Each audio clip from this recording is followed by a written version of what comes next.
someone with my hands tied. Start up the riot. Start a riot. Start a riot. La la la, feel it igniting. Light it up, light it up. Light it up, it's going down. We gonna burn, burn, burn it to the ground. So rock, rock, rock, start up the riot. It's about to get ugly out here.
Shawty throwing splits though.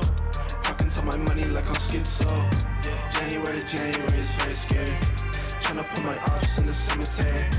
Till I'm dead and buried, till I'm dead and buried. I ain't shaking hands, that ain't sanitary. I ain't gon' front, she can throw it back, yeah. I like the stunt, oh you notice that. Count up the bands, hold up on it back, yeah. Okay, that was fun, but now I'm done with that, yeah. Getting dicey, I'm in psycho mode. They like the ice cause the ice so cold. Wrap up the bands cause they tight won't fold. Taking every shot like I might grow old. Going under every single night though. Had to get it in before the flight though. Hope I don't get blinded by the lights though. Hope nobody tryna read my rights though. Hope I got somebody in my corner. Hope she realized that this ain't for her. Going overseas and over borders. Going in and tell I'm out of order. I ain't got the phone, just say sicko. I spent your rent up on my fit though. I got lil' shawty throwing splits though. Talking to my money like I'm schizo. January to January is very scary. Tryna put my ops in the cemetery. Till I'm dead and buried, till I'm dead and buried. I ain't shaking hands, that ain't sanitary. And that's not like every single thing I know. She said she my boo, but I'm single though. I can't have just one like a Pringle though. I'm antisocial, but let's mingle though, yeah. Call up the Uber, yeah, let's go for a ride. Too drunk to drive, but I'm parked outside. Too up to fall, yeah, I like this height. If I'm going out right, yeah. And it's 5-star, but let me fitting kinda cozy on a dime. Yeah, I just need my racks and then I'm gone. Yeah, you can go and do whatever you want. I'ma go infinity and beyond. Doing the Birdman finger rub, cause they itch. And I've been kinda distracted, but now it's back to the mission. Hey, I ain't got the phone, just say sicko. I spent your rent up on my fit though. I got lil' shawty throwing splits though. Talking to my money like I'm schizo. January to January is very scary. Tryna put my ops in the cemetery. Till I'm dead and buried, till I'm dead and buried. I ain't shaking hands, that ain't sanitary.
from the jump. I'll admit, push and drop, have to drop till y'all know that I exist. And I'm gonna blow, and I'm gonna pop. Y'all can't possibly depict. And I'm gonna probably take risks. And I'm gonna die before I quit. I gotta take action against stagnant and they stopping it. Too many been passive and they lost it. The rappers I move backwards and they honest. Hacking the right back and to make profit. And accurate new acumen makes options.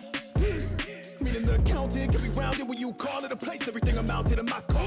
Moving with $2 in my pocket. Proving the pace you looking exhausted. Truth is Greg Newman, they can't copy. Do what I must do so they can't stop. Trying to keep cool while they keep talking. Do what I must do, switches up often. I pivot, meaning I'm a tactician when I'm in it. Circling the cul-de-sac, I'm drifting. And I got all night down, I'm fishing. Meaning I'm different. Meaning when they talk, they pay attention. Meaning they gon' pay for every cent. And I'm going 2 commas, 2 pesos. And I'm going worldwide when they all mention. Black boy with a book dream and a lesson. A black man with a sharp mind is a weapon. Yeah. 10 toes down from the jump. I'll admit, push and drop, have to drop till y'all know that I exist. And I'm gonna blow, and I'm gonna pop. Y'all can't possibly depict. And I'm gonna probably take risks. And I'm gonna die before I quit.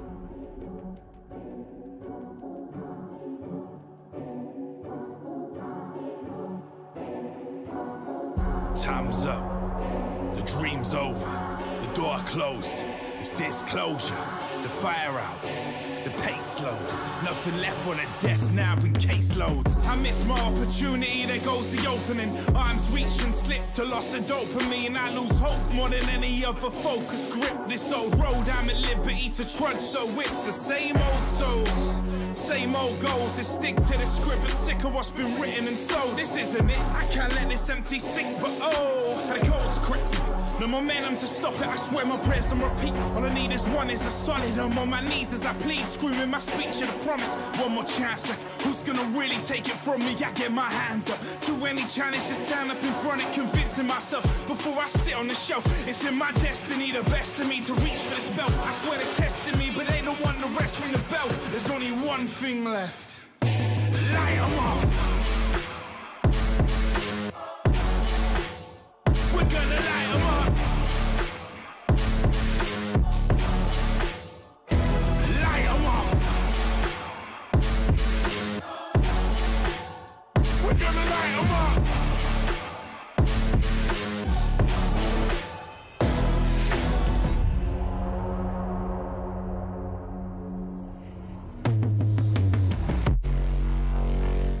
Time's up. The dream's over. The door closed. This and that's it. No more doubts, it's over for 'em. I'm promoting it with no more routes. We're all in, they're collect about to snatch it out the hands. This been written like the past, but somehow still about the now future. I'm indebted to my roots, made me shook for more well-conditioned. I've been leveled to the floor and bounced back, so it's breaking off, shackles off before Mother Nature is at work, and we cooking up a storm. I'm coming, my feet gon' take me there. Ain't no feet to get the victory, the vision's clear. I'm skipping the days I let myself get riddled up with fears. Winding back the clock, I guess we button in the years. Now we light 'em up. We're gonna light 'em up. Light 'em up. We're gonna light 'em up. Light 'em up.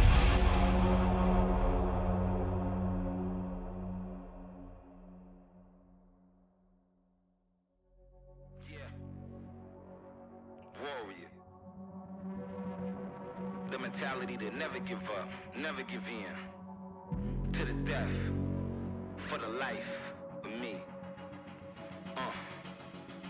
Warrior.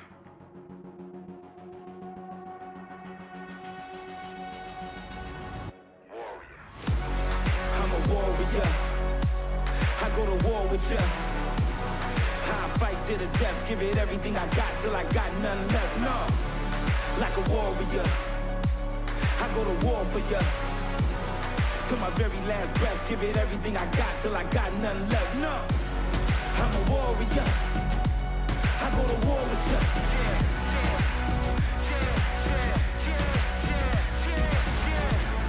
Like a warrior, I go to war for ya.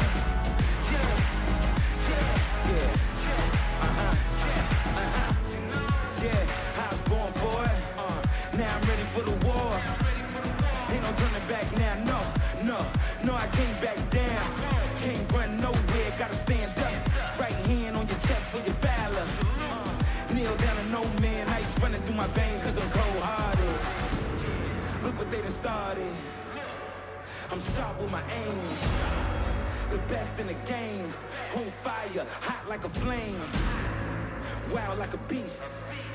I can't be tamed. So stuck in my ways for the truth. I can't be changed. I'm a warrior. I go to war with ya.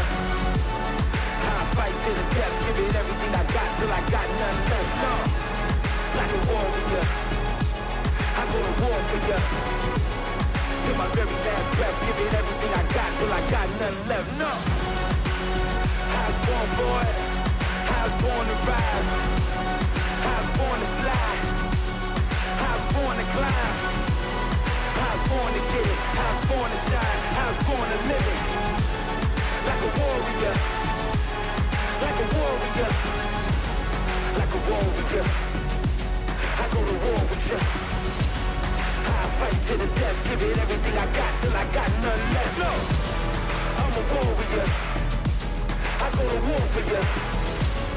To my very last breath, give it everything I got till I got nothing left. No. Yeah, easy.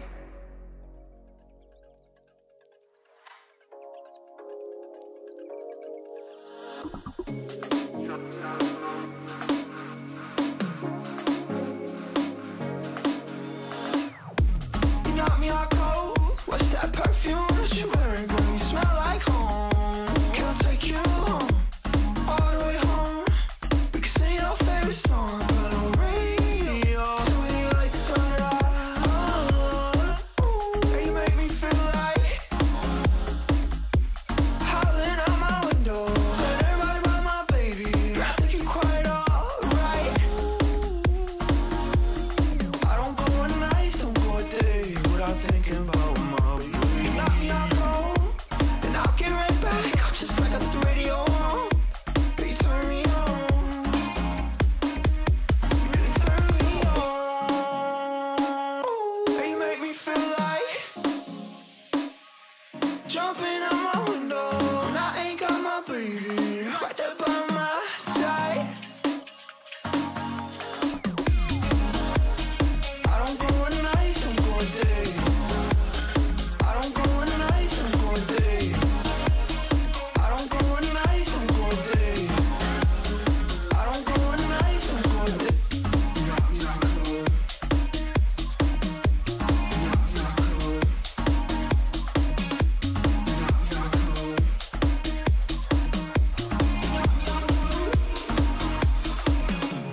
Knock me out cold. Knock me out cold. Knock me out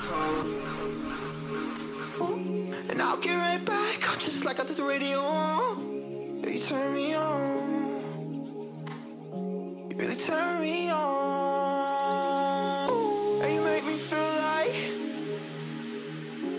jumping out my window. And I ain't got my baby right there by my side.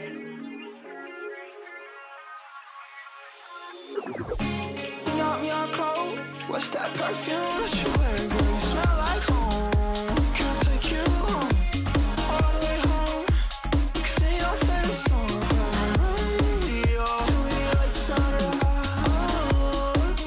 Do we like the sunrise? Do we like the sunrise? Do we like the sunrise? Do we like the sunrise?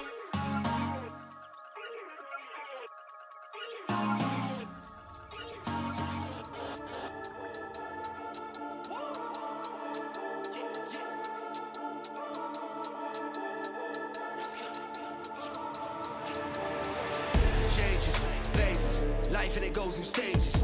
Patient, dedicated, write these poems and pages. Phases, stages, backtrack, go back to the basics. Don't stop till we get to the top like ooh, what? Take that shot, I'm blessed and I'm all with ease. All these men when they talk that breeze. Did that big chat, did that scene, but I won't go back, no I switch that theme. Let's get that P, now I got that team, now I hit that pump, that get that clean. No rest in peace till I said my piece. Now we gotta run with a different league.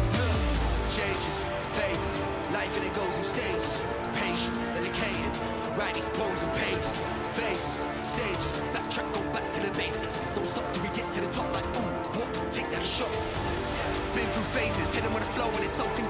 bet, I'm a vet and I roll with the greatest. Shoulda, woulda, coulda got me running my paces. Getting my space and you're gonna feel mad, cause I can't sit still like I'm running around tracks. And I ain't gonna stop till I go to the max. I can't stop, don't stop, won't stop. Back big moves, take notes. Could've been huge, but I say no. Me and you ain't in the same boat. Been around and about, but I lay low. Stay so good, I break ground when it ain't seen. Not the best, no stress, cause I'm better than a beam. One shot, level up to the top, no cheat. Putting in work, this life ain't free, no. That's changes, life in the blink of an eye through phases. Been around the world, big tours, big stages. Hidden with a source and I don't stop pacing. Don't stop making, won't stop chasing. Got a big dream, won't stop till I make it. Take it, this one here's for the haters. Face it, can't stop, won't stop blazing. Changes, phases, life and it goes in stages. Patient, dedicated, write these poems and pages. Phases, stages, backtrack, go back to the basics. Don't stop till we get to the top like ooh, whoop, take that shot. Changes, phases, life and it goes in stages. Patient, dedicated, write these poems and pages. Phases, stages, backtrack, go back to the basics. Don't stop till we get to the top like ooh, whoop, take that shot.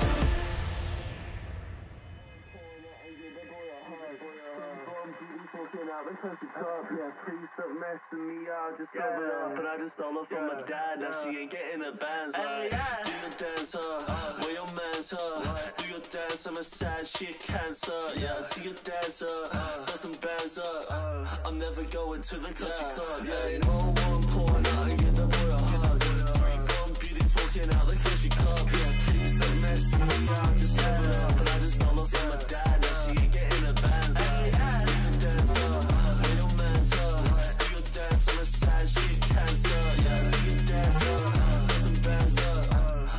Going to the country club, yeah, you never going bands, never riding on the bus, never looking at your man, so he wishes he was us. And my lady has no trust, so let me tell you that's the crux. They all looking at solutions in the bottom of a cup. Yeah, she on track, she spent a couple racks, some tats and a fifth, make it lame, let's smash. I'm on her ass, I mean, I love her ass. Let me see a little sass before I give you the pass. Let me see a little sass before I give you the pass. Or while you rolling the back, or while you rolling the joint, I think I'm missing your back. I think you're missing the point. I haven't seen you in a minute. Let me see you in a minute. I mean,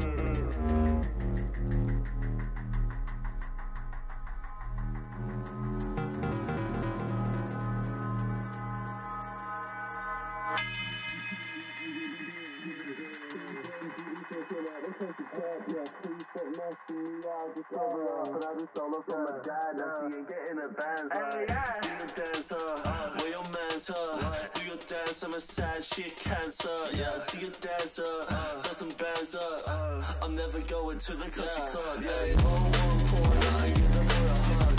Three gone beauties walking out the country club. Yeah, please stop messing me up, just cover up. But I just stole her from my dad, now she ain't getting a bands. Do your dance, where your man's, do your dance, I'm a sad shit cancer. Yeah, do your dance, got some bands, I'm never going to the country club. Yeah, no one pouring out and get the boy a hug. Three gone beauties walking out the country club. Yeah, please stop messing me up, just cover up. But I just stole her from my dad, now she ain't getting a bands. Do your dance, where your man's, do your dance, I'm a sad shit cancer. Yeah, do your dance, got some bands, I'm never going to the country club, right? I'm never going to the country club, right? I'm never going to the country club, like. And your man's, yeah, he wishes he was us, I'm never going to the country club, yeah. Play the ting, now. What you saying, cuz? Play the track, play the track, play the track. Fuck the neighbours, blood, turn it up. What you saying, cuz? Turn it up, you get me? It's a coup d'etat. Better put them up if your motives corrupt. Is that you? Show my teeth from the start. Better lie low, better keep in the dark. Okay. Cause I eat it up. Don't get caught with your hand in the jar. Had your run, so don't come to my yard. Shut your mouth when I spit bars. I'm ready for the battle when I enter. Okay. Faced with it, I ain't never seen a wall, can't tear down. Now watch them all scatter, because they're scared now. You're done, just get your white flag out, surrender. If you're on my list and you're finished, if I'm on my vibe, can't kill it. Your cook got you sitting in a skillet. At the end of the road, got you swinging. I'm concerned that thing like you bring it. Like a virus that needs clinic. It's time to repent for your sinning. Got blood on your hands like you're spilling. I'm ready for the fight. I'm coming like a thief in the night. Just empty the clip and when you're done, what doesn't kill me better run. What doesn't kill me better run. What doesn't kill me better run. What doesn't kill me better run. What doesn't kill me better run. What doesn't kill me better run. If you know smell me, then you know I'm on crud, crud, crud. Sharks in the water and they all smell blood, blood, blood. If you test my team, then I'll drag you to the mud, mud, mud.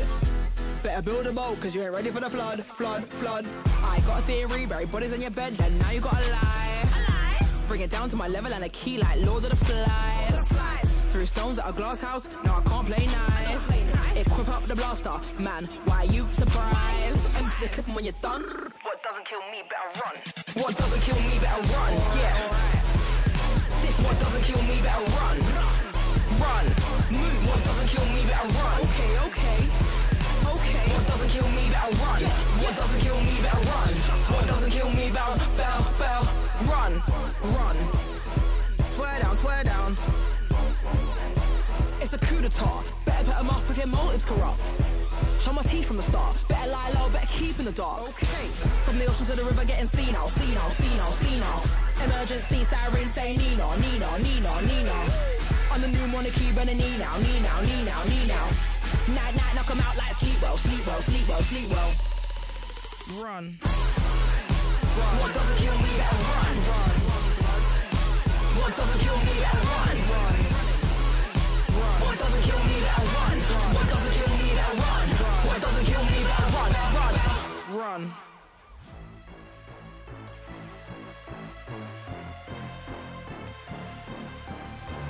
I've been living behind all the scenes, cause it's easier when they don't believe. Keep it quiet, keep it hush, keep denying, but the fire that's inside is igniting. Keep control, I'm like a bomb that's taken. Hit, explode, I won't be so forgiving. Cross me twice, no I won't let it go.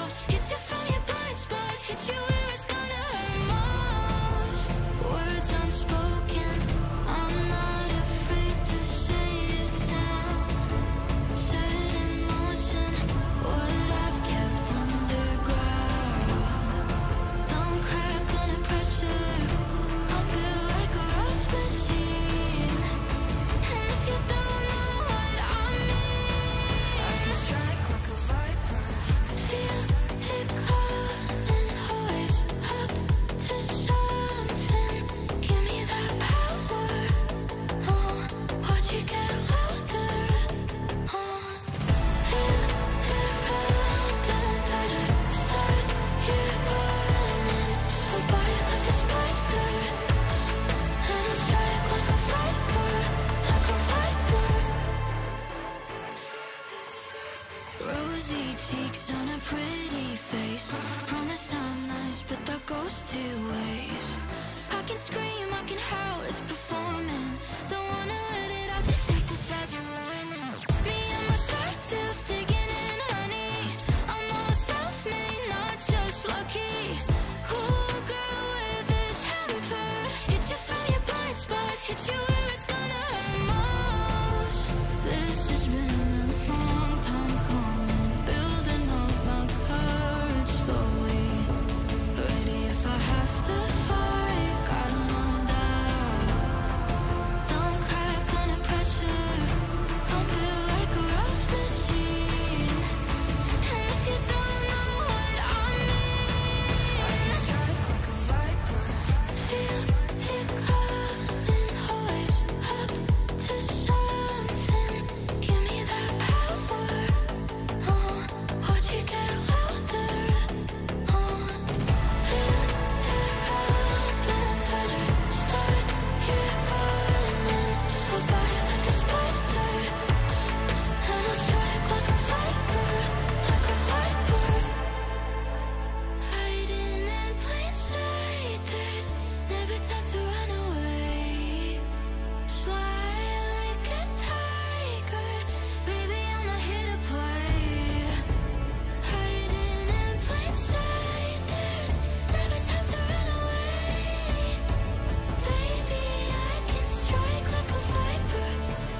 slow. Oh no, I don't really vibe with the bozos. I don't need a ride with a chauffeur. Couple hundred miles on the motor. I got a bucket list with a quota. I'ma live a million lives till it's over. I'ma live it to the fullest, even when I'm dodging bullets. Especially when I got a grenade in my hand and I got the pin and you know I'ma pull it. Boom! All of my foes are goons. I put them on notice too. And now they know they through. They do. These are words I live by. Do or die. This is not suicide, no. It's do or die. I don't run, I don't hide, no. I just do or die. No dive in the fire. Yeah. You better run for your life. You better run for your life. You better run. It's dangerous. This is do or die. Whole nother universe. Whole nother do or die. Yeah. Whole nother universe. Yeah. There we go. Run for your life.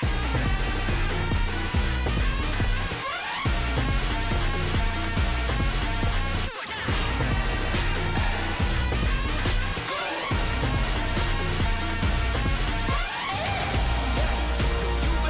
You better run for your life. You better run for your life. You better run. It's dangerous. This is do or die. Yeah.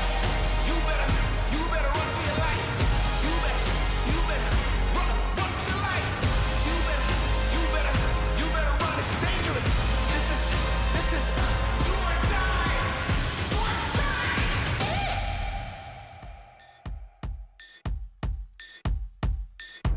Flu season. I'm sick, got you sneezing. To keep on rhyming, I find new reasons. Yeah, don't diss me, that's treason. Me and my Eve just trying to find Eden. Till then, we keep rolling up trees. Young Dante keep slaying these demons. Mad love for all of my heathens. Switching the flow like Cheerio, here we go. We keep the heads moving around, merry go. Fire in my heart, with the fan, very cold. You it's artificial, cherry coke. Throw your hands in the sky, every girl, every bloke. I'm a king, I'm a dawn, on a rock, I'm a toad. Tune into a f***ing prince when I croak. Drinking champagne, bumping Prince on the boat. Wild out, looking for the boy, but I'm miles out. Finding myself in a hideout. In a dark space, I'ma climb out. Right now, wild out. Looking for the boy, but I'm miles out. Finding myself in a hideout. In a dark space, but I'm climb out. Right now. I feel alive.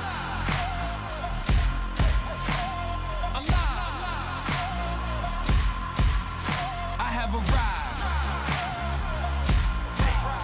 I feel alive. I feel alive. I feel alive. Can you come alive? Can you come alive? Can you come alive? Can you do it right? Tonight is night, come alive. Tonight is night, come alive. Come alive. A new season. I'm through pleasing. Yeah. Can't see I transform and try to hit me with that Louis Stevens. I'm about to get mean and new meaning. Mouth shut, he freezing. He Mr. Bean. And then for that screen, I've been scheming. Needed in all black when you see him. This is that. Wake up and get to that bag today. Y'all better not be playing with my cash today. I pop up like dynamite. I won't apologize. If you ain't got my check, well then run to say. You don't wanna see me wild out. Looking for the boy, but I'm miles out. Finding myself in a hideout. In a dark space, I'ma climb out. Right now, wild out. Looking for the boy, but I'm miles out. Finding myself in a hideout. In a dark space, but I'm climb out. Right now. I feel alive. Alive. I have arrived. Hey, yeah. I feel alive. I feel alive. Hey, I feel alive. Can you come alive? Can you come alive? Hey, can you come alive? Can you do it right? Yeah. I feel alive. I feel alive. Come alive. I feel alive. Wild out. Looking for the boy, but I'm miles out. Finding myself in a hideout. In a dark space, I'ma climb out. Right now, wild out. Looking for the boy, but I'm miles out. Finding myself in a hideout. In a dark space, but I'm climb out. Right now. I feel alive. Right now, right now. Hey, come alive. Sweat,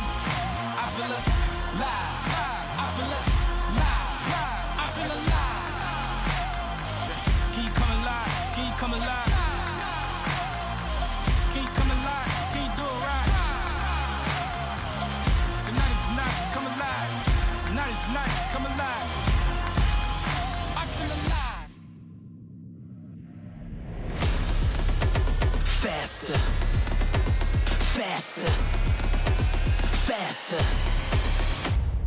Zoom, the engine room, but you feel the boom. Gone in the wind, when you see me, better move. Jetpack kid, reloaded the jet fuel. High speed cruise, too fast, you can't move. Zoom, through. No, I don't mean to be rude. It's just the beginning, beginning, beginning. Do I have your attention, attention, attention? Eyes on the prize if you came here to witness. Turned up the turbo so they hear the engine. Go faster, faster, faster. To keep up with me, you better catch your breath. Faster, faster. Upgrade your speed, zoom past the rest. Upgrade your speed, zoom past the rest. Faster, faster. Heart steady racing and racing and racing, pick up the paces. Heart steady racing and racing and racing, they say we dangerous. Heart steady racing and racing and racing, buckle up for safety.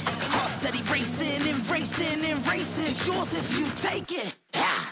It's yours if you want it, go and get it, go and get it. Be sure that you want it, cause you gotta be committed. In order to run it, you gon' have to get the sprinting. First come, first serve, now listen. Eyes on the prize if you came here to witness.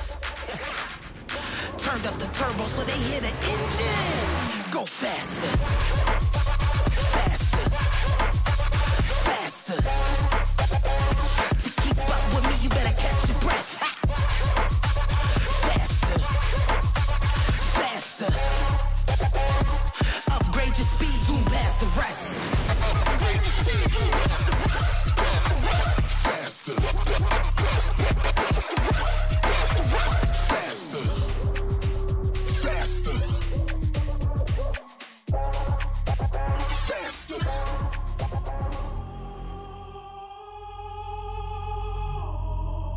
I'ma keep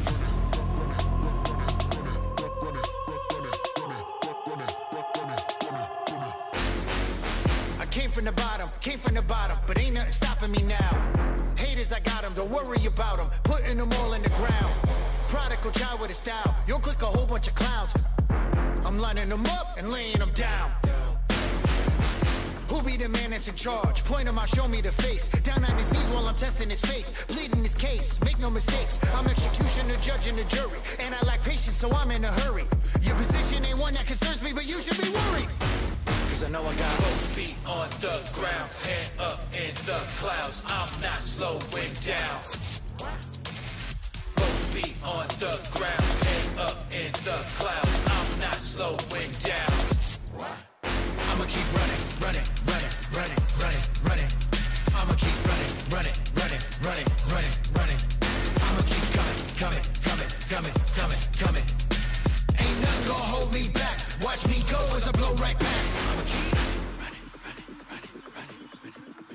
I'ma keep running, running, running, running, running. Yeah, I'ma keep running, but I ain't no slave. I just keep running, the track has been laid. Run up the numbers to stack when I'm paid. She gon' keep coming, her back getting break. Oops, I mean broken, I'm loud and outspoken. I laugh to the bakers, no joke, I ain't joking with joking. Stop all that talking, I told him, yo, can get rolled up, I'm smoking. Getting blood money, my crypto, the token. The takeover was closed like the legs make it open. They say whenever your boy come around with the smoke, they don't want it the way that it's potent. I know this for sure is some more that you got that I never could mess with, cause yours is just bogus. I do no look as I pass, your hook is not magic. You couldn't take that shot if you open. I know I got both feet on the ground, head up in the clouds, I'm not slowing down. Cause I know I got both feet on the ground, head up in the clouds, I'm not slowing down. I'ma keep running, running, running, running, running, running. I'ma keep running, running, running, running, running, running. I'ma keep coming, coming, coming, coming, coming, coming. Ain't nothing gonna hold me back. Watch me go as I blow right past. I'ma keep running, I'ma keep running, I'ma keep running, I'ma keep running.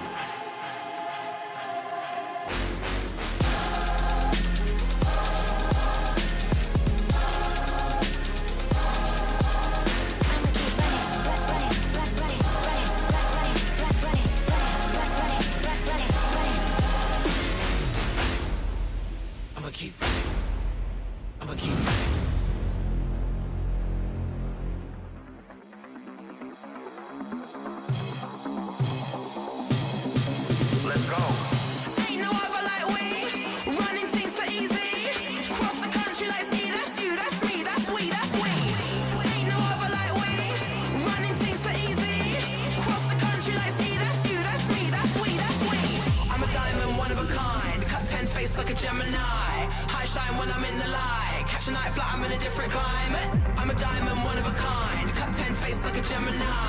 High shine when I'm in the light. Catch a night flight, I'm in a different climate.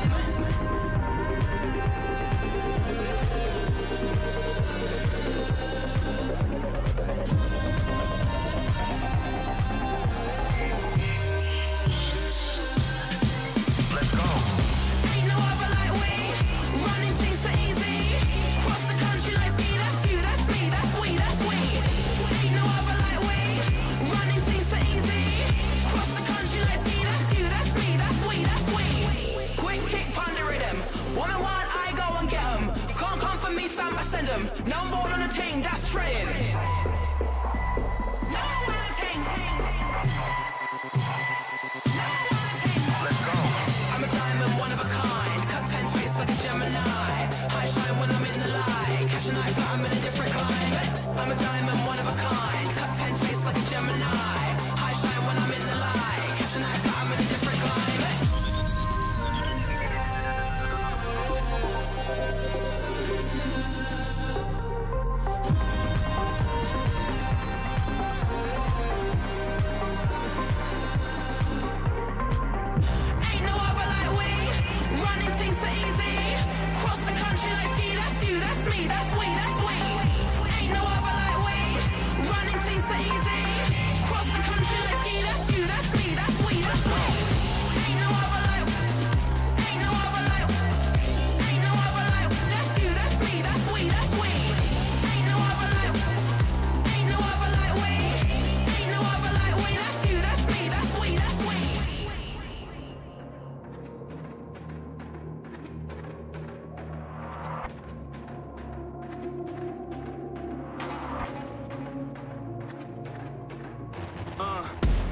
Hit the ground, I'm on cold.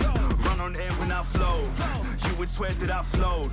Hottest hand in my zone. I'm going hard for my city, yeah. I put that thing on my back. Get it and gun it, I'm back on 100. I'm ready, I'm coming in for the attack. I'm on beast mode, God level, cheat code, new age, hero, good verse, Evo. I'm on the move, I'm on the move. I'm putting in work, I go berserk, got something to prove. Cause I got power, I got the energy for all of my enemies. I'm on the way, saving the day, no one ahead of me. I'm on the right here, right now. This is the moment we running it. This is the moment we running it. We doing this for the love of it. Give me a ride. Now it's all on the line. Watch me come alive.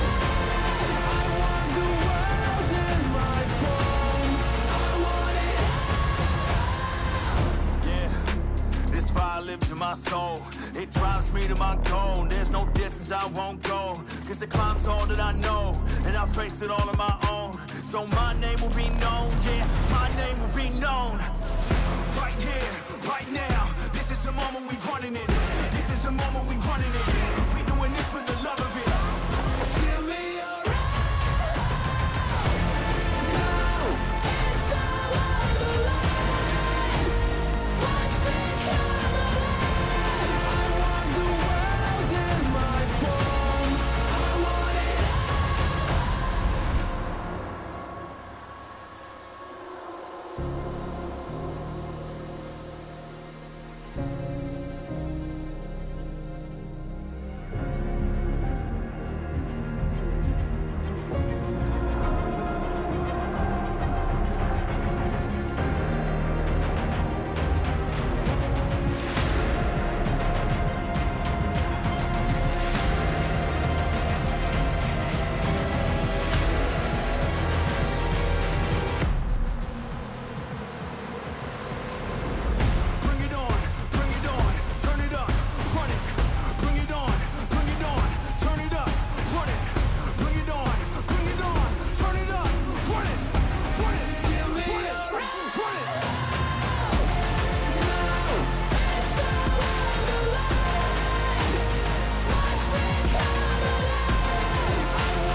just how it's straight. Been a bad man since when? Since the beginning. Got a whole bag of monsters with me, Lord knows they did the illest. And if you come through with the crew, Lord knows we say, my whole crew just went wild. Kick down doors and we come through straight to the stage where I run to. Gonna get wild. Whole bit dripping in labels, stacking out quick on the tables. Hey, so wow, I don't even know like that. I asked the crew, they said that we roll like that. So wow, better watch out, we're coming, you know I wanna get dealt with by them youngins. Wow, kick down doors and we come through straight to the stage where I run to. Gonna get wild. Whole bit dripping in labels, stacking out quick on the tables. Hey, so wow, I don't even know like that. I asked the crew, they said that we roll like that. So wow, better watch out, we're coming, you know I wanna get dealt with by them youngins. Why you people think that you're bigger? One word from us, you get pulled like a trigger. Looking at you like a big plate of dinner. Man like you don't eat your way thinner. And how they gonna call me lazy? Power man style, yo, certified wavy. Certified snakes in the grass, all slithering. Bleeding, begging, but nowadays you gotta pay me that feature. Man, a different breed of creature. Straight out the gates of hell with a legion. Looking for a whole bunch of souls to feed on. Devil in my eye when I come for the heathens. Babylon burning, all good reason. Keep that grill turning, add a little seasoning. And that's what them sheep are good for. Them good for the eating. Better step out the way when we're coming through. We the kind of people you gon' listen to. And I can't guarantee that you won't go missing, dude. And I don't wanna tell your mama you went fishing, dude. And be another piece of drama on the evening news. But that's just the way it goes when you gotta go harder. My whole crew just went wild. Kick down doors and we come through straight to the stage where I run to. Gonna get wild. Whole bit dripping in labels, stacking out quick on the tables. Right, so wow, I don't even know like that. I asked the crew, they said that we roll like that. So wow, better watch out, we're coming, you know I wanna get dealt with by them youngins. Wow, kick down doors and we come through straight to the stage where I run to. Gonna get wild. Whole bit dripping in labels, stacking out quick on the tables. Right, so wow, I don't even know like that. I asked the crew, they said that we roll like that. So wow, better watch out, we're coming, you know I wanna get dealt with by them youngins.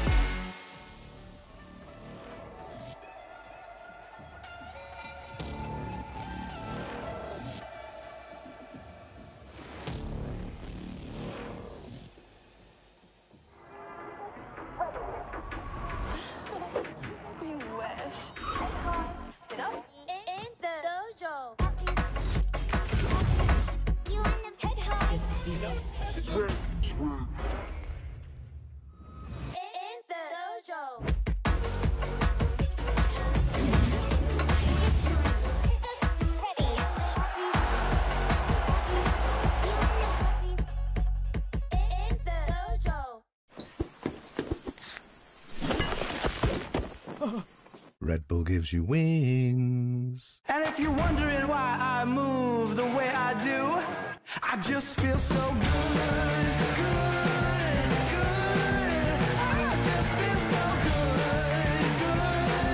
I just feel so good. The hype for FlyQuest has never been higher. Definitely not. Actually, in the history of the entire organization, I think this is literally the peak. Absolutely, I agree. Like, maybe there's some argument for, like, early on when Prince came. FlyQuest are about to grab their 12th win. FlyQuest starting up the Drake. Licorice looking for a teleport angle. Unfortunate end there for FlyQuest, who will fall very short of their goals at the start of this split. Getting away back into the fountain as Whippo drives the front line. Team Liquid will run them over. And they're your spring split 2024 champion. First game of MSI 2024 on the cards for us. FlyQuest now again, the base defense comes through. Junja quickly, swiftly takes them out. PSG will knock away FlyQuest. Jensen has been benched. Thoughts? I think it's a whack move, personally, mate. Like, is the upside going to be that crazy? A rando Korean? Okay. I mean, go for it. He won it. It's done! FlyQuest, for the first time in LCS history, they are your 2024 LCS Summer Champions! Quad became the best mid laner in the LCS by the playoffs. It felt like they all clicked in by the time they were in the finals versus Team Liquid. They were really committed to their identity, but their identity did shift from the last time that I think a lot of people saw FlyQuest when they lost in MSI play-ins. PSG. Masu going golden, baby! As they close this one out in style. FlyQuest moving on to 2-1. We go again. One more time. Come on, baby. Try to defend here at just one last time for USA. Nexus turret. That one's again. Nexus turret. It's on its way into the ball.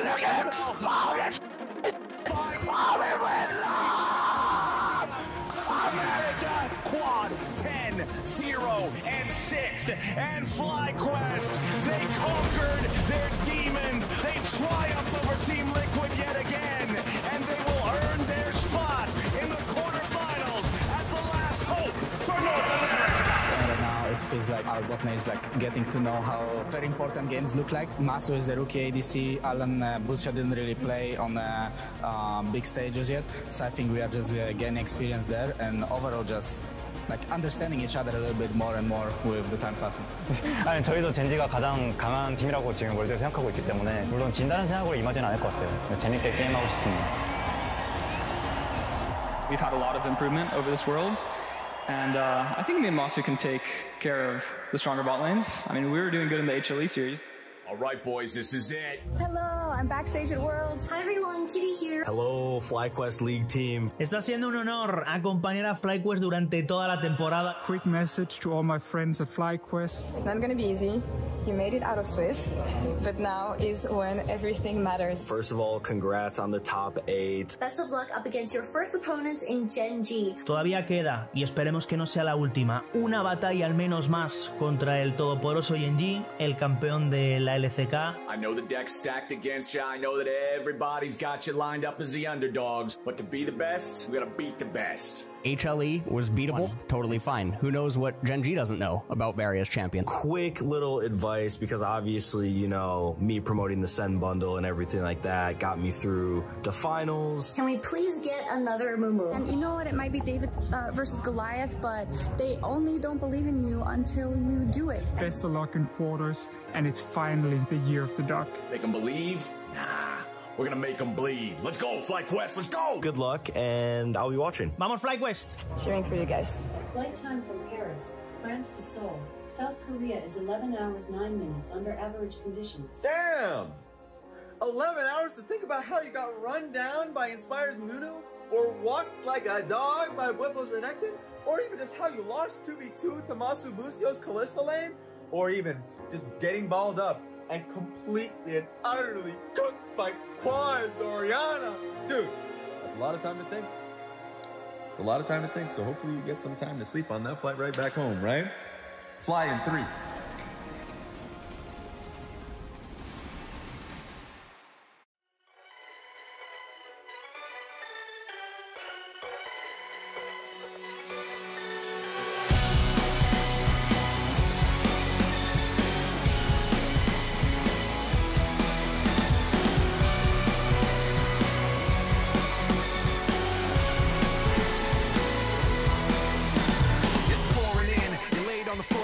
One knock at the door and then we both know how the story ends. You can't win if your white flag's out when the war begins. Aiming so high but swinging so low, trying to catch fire but feeling so cold. Hold it inside and hope it won't show. I'm saying it's not, but inside I know today's gonna be the day you notice, 'cause I'm tired of explaining what the joke is. This is what you asked for. Heavy is the crowd, fire in the sunrise, ashes raining down. Try to hold it in, but it keeps bleeding out.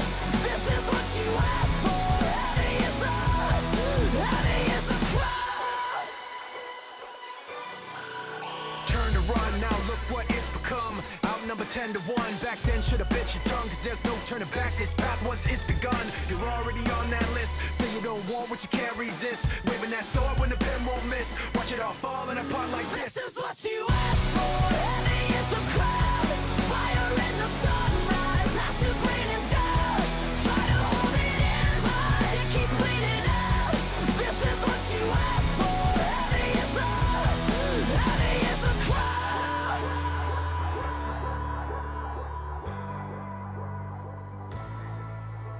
Today's gonna be the day you notice, 'cause I'm tired of explaining what the joke is. This is what you asked for.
everyone, for the final day of the quarterfinals here in beautiful Paris. The sun is shining, and we hope that the sun god shines brightly upon FlyQuest today, because it is truly David versus Goliath.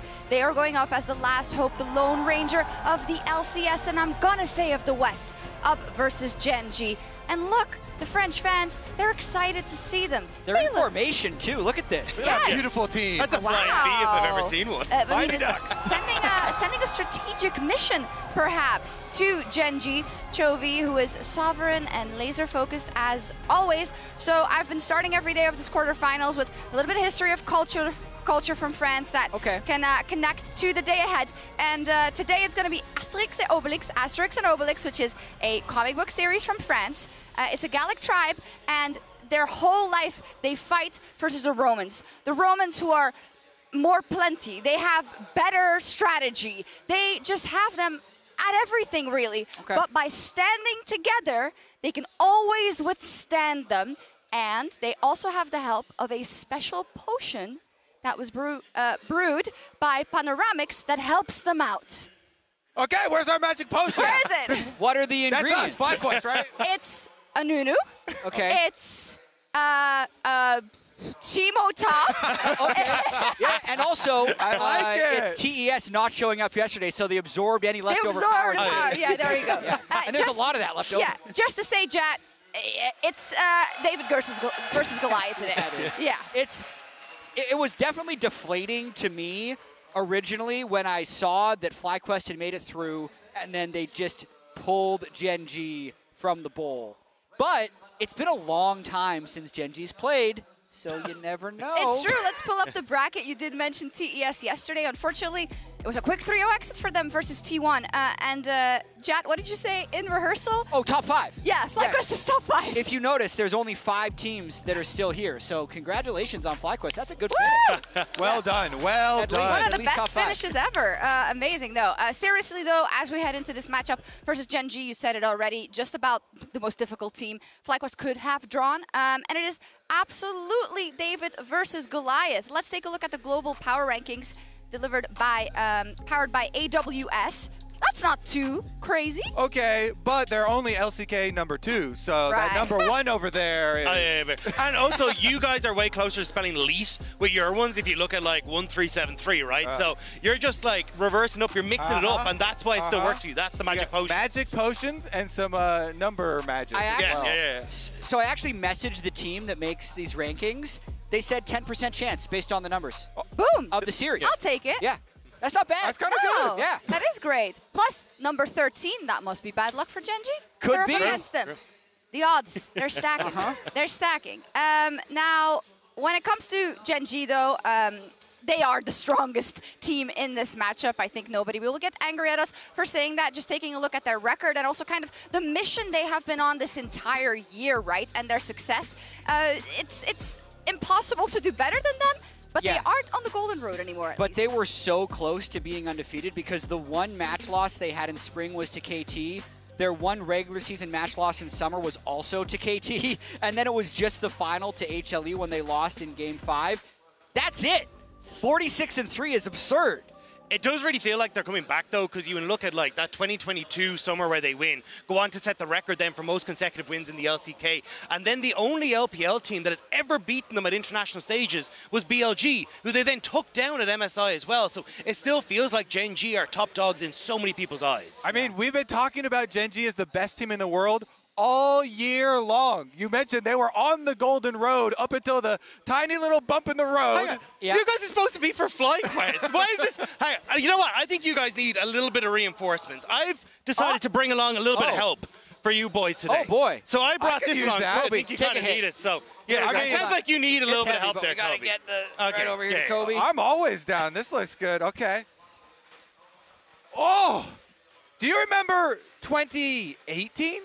We also had no hope, actually. I seem to remember North America having to play against LCK number 2, and Cloud9 upset a Freak of Freaks to make it to the semifinals. Wait, this is really good stuff. Jack, you want to talk about it? Get in there. That was pretty long ago. This is going to have to be pretty impressive stuff. We'll see. Yeah, so Cloud9, that's a good one, for sure. But I'm going to take a hit of this, too, for sure. Oh my God! What is in this? Slow down. You're a first timer. Take it easy. Take it easy. Okay. Oh my God, Kobe, that's not the right one to talk about. No.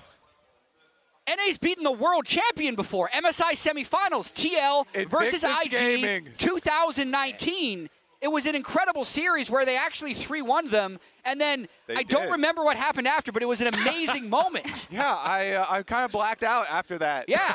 But they took down the defending world champs. Which is incredible stuff. It's insane that they actually managed to do it. Like, there's so I feel like there's one more though. I feel like I'm like, was I want to don't try really some believe shots? it. Do you want to try Okay, some? yeah, There has to be one for EU as well, right? 2018. 2018, G2. Okay. G2 up versus RNG. Oh. This can be your inspiration They were as on the well. golden road. They were on the golden road. This was the most skewed matchup ever, and they did it. So, I believe that you're the last one standing. Yeah, no, I still think it is Gen G favorite, but you can never say never. When you saw how close we saw some of those HLE games get with like cool picks from the upsets the FlyQuest or the mix-up the FlyQuest were able to bring to the table, I think it's absolutely incredible. I think that's a lot of what G2 were able to do back in their prime as well, was having so much flair and flavor in their drafts that they're just able to take their style to the international stage and take over. Oh, what an excellent point. I think it's a discussion that we've had throughout Worlds where it's like, stick to your own style or try something and then really stick to that you want to take a gambit on. And I feel like for FlyQuest, that's what they've done, right? That's one of the reasons why it's so fun to see them go toe-to-toe with HLE, because they aren't just trying to play standard. Absolutely not. And I think even if I just zoom out a little bit for FlyQuest, they're also not someone who's like trying to play the PR game or trying to be super likable. Like even the fact that Jensen was on this team in spring, they replaced him for Quad when it was completely unpopular, and now they've reached new heights. So they were the villains in the summer split as well, but now if they win, they're going to be completely beloved. It's nice. Kobe's laughing at this. Yeah, they're like, oh, they weren't trying to be popular. Yeah, they were definitely. They want to win. They're going to be true to themselves, Kobe. Yeah, we're all trying to be popular. We're all video game nerds. Okay? we can relate. But they gave some honest interviews. Let's say that. And for some more on the stage setting for Gen G, we're going to kick it over to Lore and Jisun. Jisun, thank you for joining me ahead of today's series. I want to talk about Gen G, which is interesting because we did the same thing last year, and sadly, this is when the road stopped for them. So no bad memories, no nothing. I hope today is going to be a good day for you guys and LCK fans. But Gen G had an amazing year, honestly, rebuilding the roster, bringing new elements to it. What has defined their dominance to you? I mean, this year, especially this summer, was the season where they were able to break every kind of record possible. For example, they broke the longest match win streak, but also the game win streak. They had the perfect single round robin record in the summer round 1. They had the highest game points. They were able to be the longest, like, back-to-back champion of the LCK. It was a pure dominance, honestly. Everyone even like expected them to have a perfect season at all, but well, it did not really happen. In the end, they lost to KT in the regular season, also lost in the finals, but still, it was like a normal expectation for them to just stomp it all the way. I'm just wondering about the pressure on their shoulders, because Golden Road doesn't exist anymore, the curse is gone, but they're coming here as heavy favorites. You knowing the player, do you know how much it either affects them or pushes them to thrive more? Honestly, whenever I ask the players, like, you know, everyone expect you guys to win it all, like, are you feeling the pressure, are you feeling the stress? They all say not at all, you know. I mean, maybe a little bit, but it's not affecting us. So I'm not actually like 100% sure about it, but I think losing the summer finals was actually a bit of a relief, or like relief of the stress for them, you know, so that they also kind of went through this kind of a hard experience where actually losing the finals when everyone was expecting you to win. So I think they're more kind of stepped up mentally after that experience. I think if we have to talk about people mentally stepping up, I want to mention Chovy, because I know that for long he was looking for this international success. He finally got it at MSI, and I know that him being in the best mindset is usually what helps him perform. What do you identify as the main change within Chovy from maybe last year into what he transformed into this year? I feel like so far before MSI, Chovy was more of a very typical LCK player in the interview. Whenever we asked about, well, how are you feeling about your performance? He was like, I think it was good, but I think we have to try harder. We have to play better next time. We have to get rid of all the mistakes. But in the MSI, like all throughout the tournament, he was very vocal of how confident he is about his performance. He was more like, I wish BLG makes it and we get another rematch and I can get my revenge because I know I can beat them, or like I was pretty confident that we're going to win it all because I was very, very confident in my own performance. So I was kind of surprised to find out that he has changed a little bit in terms of his personality, and he's become a lot more very outspoken about his own performance. So I really like the change of him. And also, I haven't had a lot of interviews so far at Worlds with him. So I want to see what he says in the teaser or what he says about the matchup in general. Absolutely. I'm really looking forward to seeing this one, especially the matchup on the mid lane, him versus Quad. Sadly, we know how this one is supposed to go, as Quad was a trainee and Chovy took his place after that, right?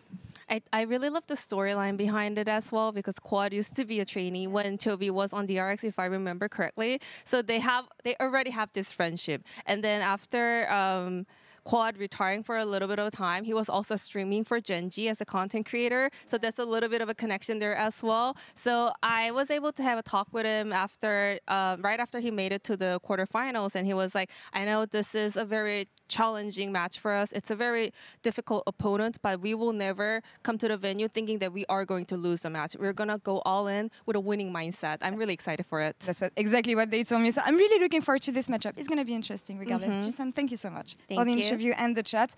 Good luck to your team today. Good luck. Yeah, it's really hard to go up against Chovy because he's been turning heads since he entered the LCK. Game 1, he picks Yasuo of all champions to show up on that stage. His first split, he gets 100 KDA, setting the record in the LCK. He then goes on to break even more. 4 titles consecutively in a row, setting that record. He's the only player in the world that has made to 6 consecutive playoffs at the World Championship as well. And now that he has finally gotten those titles, it feels like he's unstoppable. And finally, that international success at MSI now, how do you try and keep this man in check? Yeah. Sadly for him, he's up versus FlyQuest. And they've got some picks up their sleeves. Yeah, and I mean, honestly, too, like, I really love that picture that they had. I mean, Quad was 14 at the time. But the picks you mentioned are magic potion shots. Yes. If you look at what FlyQuest have done already in this tournament, and even if you look back to North American Finals, they have a very clear focus on trying to use enchanters, heals, and shields to really buff up their team fights. Very clear focus on team fighting. The most famous is this most recent Nunu, but even they also were the ones to pull out the Lulu. They also used the Enchanter Senna. And if you look at the Nunu build, people were really surprised because in solo queue you expect like the Leandries or even the full tank, but Inspired does such a good job and shows a mastery of this champion by fully incorporating the supportive style kit. Even with Blood Boil being removed in the Nunu rework, the passive still has like 50% of the power of that buff. And you'll notice in these team fights, he goes up to individual members to proc it and continually get it for both Bwipo as well as Masu. And so I just really like that FlyQuest have had this focus on how they want to take down teams that are possibly better than them. Buff up their team fights, and really try and make use of those heals and shields. And I think what they do is they tailor it to their specific opponent, which then gives them a large number of unique champions that other teams have not played. So Enchanters are some of them, but if we pull up the full list here of just unique champions that they've played, it also extends to Bwipo and Quad. Scion's in there, Urgot's in there, Darius, Cassiopeia, and I think this list is going to get larger against Gen.G because they've had a long time to cook on what they want to bring into this series. And I think it makes them so terrifying to go into a draft against because they kind of identify, one, what works for them, but two, as you say, like, okay, well, we're going to bring out the Cassiopeia because there's a ton of dives that's coming into this sort of meta. We're having a ton of different picks that are coming through that are so unique to this squad that you always have to be careful about what counter pick you're giving across because there's going to be something funky coming out of the works. Jack, you talked about tailoring. Talk to me about the approach. Let's see. There's only 4 games of data from Gen.G. But I'd say the 2 most recent ones here, when they played the Aurora, Nocturne, Ahri, and they were willing to pick those 1, 2, 3, 2 games in a row, if they do something similar like this, which even though they are power picks, all 3 of those champions just go in. they don't really have that much of a fallback pattern. So if we see something like this from Gen G today, that's where I think things like the Enchanters or things like an Urgot or things like a Darius or Swain that can catch those engages, not get one shot and fight back, would legitimately give them a chance if Gen G is going to be that basically tunnel vision with the way they're drafting. Yeah, hang on. Can we get the sign by any chance? Can we steal this real quick? Wait, A fan just gave this to us. Wait, I have a. What are we doing? Shox is going to circle. Is this a 10 euro Nunu who we picked today? Yes or no? Yes. Okay. Let's get it back to the fan right there. There you go. We picked for you. Yeah. Let's go. Well, someone who could be doing that is standing by with Lore right now. We're heading over to the Verizon Game Day interview with Inspired. Hi everyone and welcome to the Verizon Game Day interview. I'm Laure, this is Inspired, you know him, playing against Gen G today. Inspired, how do you feel? How did you guys prep? You had a bit of time after the draw. Tell me about everything and also reacting to facing off against Gen G in quarterfinals. I mean, we are all excited going into today. I think Gen G is for sure like the toughest opponent we could have imagined because we've been like studying them pretty much whole year, trying to learn how we can play as well as possible as a team. Because in my mind, they were always the best team in the world. So it's gonna be exciting for sure to face them today. I mean, that's the thing. When you watch, I think during the whole year, one of the best teams in the world because you want to learn from them. What comes into preparation when you actually have to face off against them? I mean, we know that they are very calculated and they don't really take many risks in games. So we know that as long as we don't really like overforce plays, there won't be that much happening. I think they will be playing slowed and controlled. So I think we just need to have a good idea on how we want to execute our draft and maybe do something that they will not really expect. And this is where I think it becomes interesting because for me, what defined FlyQuest in the Swiss stage was your creativity, on top of the fact that you guys know how to play with each other. But I do feel like, and correct me if I'm wrong, Gen G not allowing a lot of mistakes, do you think creativity is going to be enough? Because I know you said this during an interview, but... I would love it to be enough, but it's still Gen G. I feel like it's really hard to surprise them. So we will try our best today. We'll see how it ends up, but we will not go out without a fight. Of course, and I am really looking forward to see what you guys have planned on that sense. I want to talk about the Kenyon matchup because you being an amazing jungler, Kenyon being the jungler we know he is, of course, I think it's going to be a hype matchup.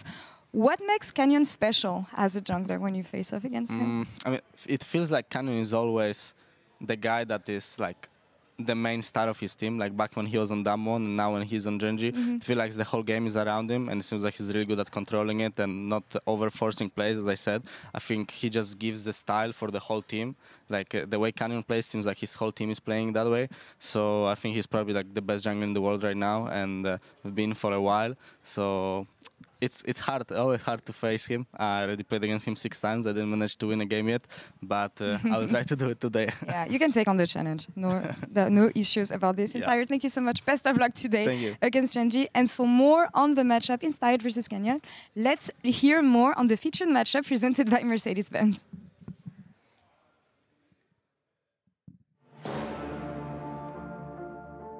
Inspired is one of the West's most accomplished players and is fast becoming a legend in North America. He's the only pro to win MVPs in both the LCS and LEC, and has achieved just about every accolade he can in both regions. He now looks to do something the West hasn't done since 2020, lead his team into World Semifinals. To do so, he'll need to take down the best jungler in the world. Inspired, he's running into the pit.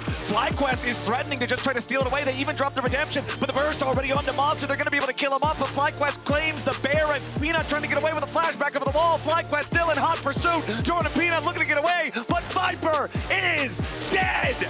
Canyon is not only a former Worlds champion, but also holds a 6-0 head-to-head record against the LCS jungler. Peanut's behind the wall into the pit, but the Baron's going to be secured by Canyon. Now HLE trapped. Canyon gets the kill on Doran. They all drop, and it looks like the hopes are done, dead and gone for HLE. Canyon was able to win it all in 2020 Worlds, but has been unable to emulate that success since. Now he enters the World Championship with a team that seems poised to give him another chance for that same glory.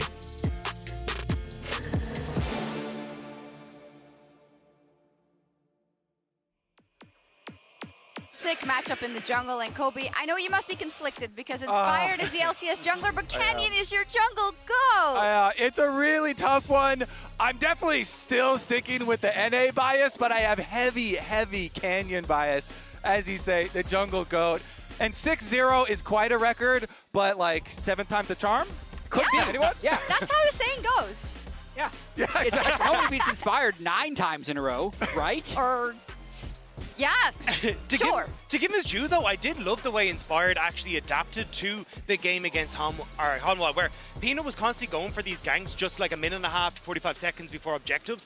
Game 2, Inspired had already cracked that code. I was immediately setting up in position with this Nunu to start looking for these counter ganks. So I think that's what I want to see Inspired channel today, is this success and cracking the code of how Canyon plays. Exactly, and he didn't like over-focus on the other parts of Nunu's kit. Like, he had good objective control. He showed that Doran didn't know how the champion works quite well as well, and then he's able to peel for team fights. Like, it was definitely inspirational. Let's talk a little bit about the champions that they may pick in the jungle, maybe more on the side of Inspired in terms of weird picks, but we've seen, though, in the past that he's only played Maokai in jungle, actually. Well, that's the thing, and, because he's only played 4 games. So there's not that much that he's shown on the recent patch. We don't know exactly what his priorities will be. The thing that I like most about Inspired's champion pool is the versatility, because even if we were to go back to NA, he was CS gapping by 100 CS umpty in LCS finals by playing Lilia. So Inspired's going to do whatever is required. That is to say, Kobe and I are being huge NA bias right here. I do think Canyon can play pretty much anything and is the best jungler in the world. That's the most terrifying thing, is the fact that, like, you look back to Spring Game 4 against T1 in finals, the chips are down. He just whips out this Kha'Zix picks and is like, no, give me the reins. I've got this, lad. Yeah. And I think that's what makes him such a special player. And even though he hasn't had this success since he won Worlds in 2020 and, like, got to finals where everyone expected him to win in 2021, he has still remained at the top of his game. And now finally leaving Damwon, it's incredible to see him finding this success away from that legacy organization for him as well. Yeah. Especially that Skarner. That one should be in the middle from finals. I mean, he was spamming it as well. We know that he can play a lot of things. And a lot of people think Canyon is the jungle GOAT, but Weibo's Tarzan, he did pick his favorite jungler. Let's take a look at what he did. All right, here he is. So he has to pick every time. That's how it goes. Inspired over Yike. Inspired over Umti. Okay, yeah, makes sense. He beat him. Okay. Inspired did win an A. Ooh, himself. Oh, that's a boss. This is some respect, though. Hey! Go for Inspired. Yay! Oh, wow. Quickly through Lucid as well. Wait, is this just everyone? Oh. Owner. Show me Canyon. Think about it. Show me the Canyon one. Oh, he did it again. Tien. Peanut, I think. There he is. Canyon. We win! Right? Yeah, no hopium at all there. Yeah. Do you need the That guy's in the Do you want the semifinals. tank? He knows what he's talking about. It's true. Tarzan also got into our tank of hopium. Yeah, he did. Where is it? He used it all worked up. great. Yeah.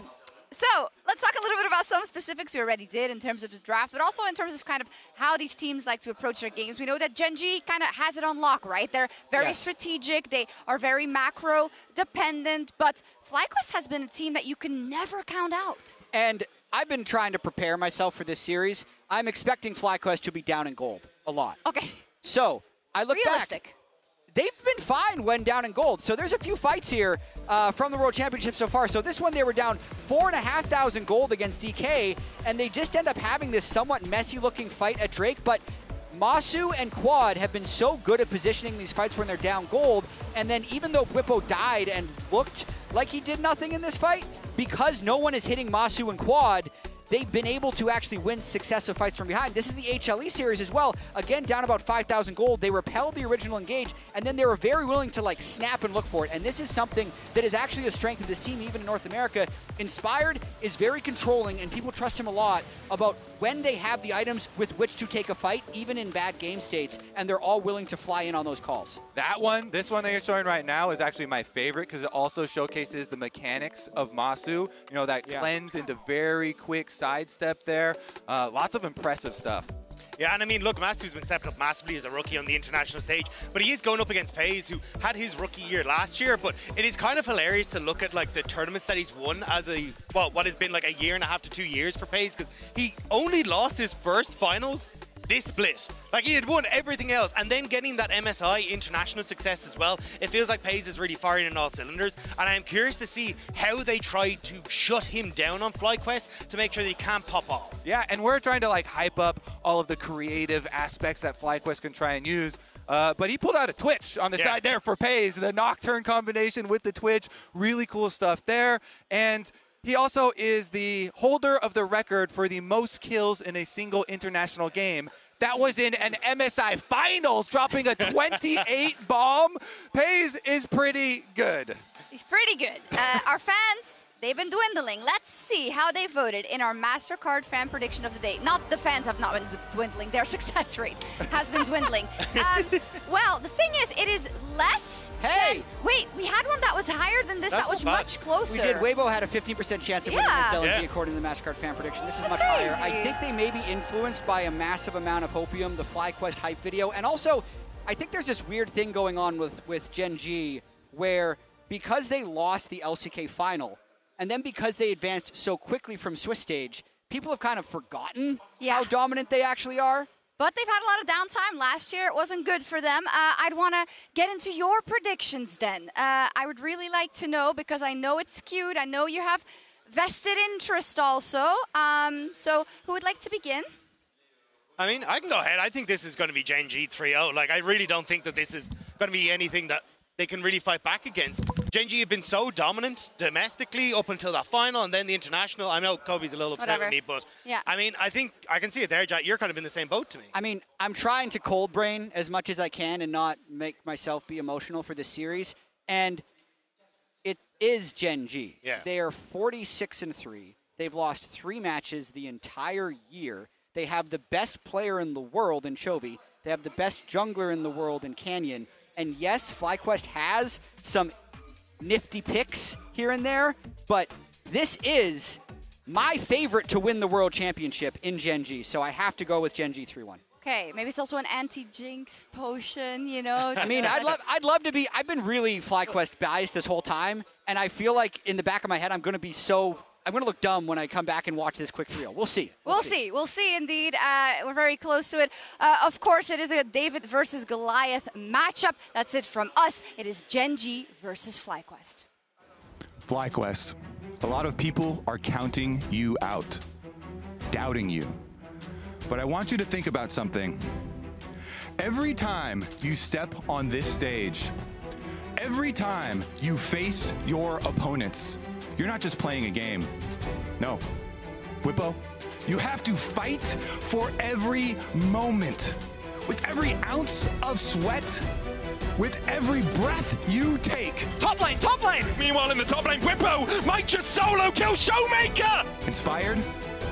It's not about the draft. It's not about the dragons or even how much gold you have. It's about the heart. It's about your determination. It's about the fire in our souls. FlyQuest, force hard, a flash forward from Inspired for a point-blank snowball. Quad, when you go up against Gen G, you're not just battling a team. You're battling every doubt you've ever had, every setback you've ever faced. Zeka will not survive a double kill back over the Quad. Masu, the only thing standing between us and victory is our own fear of failure. Masu, going golden, baby. Yet another Quadra to come in. Busio, winning is not a matter of chance. It's a choice. The choice to dig deeper, to push harder, to fight for every last second. Masu picks up the kill and Busio flushes away. He survives. So when that first game begins, I want you to remember why you're here. You're not just playing for yourselves. You're playing for each other, for every fan that believes in you. So take that energy and unleash it on Gen G. What are you gonna do? Yeah, FlyQuest, we're gonna win. We're gonna beat Gen G because we're better than Gen G. FlyQuest is the best. Chovy sucks.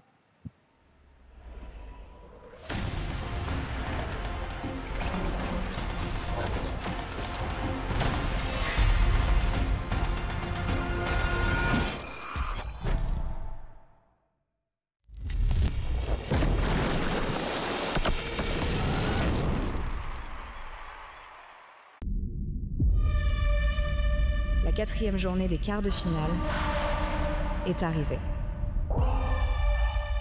C'est la dernière chance pour accéder aux demi-finales. How does it feel being, a part of the last 2 European players? I mean, it feels good, but I think we have a lot of responsibility on us now. We are the last hope of Europe after all, so. I think what made Europe great in the years that I was here is that we would always throw everything on the pitch. We'd risk looking ugly with silly counterfeits, but we were never willing to go down without a fight. 당연히 결과 같은 경우는 이제 3승 0패로 올라온 거라서 결과에는 만족하는데 제 개인적인 퍼포먼스는 아직 좀 만족 못하는 단계라 생각해서 지금 그런 상태입니다. 그냥 간단하게 다 이기고 진출하는 게 좋습니다. Gen.G, show HLE, the finals are not the rule, they are the exception. I have a lot of confidence because we've been scouting Gen.G the whole year. That's the team that we tried to play like.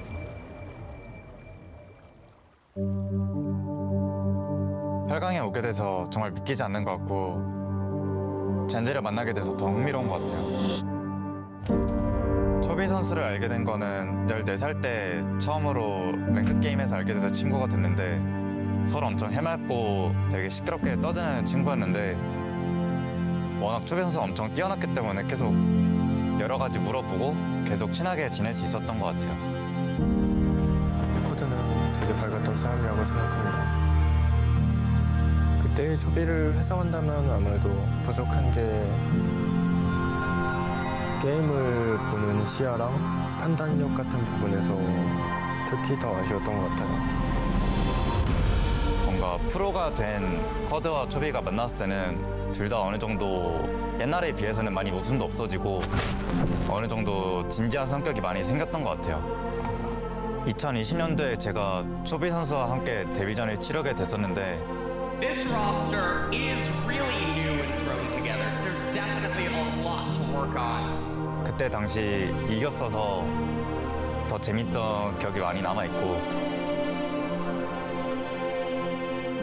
21년도에는 DRX 선수단이 대부분 바뀌고 되게 엄청 많이 졌었는데 Chovy, one of the most promising young rosters we've seen in recent years.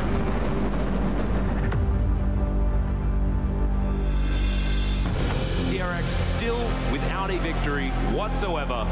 This might be the last game Solka plays for a very long time.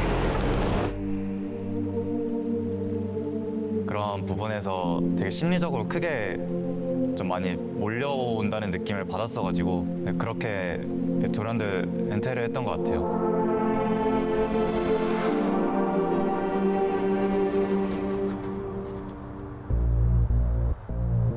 Six years later, I didn't think I'd make it to an event like this again. When I first started, I used Keen as a benchmark for how good of a player I was. And to this day, that's still true.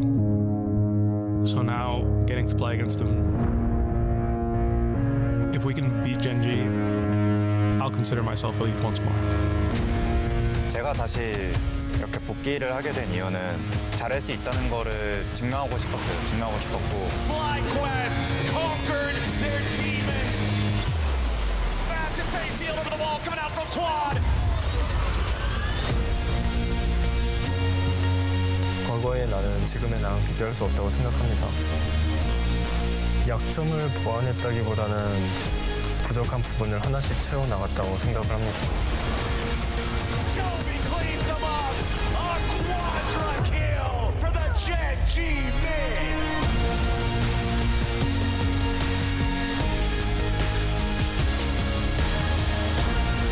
지은아, 난 너가 항상 세계에서 가장 뛰어난 미드라이너라고 생각했지만 너도 많이 바뀌었지만 나도 많이 바뀌었어. 그래, 수영아. 너 말이 맞아. 근데 내가 얼마나 달라졌는지 보여줄게.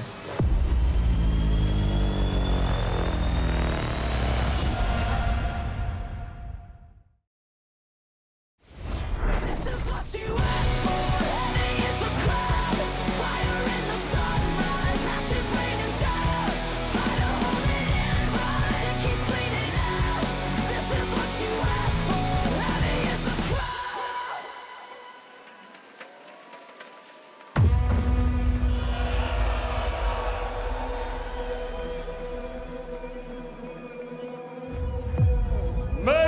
Mesdames et messieurs, bienvenue à la Adidas Arena pour la conclusion de cette semaine de compétition. Nous y sommes, le 4e et dernier quart de finale des mondiaux de League of Legends. Aujourd'hui, le dernier espoir américain contre un des grands favoris de la compétition. Premier entré dans l'arène, champion de l'XCS.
Maintenant, veuillez accueillir leurs adversaires, champions au titre du MSI, les maîtres de la LCK,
Ladies and gentlemen, welcome back to Worlds 2024 and the final day of quarterfinals competition here in Paris. I'm Captain Flowers, joined for this best of 5 between FlyQuest and Gen G by Azael and Vedius, as we're about to jump into our champion select powered by Omen and HyperX to find out who is our last team moving forward to semifinals. I mean, it is an incredibly exciting day here. I am so excited to see what FlyQuest has cooked up. Obviously, this is a David versus Goliath match. Everyone is predicting a 3-0 for Gen G. So for FlyQuest, it's about being able to overcome those odds, being able to show us something new, show us something different to really upset the balance. It's going to be a difficult one for FlyQuest, as we've been talking about it. It's been a while since the West has seen a single game victory in the best of 5s, but we're hoping that today something can be different, as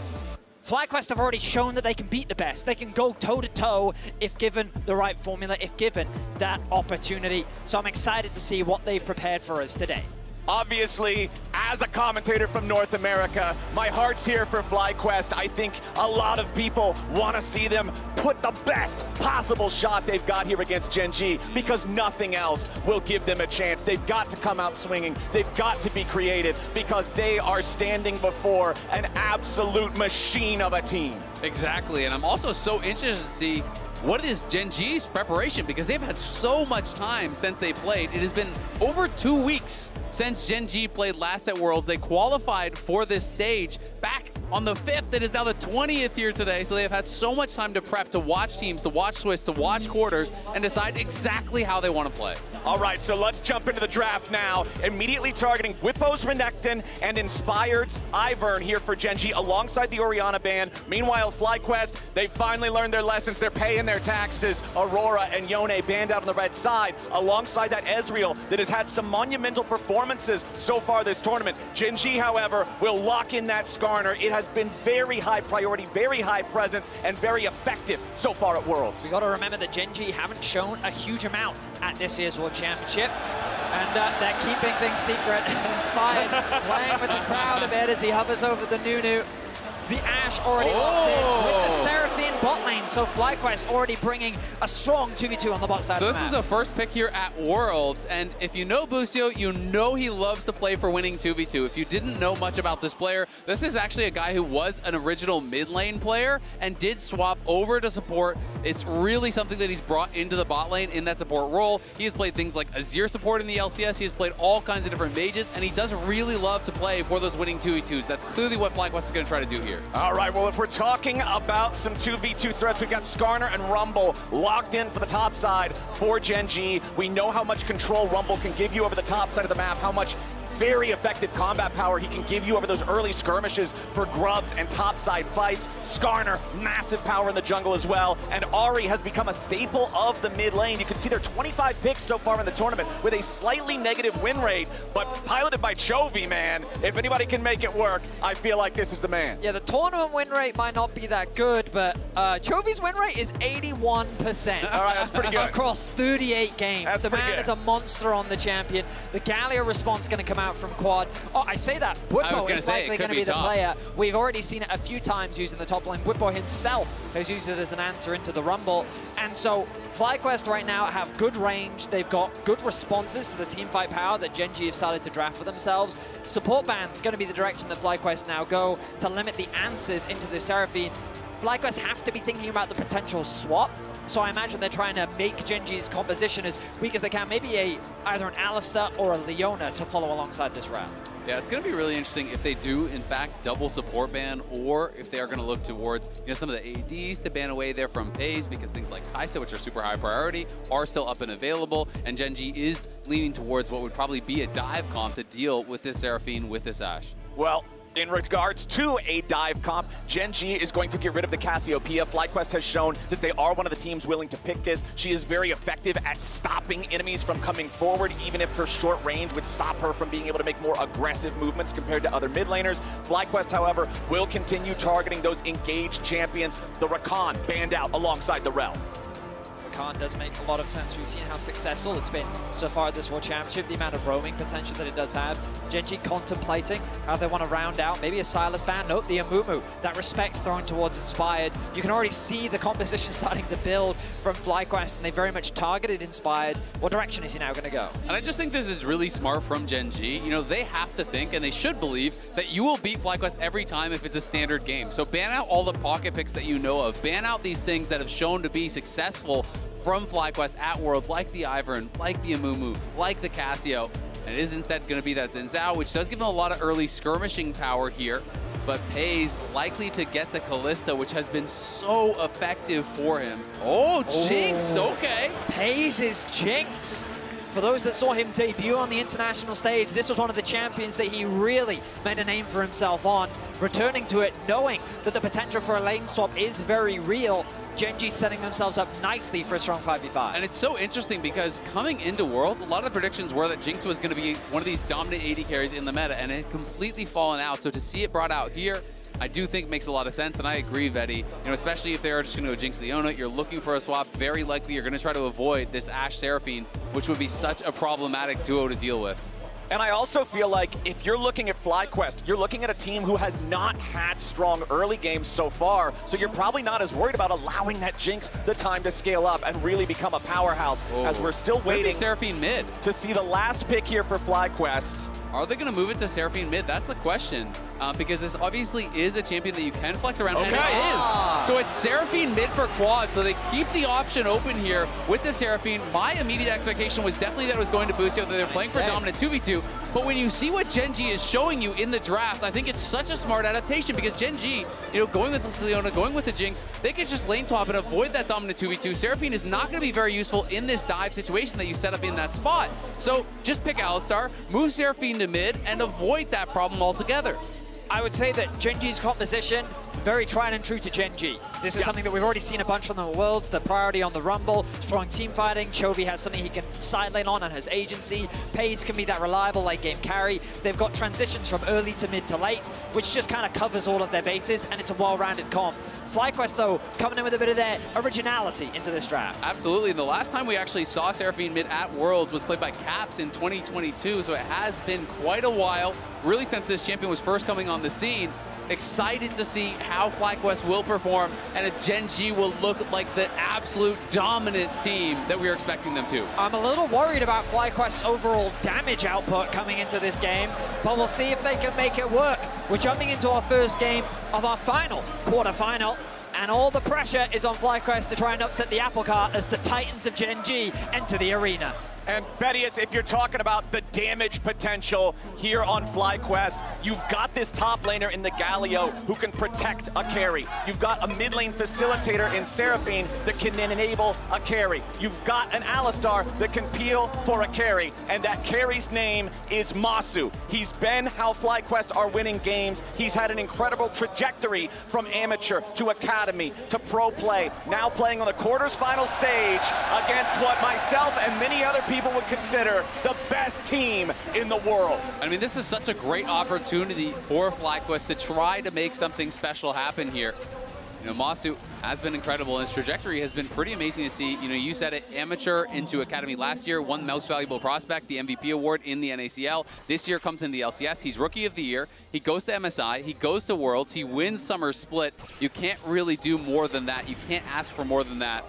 And Bwipo here is going to get his ward cleared out, so Keen will have that little bit of an experience advantage. All right, Bwipo not getting jumped on there. And a reminder, before the action kicks off, log into your Riot account on LoLEsports.com and watch Worlds live to earn exclusive Worlds emotes, icons, and capsules, as FlyQuest might be looking to earn themselves something here off a potential delayed invade. Hanging out here in this brush, but the ward nearby for Gen G is already set. I wonder if FlyQuest was expecting the lane swap to come through, or if their plan is to initiate the lane swap themselves, because they tracked Lahens and Paze moving towards the top side of the map, and now with this delayed invade, they're looking to try and find a punish onto Canyon, but they're not going to find it. No, they're actually playing around vision so intelligently. They're going to start topside, and there's no vision on this from Gen G. Now Canyon's going to get the news here, and Bwipo's going to try to push him off while we have their jungler actually trying to take the blue buff. Canyon, though, should be able to finish this and then just move across. Yeah. Bwipo got 1 CS from that. He did get the 1 little wolf, so a little bit of disruption there, but obviously the hand is now tipped by FlyQuest, and it's up to Gen G to show how they want to respond. Busio hovering around the mid lane to quickly get to that level 2.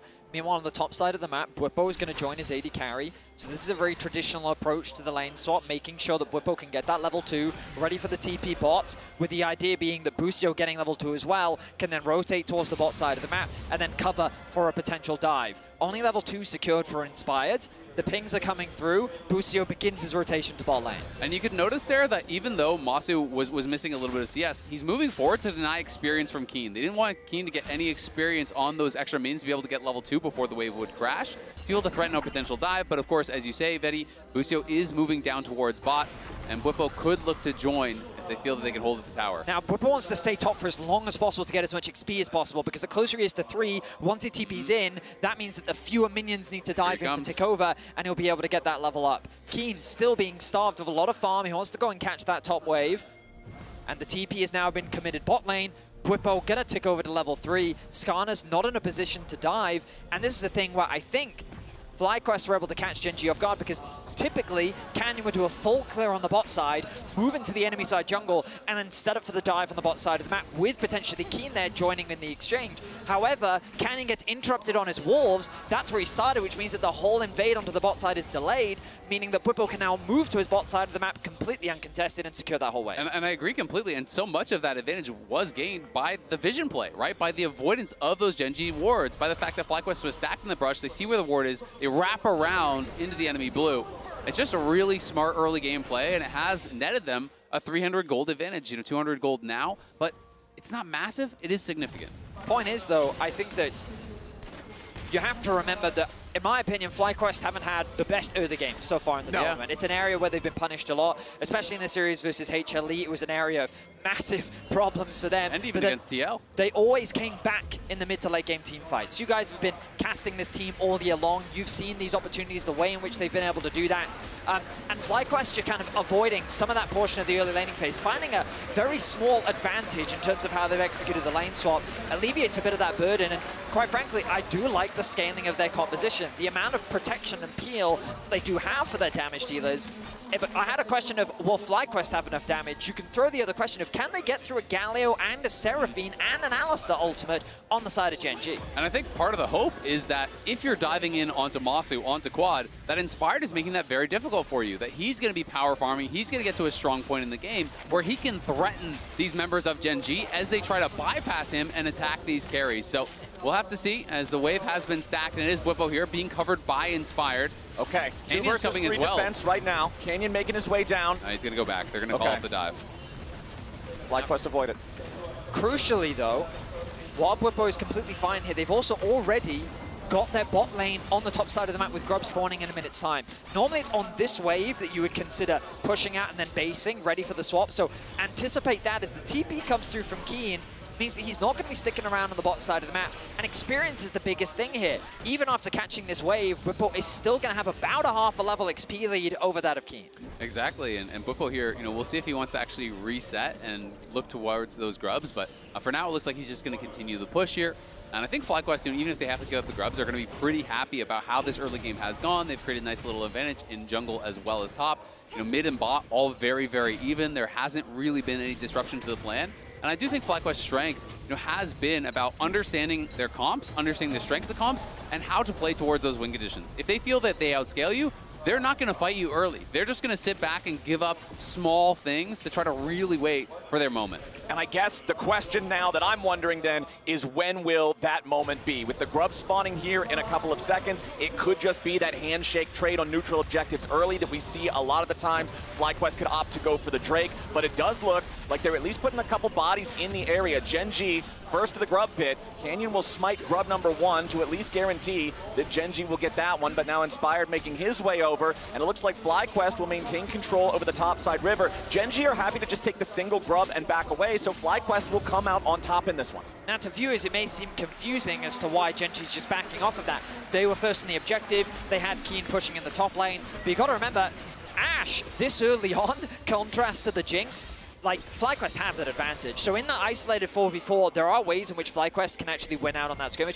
especially with a Xin Zhao there. Yep. So Genji wisely said, we'll take the single grub, we'll play for the next set of grubs, and we'll concede these for now. Exactly, and Chovy's down on bot. FlyQuest know he has no TP. They know there's no TP as well from Keen. He was shown up on that top lane, so it is going to be a 3v3 skirmish, and that would have been difficult for Genji. So things going well for FlyQuest, but of course, Genji always so dominant in these 5v5s. They are masters of execution when it comes time for these team fights, and that really is the terror, because you can see how the FlyQuest composition is supposed to work.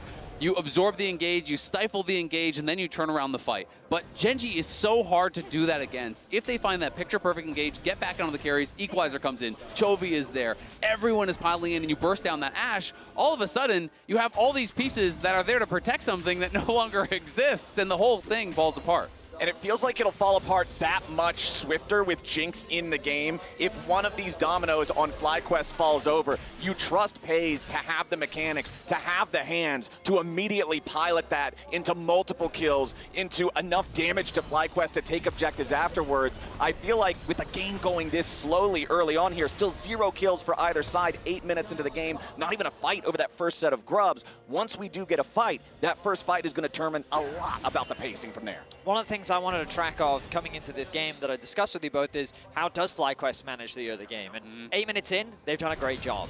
Gen.G was a team that I anticipated would come in right at the gate swinging. We have a 600 gold lead. I mean, on the game too. I really did think that Gen.G would just dominate here in the early game, but so far it's been a very slow early game. Now, this doesn't necessarily mean a huge deal for either side. Right now, they're both in a very comfortable spot. FlyQuest have brought their bot lane down, and because of that Ashe, they have Cryo. Along with the Xin Zhao, FlyQuest are wisely leveraging the strength that they do have with their AD carry and jungle to play for these early objectives. And that's what you love to see. That's what you want to be seeing from this FlyQuest, playing with confidence, playing with the nameplates off, and treating Gen.G like any other team. Okay, also worth noting, Busio now hitting level 6 on the Alistar, as Lehens only just hit level 5 on the Leona. So if we do have a fight sometime soon, if the supports are involved, will be a definitive advantage there for FlyQuest if they can make sure they got the right guys at the scrap. And it is really interesting, you know, because coming into yesterday's quarterfinals, I was really expecting it to be an absolute brawl, you know, non-stop fighting. I was thinking the pace was going to be very, very high.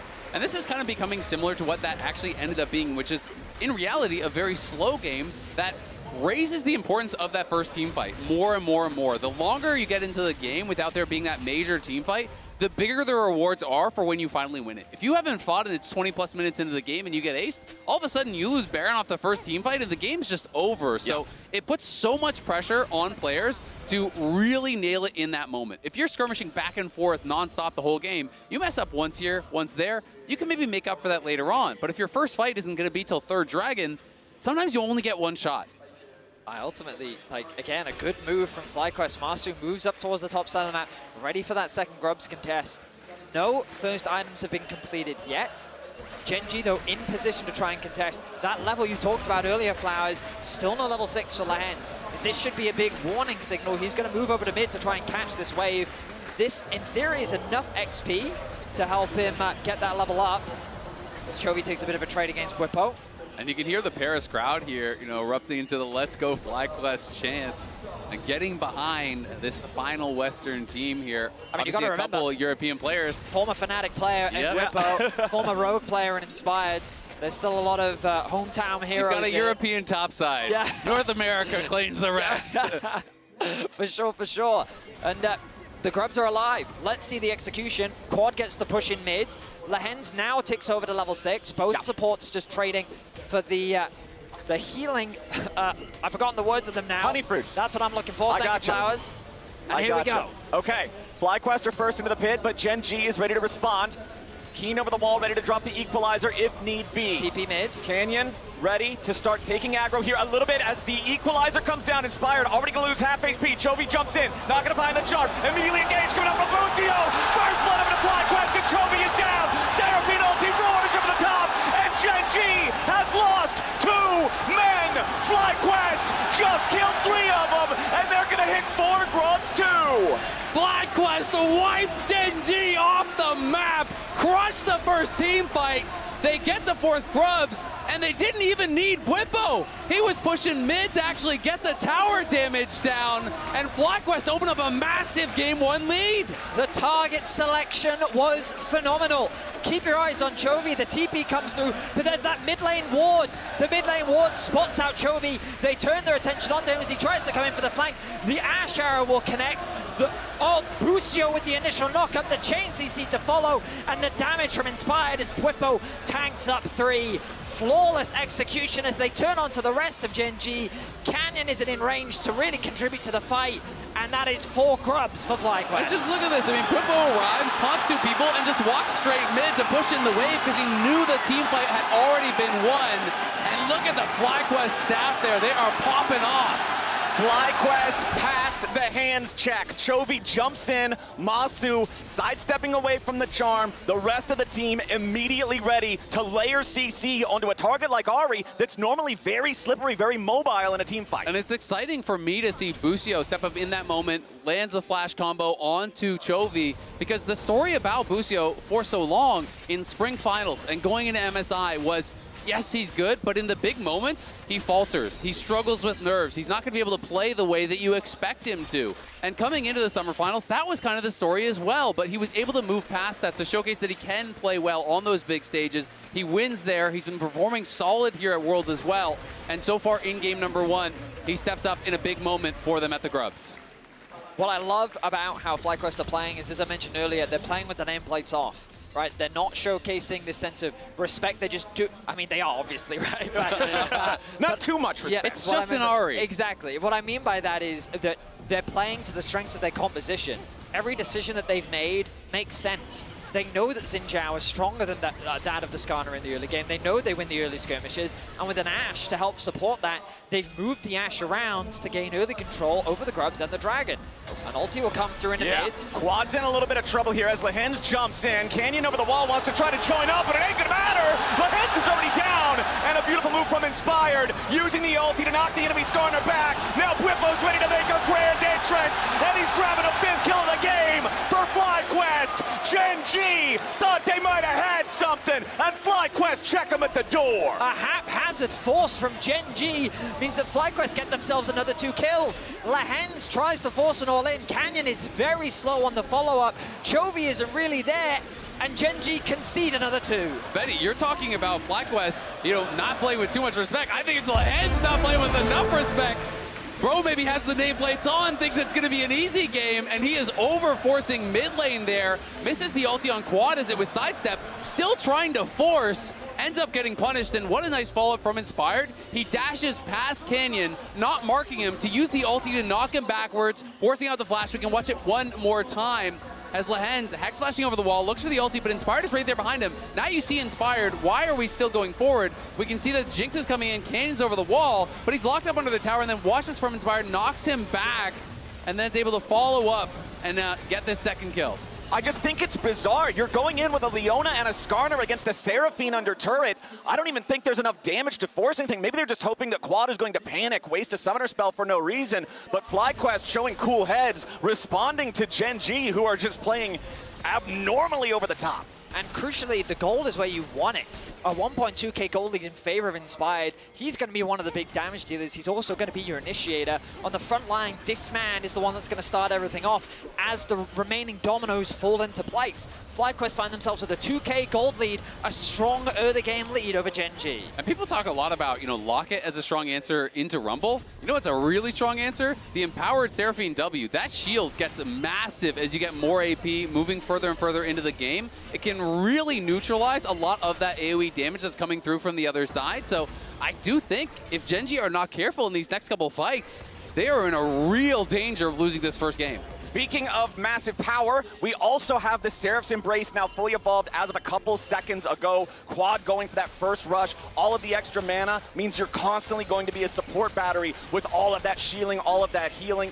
Also, the fact that you now have the own personal shield to help you survive if they want to try to focus you. Big power spike coming in there for Quad. But the one thing that I want everybody to keep their eyes on, as he just ticks level 11, you can see it on the screen, is Paze's Jinx. He hasn't really been a part of anything yet. The Gen G game plan, you're drafting this hyperscaler, hyper carry in the AD position on a guy who can absolutely carry the game, and they're just letting him warm up. I love how you're still tepid. You don't want to get too excited, Flowers. It's Gen G! But they're 46-3 this year in series, Betty! If you turn the nameplates off, they're struggling right now. Well, Busio's coming in for the wraparound. They want to go after Chovy. They don't find what they're looking for, and FlyQuest might have got a little over-eager. The tier 1 turret still standing as Keen drops the equalizer. Busio's got to be careful of Masu's about to die. He flashes away as Keen wants to chase him down. FlyQuest on the retreat.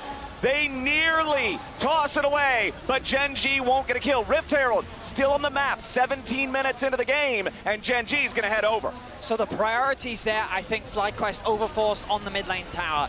Gen G responded very well, reading the play from FlyQuest and responding with 5, leveraging the strength of the tower and the mobility of Chovy to find a re-engage, and even if they don't get any kills, they secure themselves the Rift Herald, which is crucial to help them unlock this mid tower. And critically, Keen is able to trade his flash for the cleanse and the flash of Masu. So Masu is in so much danger now in this next potential fight.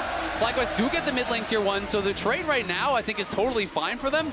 My big concern is can they actually fight for the next dragon? Because you would love to go for Mountain Soul, and FlyQuest are in a great spot right now, but if you show up this next dragon in 130 with no summoners on Masu, he is so vulnerable, and I think there's a real opportunity that Gen G just wiped that fight. So I'm going back to what I was saying at the end of the draft, the start of the game.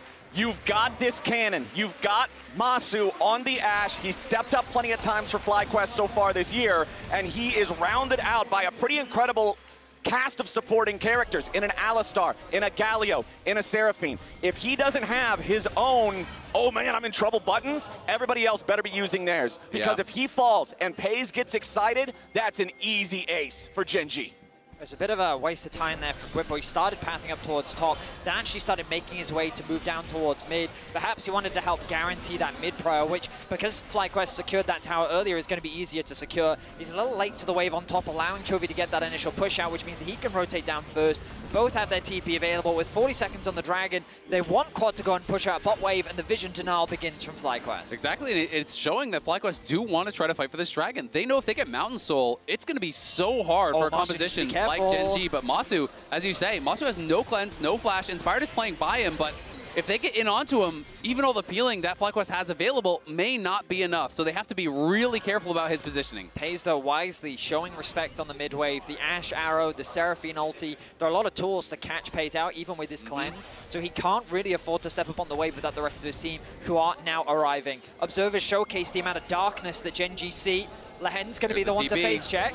Yeah, the Leona walks forward. Busio jumps over the wall with a combo as FlyQuest looks to put some DPS into Leona, but it ain't going to be enough. A lot of damage back into Inspired. Crescent sweep to barely stay alive. Oh, and Lehen's is down. Bwipo over the wall goes in for a massive multi-taunt, and Keen's thrown up into the air. Inspired escapes the death rocket, but now they're dragging FlyQuest back.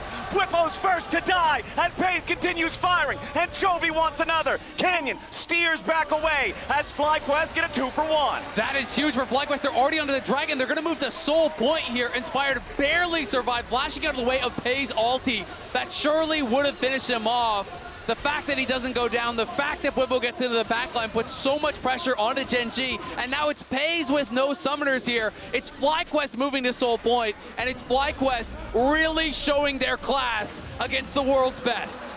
It's a high-risk gambit to commit onto the Leona, given how durable she is. With the support item, with her W, it's a dangerous play to make, but they commit. They know that it's smart because they have the numbers advantage in this moment. The TP comes in quickly, and at the very last second, the ulti comes out from Inspired, keeping him alive. A nice flash from Bwipo onto the backline sets up for the chase down. Exactly. Bwipo gets in the backline. They force out those summoners, and look at the flash from Inspired, dodging out from that ulti from Paze, or it would have been an early reset. Great ulti from Canyon, though, pulling multiple members in, allows them to get a kill back here. Bwipo feeling it. And when he is having fun, when he is in this kind of mood, that's when he's playing his best. Bwipo's eyebrows tell the tale of FlyQuest's morale, and it feels like they know what they're doing so far in this first 21 minutes of gameplay in this best of 5. 7-1, 3 Drakes to nothing, 4 Grubs to 2, 2 turrets to nothing. All of the numbers favor FlyQuest at this point in time, but it's still Gen G. It is still a team that is absolutely capable of fighting back from a deficit, of finding the right fight, of picking the right moment. And you can see Paze closing in on his second item here. Chovy just now purchasing the Leandri's Torment for his second item alongside the Malignants. Lots of damage over time there as that Ahri darts around the fights. Regardless of the outcome of this game, I think that North America should be incredibly happy with what you're seeing on the screen right now. The fact that the expectations around this series was going to be a quick 3-0, another Sunday for Gen G, and this is the performance of FlyQuest. They are delivering as they play for the top tower, an uncontested tower, nicely set up, and this is the thing.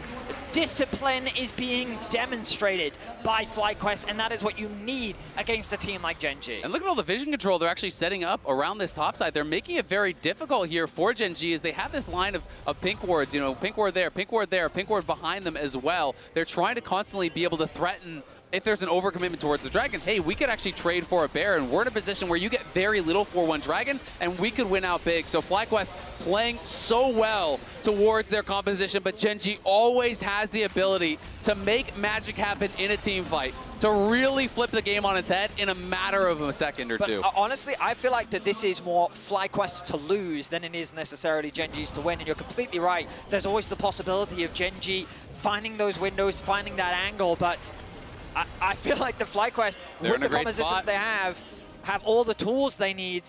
It ultimately comes down to this Baron, and in my opinion, the Swiss stage Barons from FlyQuest was one of their best assets. Oh, don't you be putting that juju on us. Okay, so the big thing I'm looking at right now, we have 2 minutes until what will be Mountain Soul, if FlyQuest takes it, spawns. You've got the carries on both sides on 2-item power spikes, but in the jungle and in the top lane, there are differences. Riftmaker is done for Bwipo. Inspired has completed Steric's Gauge, but their counterparts on Gen G are still working towards those second completions. If Gen G can find them in time for this fight, they're going to feel much more confident about trying to stop FlyQuest here for the Soul. Yeah, absolutely. I mean, a lot of the goal here for Gen G has just been making sure that FaZe still has farm, funneling as much as they possibly can into him.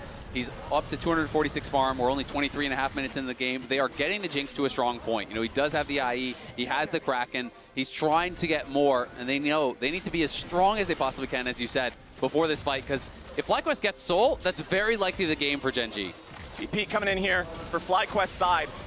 Let's see if they really want to make a move. Whipple's behind them. Whipple's behind them. Using the charm, trying to stuff the engage here. FaZe wants to get away. SEMIFINALS ulti flying over the top. Whipple's trying his way into FaZe, but the Jinx barely gets away. FlyQuest continuing forward, but a nice equalizer from Keen tries to stop him. Canyon shot to pieces, and Bwipo wants more. FlyQuest with a 1-for-0, but that one is the enemy jungler. A phenomenal flank from Bwipo. Almost sets up the kill onto FaZe, but it wasn't quite enough damage. But the damage might be enough as Canyon falls. The Baron is on the cards, and FlyQuest are turning their attention towards it. Exactly. They don't get FaZe, but they do get Canyon. 20 seconds now with no jungler here. Chovy in the area, but I don't think they have the tools to contest. There's no equalizer. They're coming anyway. The only ulti left on Gen G is FaZe with the Super Mega Death Rocket. There is no Spirit Rush. There is no equalizer. Bwipo looking to wrap around Gen G as they come to try to challenge for the Baron. Keen on the back side of the wall, but immediately Busio's going in to try to stop him. FlyQuest making their move. Bwipo's into the back line. They found FaZe, but there's no follow-up. Busio's already dead, and Bwipo goes to rejoin the rest of the team. FlyQuest will claim the Baron, but they have to trade Busio for it. So Gen G will now get the Tier 1 turret mid and stop the Soul as a response. Busio will pay the ultimate price, but it is a price worth paying. The Baron secured. FlyQuest, they will concede the Dragon, but it doesn't matter. That is bounties that Gen G have to claim against FlyQuest, who are dominating in this first game. They are, but that's 2 bounties that they're going to be able to actually pick up here. And the question is, how much can FlyQuest get with this Baron? Because there is a cost to the sacrifice you've made here. You gave away Soul, but they're going to go for a long chase potentially. You can see Inspired is trying to wrap around Chovy. Inspired has Masu with him here as well. Canyon securing the red buff as Inspired and Masu are trying to cut off the Gen G mid. Chovy forced to use the Spirit Rush to get away, but it is enough to guarantee his safety as FlyQuest have all 5 men back on the map, 4 of them wearing Baron, but that Baron power play is already in negative gold. Lehens regrouping with FaZe back here in the mid lane as FlyQuest maintains control over the red side jungle of Gen G. Exactly. I'm not really sure that going for Baron there was the correct choice. You could have taken the guaranteed Soul that's there for the rest of the game, and instead they go for the Baron. If they don't get a ton with this, that's 3 bounties that were given over off of the lost fight because they had to sacrifice Busio. They need to push the pace. They need to get so much with this Baron, or it really wasn't worthwhile. All right, FlyQuest forces down the Tier 2 turret here in the bottom lane. That would be the first Tier 2 turret they claim this game, but the trade for Gen G has been all 3 Tier 1s on the FlyQuest side. It's still about a total of negative 2,000 gold on that Baron take overall, since the objective itself gives you the plus 1,500. FlyQuest will see what else they can do. They've got 75 seconds left on the buff. I mean, great observation, Azel. Like, the fact that FlyQuest, even with the Baron, end up with a negative Baron power play just goes to show the macro awareness of Gen G. Sure, we ended up conceding that objective, but getting the bounties, unlocking all of the outer towers, there was a lot of standing gold ready for them to grab, and unfortunately FlyQuest weren't able to convert it into as much as they would have liked. Now the good news is, oh, hang on. Now, the Busio and Lehen's getting into a little bit of a scrap. Bwipo's here to help. FlyQuest bringing in more assistance as Gen G does not want to overcommit to a fight here. They know there's only 45 seconds left on the Baron. Yeah, the good news is that FlyQuest still healthy gold lead and still have a bit of the Baron. Let's see if they can siege onto this tier 2. All right, Gen G in a defensive position. Busio over the wall as equalizer used by Keen to try to clear out the wave, keep this turret standing. Only 25 seconds left on the Baron buff for FlyQuest, and Gen G will hold the line at the tier 2 turret. And at the end of the day, it ends up being really good for Gen G. You know, this Baron power play did nothing for FlyQuest. It's very unfortunate for them. You know, had they gone for Dragon, you don't have to necessarily sacrifice Busio, and I don't think Gen G gets so much tempo on the map. The objective bounty's doing so much work for Gen G in this situation. It has really pulled them right back into the game, because now you're going to be at 3 items here on your major carries, very likely coming into this next Dragon fight, whereas FlyQuest could have just taken Soul pretty much for free, and I think set them up for almost a guaranteed win in the rest of the game. I will say, though, that Gen G have not shown us a single good team fight so far in this game, and I think that's because FlyQuest have always been the ones to initiate. They're the ones in the driver's seat when it comes to actually starting the play. Gen G, if they can find Purchase on this next Dragon, if they can be the ones to find that initiation, whether it be the Leona ultimate, Chovy finding a good flank, maybe a good Skarner ulti, that could be the turning point to swing the game back in Gen G's favor. And the spawn timers on these neutral objectives are pretty close. This always creates a very chaotic map state where the smallest of decisions can have the largest of impacts on the game. The Dragon will spawn, and just 30 seconds later, Baron will once again be live on the map. I mean, we haven't talked about it much this game, but Chovy is continuing to Chovy. Yep. 296 CS at 29 minutes. He has a 1.1k goal lead over Quad, who's primarily been grouping with his team, while Chovy has been playing through the sidelines. Void Staff now secured for him means that in terms of itemization, the carries are pretty equal. They absolutely are, right? It's just that topside advantage now for FlyQuest that is evened out somewhat by Chovy's edge. You know, Quad's job here is that kind of a very fed support almost. You know, you get to later stages of the game, you can do a lot of damage, but he needs to be with the carries. He needs to be protecting them. You can't really be sitting in the side lane and farming it up as a Seraphine. So now this Dragon becomes all important here for FlyQuest. We'll see if they can get a proper setup and claim the Mountain Soul, where Ahri then, where the Equalizer as well, struggles that much more with all the shielding plus the Mountain Soul. The pressure is on with 45 seconds to go until the 5th Drake of the game spawns. FlyQuest wants to maintain control over this bot side river as Gen G are grouping up in mid, trying to get the wave shoved out. And then they'll have to approach. As now over the wall, Chovy gonna get grabbed. The Seraphine ulti flies out, but Chovy's able to dodge away. Now Busio continuing to move forward as Canyon survives. No real sincere pressure on Gen G. It's the Seraphine ulti of Quad. It's that arrow from Masu, but Chovy's ult is the price Gen G has to pay for it. He has to spend his flash as well, so now Chovy no flash, no ulti. You know, it could be worth it for this next fight, though. Whippo going in, looking for a taunt, but he's not going to find it. Would have only been Canyon and Lahens anyway, the tanky members of the Gen G squad. FlyQuest and Gen G still staring each other down. Keep your eyes on Lahens. The Leona is the engage here for Gen G as FlyQuest make their way into the bot side river. They're going to go ahead and start that Drake up. It's already down to half HP. Canyon's getting zoned out. Equalizer into the back line as Quad sidesteps away from the solar flare. Dragon still the focus coming out from FlyQuest. The troll is secured. And now they're turning it right back on the Lahens and Canyon. The Leona tries to flash away, but it ain't going to work. Masu chases him down. Busio trying to keep going forward with Whippo as they lock up the carries. They beat down Pays. And Gen G falls. Chovy trying to hold the line. Trying to buy time, but it costs a hell of a lot. And FlyQuest are barreling towards the base. A beautiful stop on the recall from Masu. What a fight from FlyQuest. Heavy is the MSI crown, and Gen G are crumbling under its weight. Solo laners versus FlyQuest. Keen and Chovy trying to hold on, but another Seraphine ulti flies out, and Chovy drops dead. Keen pushes forward and finally claims Busio, but it's only a 1-for-1. Game number 1 is about to end as FlyQuest lead the series.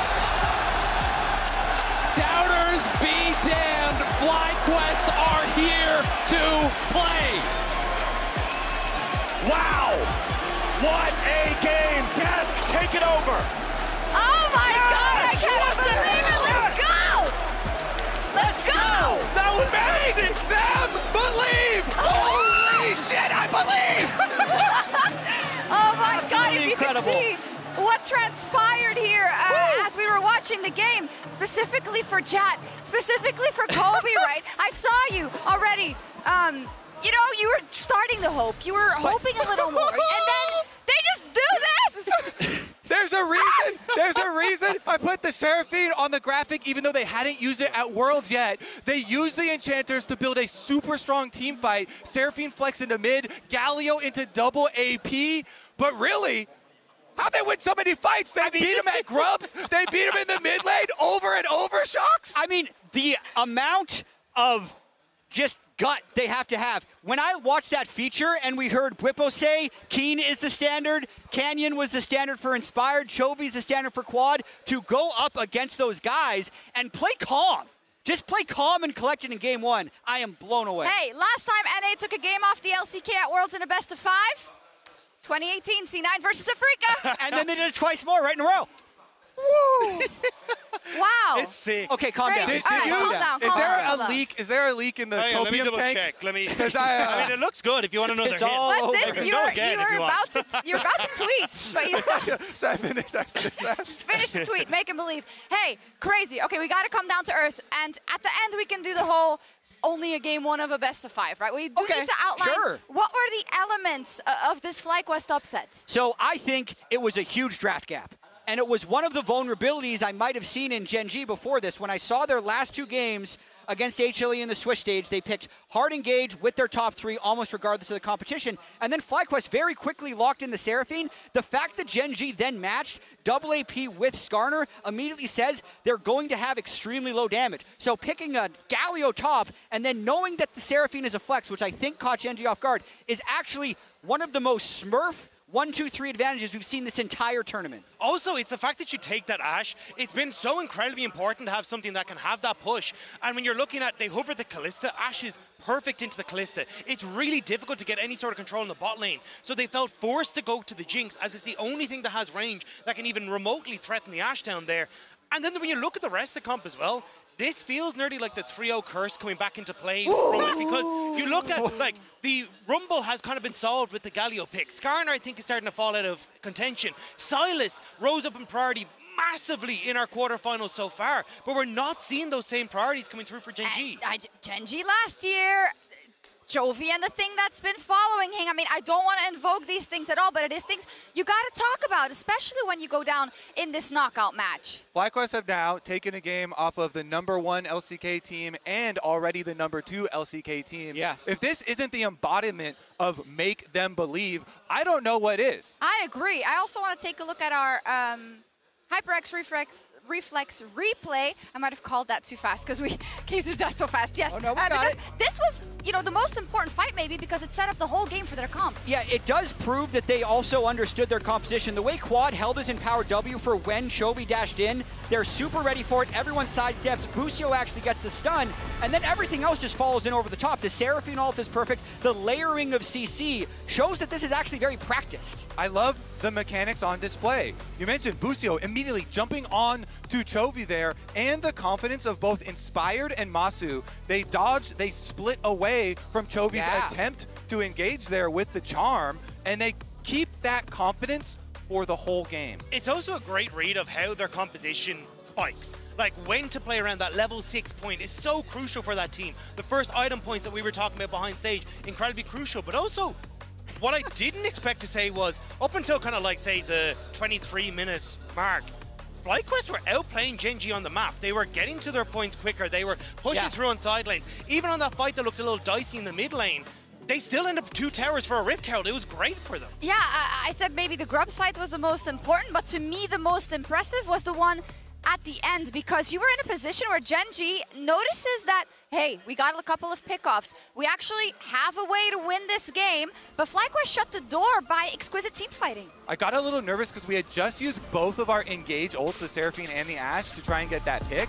But then they're able to burn down this dragon while Bwipo buys some time here with Busio. They zone them out, and then after they've burned the dragon down, the follow-up is just so strong. They can just death ball, again, really utilizing the supports. And look, Quad and Masu are actually untouched. Masu has a 1,000 health overshield by the end of this fight. The way they front to back in this game is actually similar to the way they front to back this whole tournament. It's just this time they had a gold lead instead of a gold deficit. It works even better, Jet. Amazing. It's even the fact that you look in that replay, they're not overextending. Keen is waiting over the wall with his flash to try and go, hey, I'm going to jump on towards the back line. But the way Fly position is so good, but yeah. You're helping him. I mean, Whippo's looking at his He's phone seeing going like, your hey, tweet right now, Kobe. He's seeing the make him believe. That's so funny. No curses, okay? Now it's just, so we actually need to calm down, Kobe. Calm down. We actually need to reset our expectations here, not go too crazy off of game one. Is game one of the series, best of 5. Genji are very good and they should be able to come up with a response. I was actually most worried when we were laying out this FlyQuest game plan of always trying to construct these 5-on-5 front-to-back comps. I thought, oh, for sure, Genji is just going to be able to pull us across the map because they're so good in their macro. So I feel like in the next game, we have to watch out for Genji drafting some tools so that they can actually pull FlyQuest apart. And deep breaths. We need to get back down to earth here. Genji needs to go back to school. They need to take some lessons, you know? They need to evolve their meta to stay in this best of 5. It's unbelievable. It's FlyQuest. They did it once. Can they do it again? We'll find out after the break. Woo! Are you Blitzcrank Quad? No, it's just Korean style mic check. Oh. Blitzcrank is Korean? Immediately engaged, coming up from Tokyo. First blood of the FlyQuest, and Chovy is down. Serafino roars over the top, and Genji has lost. This guy's good. Anything? No flash, no flash. ID. He dead. Don't play team. I want to flash in, okay? Jinx knocked up. Jinx no flash, no cleanse, no flash, no cleanse. Dead. Arena We can go mid, no? Yeah, we can go mid. Go mid. We can end.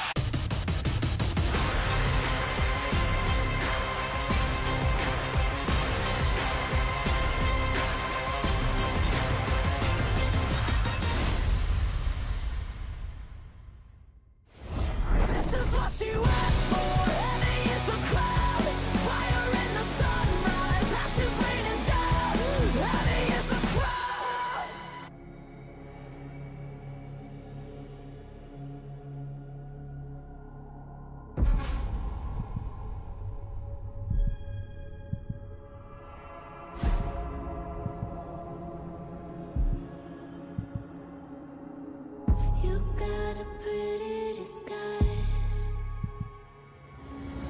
but you're still ugly inside. I see right through all your lies. I'm not like one of your kind. I'm a misfit, I'm a rebel, don't fit your description. I never settle, fight back with resistance, pedal to the metal. We're setting fire to the system, yeah.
Hello, I'm Masu, and I'm FlyQuest ADC. NA and EU kind of have gotten more or less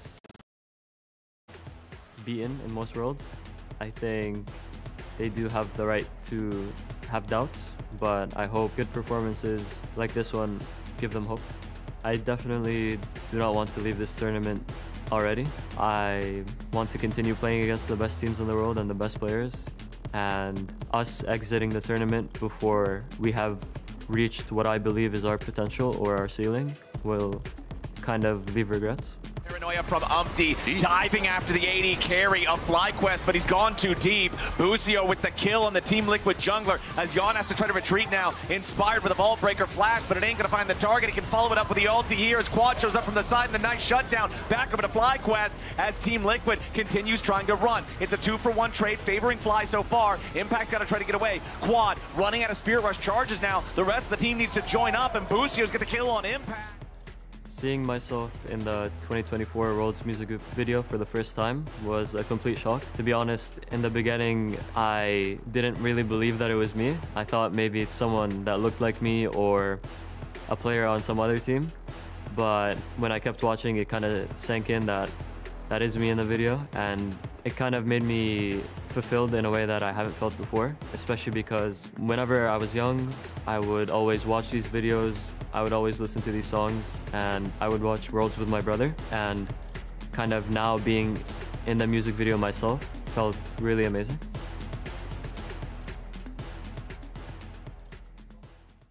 Ladies and gentlemen, welcome back to Worlds 2024 and the last of the quarterfinal matchups. If you're just now joining us, I highly recommend going back and checking out first VOD after this second game is there's done. nothing too surprising in the game.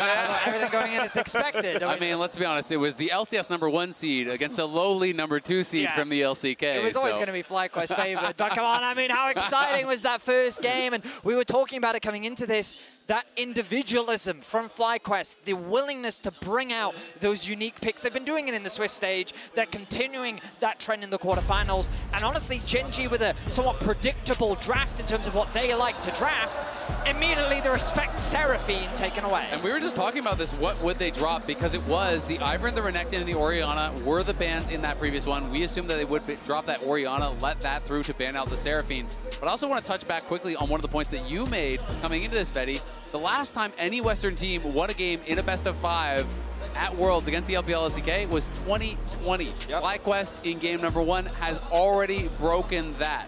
Okay, so not just one adjustment, but two from Gen.G. They ban out the Seraphine, they keep the Ivern ban, they also ban away their own Skarner, which shows me they want to pick something else first on blue side. FlyQuest continuing to pay their taxes of the Yone and the Aurora. I think it's the Ashe. I think the Ashe is the priority here.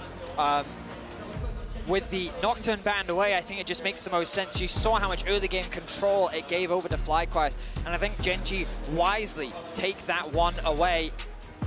Now FlyQuest, how do you respond? Because a lot of your initial game 1 game plan has now been dissected, it's been torn apart, so we're gonna have to see some sort of shake-up. What else have they prepared for us? All right, let's see. How are we going to do this on FlyQuest's side? Okay, so that Orianna ban that had to be dropped in from game #1 by Gen.G, immediately going to be jumped on, locked in here for FlyQuest and for Quad, who had a really good performance on that Seraphine in game #1. The problem with going Orianna blind is you're now looking at an easy Vi Ahri sort of combo. Great lockdown, low mobility mid lane mage, very susceptible for ganks, especially with an Ashe follow-up as well. The Ezreal will provide a good of independence.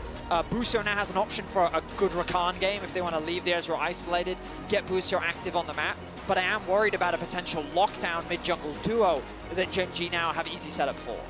Yep, exactly. It's going to be interesting to see where they do go. And if FlyQuest can still kind of find some of those surprising wrinkles to the draft, right? Nidalee would be really spicy. They could just go Nidalee Renekton.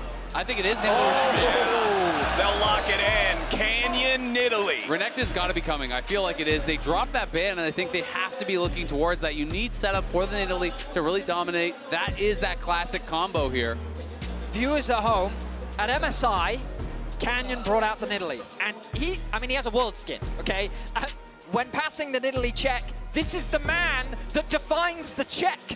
He is the Nidalee player. Seeing him play it here means that things are getting deadly serious here in game 2. Yeah, I mean, this is so interesting, right? Because one of the few things that people would actually talk about with Canyon is, well, yeah, he's the GOAT, but maybe the meta doesn't suit him as well. You know, maybe he's not quite as dominant on these tank junglers because he is known for the heavy farming style. That is really what he's famous for. You look at the Nidalee, 43 games, 81.4% win rate, just ridiculous.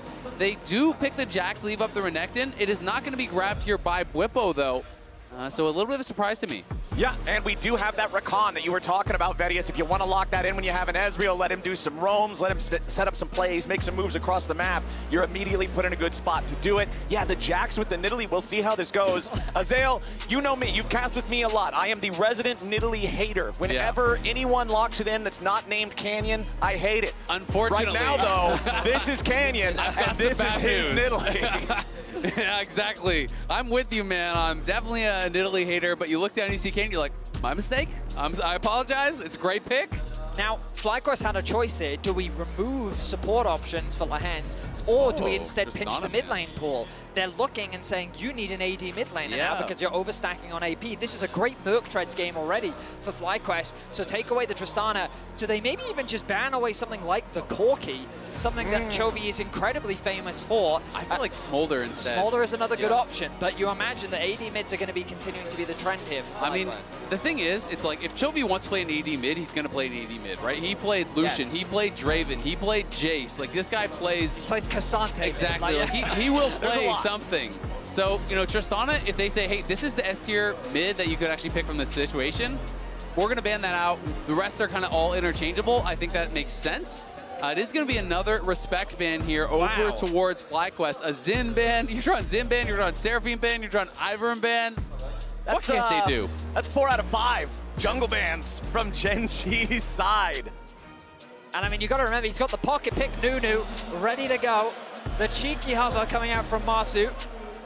I feel like this is now going to become a FlyQuest staple after they broke it out for the win against HLE. I think this might not be a hover. I think they might be actually going to be locking this in. And France roars to life for Nunu. Here's the thing, and this is why I didn't think it was going to be a bit of a meme in this situation. One of the real big strengths of Nidalee, and when I've talked to a lot of junglers, they say if you can avoid the counter jungling, if you can pick something that can actually secure your camps, that can fight Nidalee in the jungle, not just get run over, you can really be successful. And who's better at actually securing these camps though than Nunu, right? Like, you have a fast clear, you have a very healthy clear, you can't really be outsmote. Yes, you're expecting to lose these 1v1s, but you can go phase rush, you can retreat if it's a losing skirmish. I do think it's a pretty powerful pick. I think it actually makes quite a bit of sense here, and we're leaving the 5th pick top for Bwipo, so we're gonna have to find out what is he cooking. Gen G, what do they need now? A strong mid lane is kind of round this composition out. No way! Kassadin for Chovy! Wait, Kassadin Nidalee. That is, I mean, this is shocking to me. Like, this is such a good MR game. There is the Ashe, but if the Ashe is ever burst down, if the Ashe is ever pressured or gets behind, that is really concerning. Kassadin is gonna be such a slow pace, and also does not pair well with the Nidalee. Like, maybe they're using the Nidalee as a bridge to get the Kassadin to the late game, but you can expect the Kassadin to be getting shoved in non-stop by the Orianna. This is gonna make Canyon's job harder because he's not gonna have mid lane prio. You have very little wave clear on the Kassadin as well, but what they do have in spades is side lane pressure. 1-3-1 is going to be so dominant for Gen G. If we get to the later stages of the game and they're not behind, FlyQuest is going to get ran around the map, chasing the Kassadin, chasing the Jax. It's going to be a nightmare. The year is 2024. We are fighting for a spot for top 4 in the world, and the compositions feature Kassadin versus Nunu. We're cooking. The last time Chovy brought this out this year was in spring against Nongshim Red Force. He went 6-0-3 on the Kassadin, but that was into a Talia back then. Like, it's been a while. The game's a little different since back then. Things have changed. And, I mean, we've seen Chovy's Kassadin before, but as Azael was saying, like, in this composition, the laning phase is going to be rough. It's a very powerful scaling pick. You know, the chat is doing that stare emoji, looking at the clocks, waiting for level 16. But in this composition, I think it's going to be a tough one to execute. Absolutely. You know, I'm a little bit nervous for Gen G, and I didn't think I'd be saying that. The last time Kassadin was picked at Worlds, we seem to be doing a lot of this because we're getting a lot of new champions, was actually in Worlds 2021. Showmaker picked it, and he won with the champ. But I am a little bit nervous for Gen G. You know, yes, they are Gen G. Yes, they are still massive favorites, even with the Game 1 loss. But Kassadin, Nidalee, Jax feels really hard to execute in an era that is dominated by these super objectives that just kind of force you to group and fight, or you lose the game. Well, it looks like Gen G is once again saying, FlyQuest, your weakness has been the early game. We don't think you can punish well enough. We're going to go for scaling, and it'll be up to FlyQuest to answer that challenge as we're onto the Rift for game number 2 of the series, and Gen G is posturing to move into the FlyQuest jungle. I mean, Gen G is anticipating a lane swap. The Ezreal and the Rakan want to get out of the 2v2 against the Ashe and all this. So they're setting up information in FlyQuest top side. They're trying to scout out, where is this Ezreal? What are you guys up to? They'll largely just gain control over the top side river. FlyQuest not really going to concede any information. The Ezreal is sneaking his way up into the top lane. The old school plan that you would use is dropping a ward in the top lane to see if the AD carry is heading up there. But they have no read. Bwipo happy to stick around the top side of the map because he's going to be sharing farm alongside Masu and expect Busio to hover around mid, as now the split map will come through from Gen G. Oh, but Gen G are going to re-invade again. So Inspired swap sides because he's saying, all right, you're going to be invading on there, but that's spotted as well. So this is actually crazy how much movement on the map there is being. You know, you can see Inspired, he's actually having to start his Wolves, and he's going to have to leash them and pull up towards that top side, because it's going to be him getting harassed on this camp. And this is what we saw in game 1, but from the other side, right? This is what we saw Bwipo doing, harassing Canyon when he was on that Skarner. And it looks like Inspired, yeah, he's going to not secure the entirety of the camp here. But still, that's really good for Inspired because he stole one camp from his weak side, right? That's the side of the map that you're not actually supposed to have access to. So the fact that he does actually get that is going to be really nice. Well, there are pros and cons. One of the downsides, Busio finds a nice little knock-up onto Chovy. Chovy's going to lose a lot of HP here. Busio's sweeper didn't actually spot out any of the vision on the top side jungle, which means that Canyon still has information as to where Inspired is on the map right now. Securing those Raptors, moving up towards Krugs. Canyon going to be getting level 3 of securing his Raptors now, and this means that the bot side dive is very real. Busio ticked over to level 2. Inspired's going to be spotted out by the Ashe E. Bwipo level 2 as well. And now keep your eyes on Canyon on the minimap. Level 3 secured, sets his sights on the bot side of the map, and here's the potential TP into dive. All right, we'll see how that works out. Inspired going after enemy blue buff here.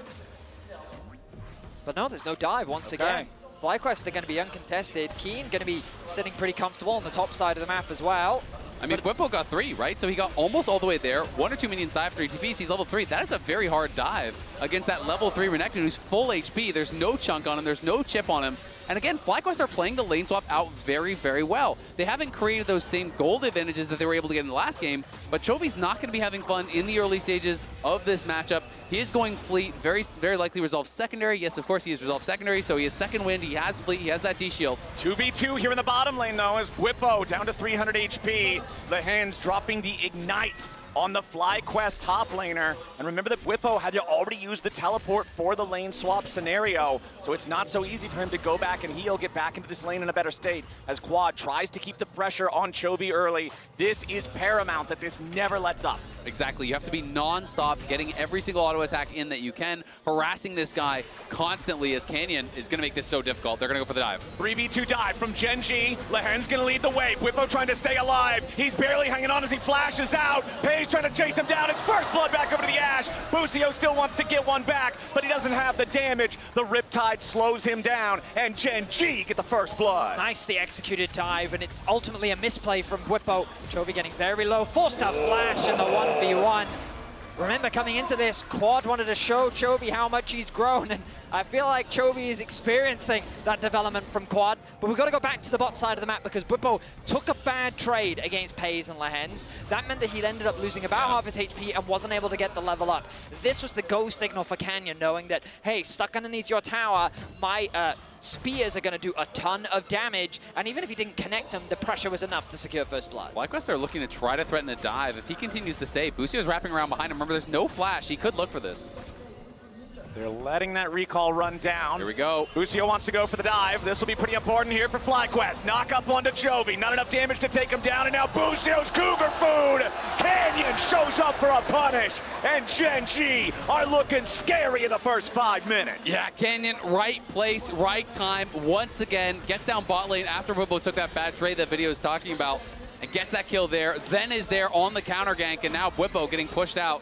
Oh, Whippo went back for the Call of the Meek. Pays just chasing him down, shot after shot after shot. Whippo barely gets away. Ashe against Renekton, you're seeing some of the struggles that a Renekton can have, how easily you can get kited, but Gen G looking a lot more confident here in this early game. A much bigger gold lead gained already, with Canyon securing an early kill too. Gen G off to the races here in game 2. This is massive for them, right? You know, it was actually FlyQuest that were up a significant amount of gold after the lane swap in game number 1, and now they are really on the back foot. They are not out of it just yet, of course. But here is this one more time. There was no ignite on Busio, and Quad is pretty low on mana, hasn't actually phased, so just doesn't have enough damage to actually get through it. With the fleet, plus the Q shield as well that's coming out there from Cassidy, is able to survive. Canyon shows up, cleans up a kill, and is definitely going to be feeling much better about his position this game. And now let's look at the overall consequences, because when we get back into game, you're going to notice a 2-level difference between the two top laners, and we're both going to be struggling in a matchup that's typically winning for the Renekton early on. Canyon, along with the advantage that he's been able to gain early, secures the 3rd grub buff, and FlyQuest, they're kind of forced to trade. I think wise at this point, when you don't have the same strength in your bot lane 2 versus 2, but you're seeing the difference and the power of Ashe in the early game and what she's capable of. I mean, look at the EXP difference between the top laners. Whippo just ticked over to level 5. Keen is halfway to level 7. And we're talking about a Jax that you already mentioned it back in draft, Isaac, will be a menace in the 1-3-1 as the game goes on. Exactly. I mean, Renekton, it's more about, you know, dominating the early game in the lane, you know, being a bully, and then showing up to these team fights and being strong there. You know, we've seen Whippo play around this pick so well. It constantly gets banned against him because he uses the Steric Spike so well on this champion to soak damage, to create space for his carries. But when you're put this far behind, you're going to get run over in the 1v1, and you're not going to get to those core items that you need to really be tanky enough in the 5v5.